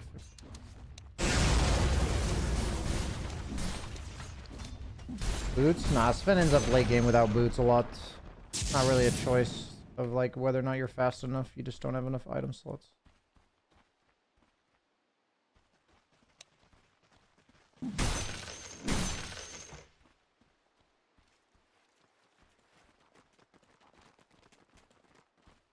Rakinos, I think that it actually has to do with my games a lot. I think the reason that my chat is more confrontational is because when people who are confrontational, or not even, it's not even confrontational, right?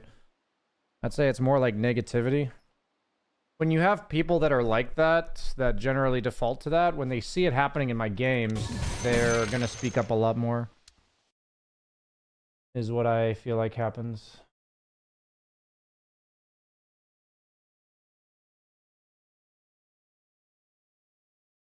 But yeah, I've had a pretty rough day. This has not been a fun day to stream. Like, not only is it because I lost 3 games, but 3 really toxic games, honestly. My first 3 games were like 8 to 9 out of 10 toxic, which just sucks. Move on. Rough day. All good. Take the 1-3 win-loss and move on. But thank you so much for watching, everybody. I'm going to go for the weekend. I'll be back online on Monday. Enjoy the TI. I might stream some TI, but I've got to move a lot of stuff this weekend, so probably not. So, thank you so much for watching. I'll see you guys later.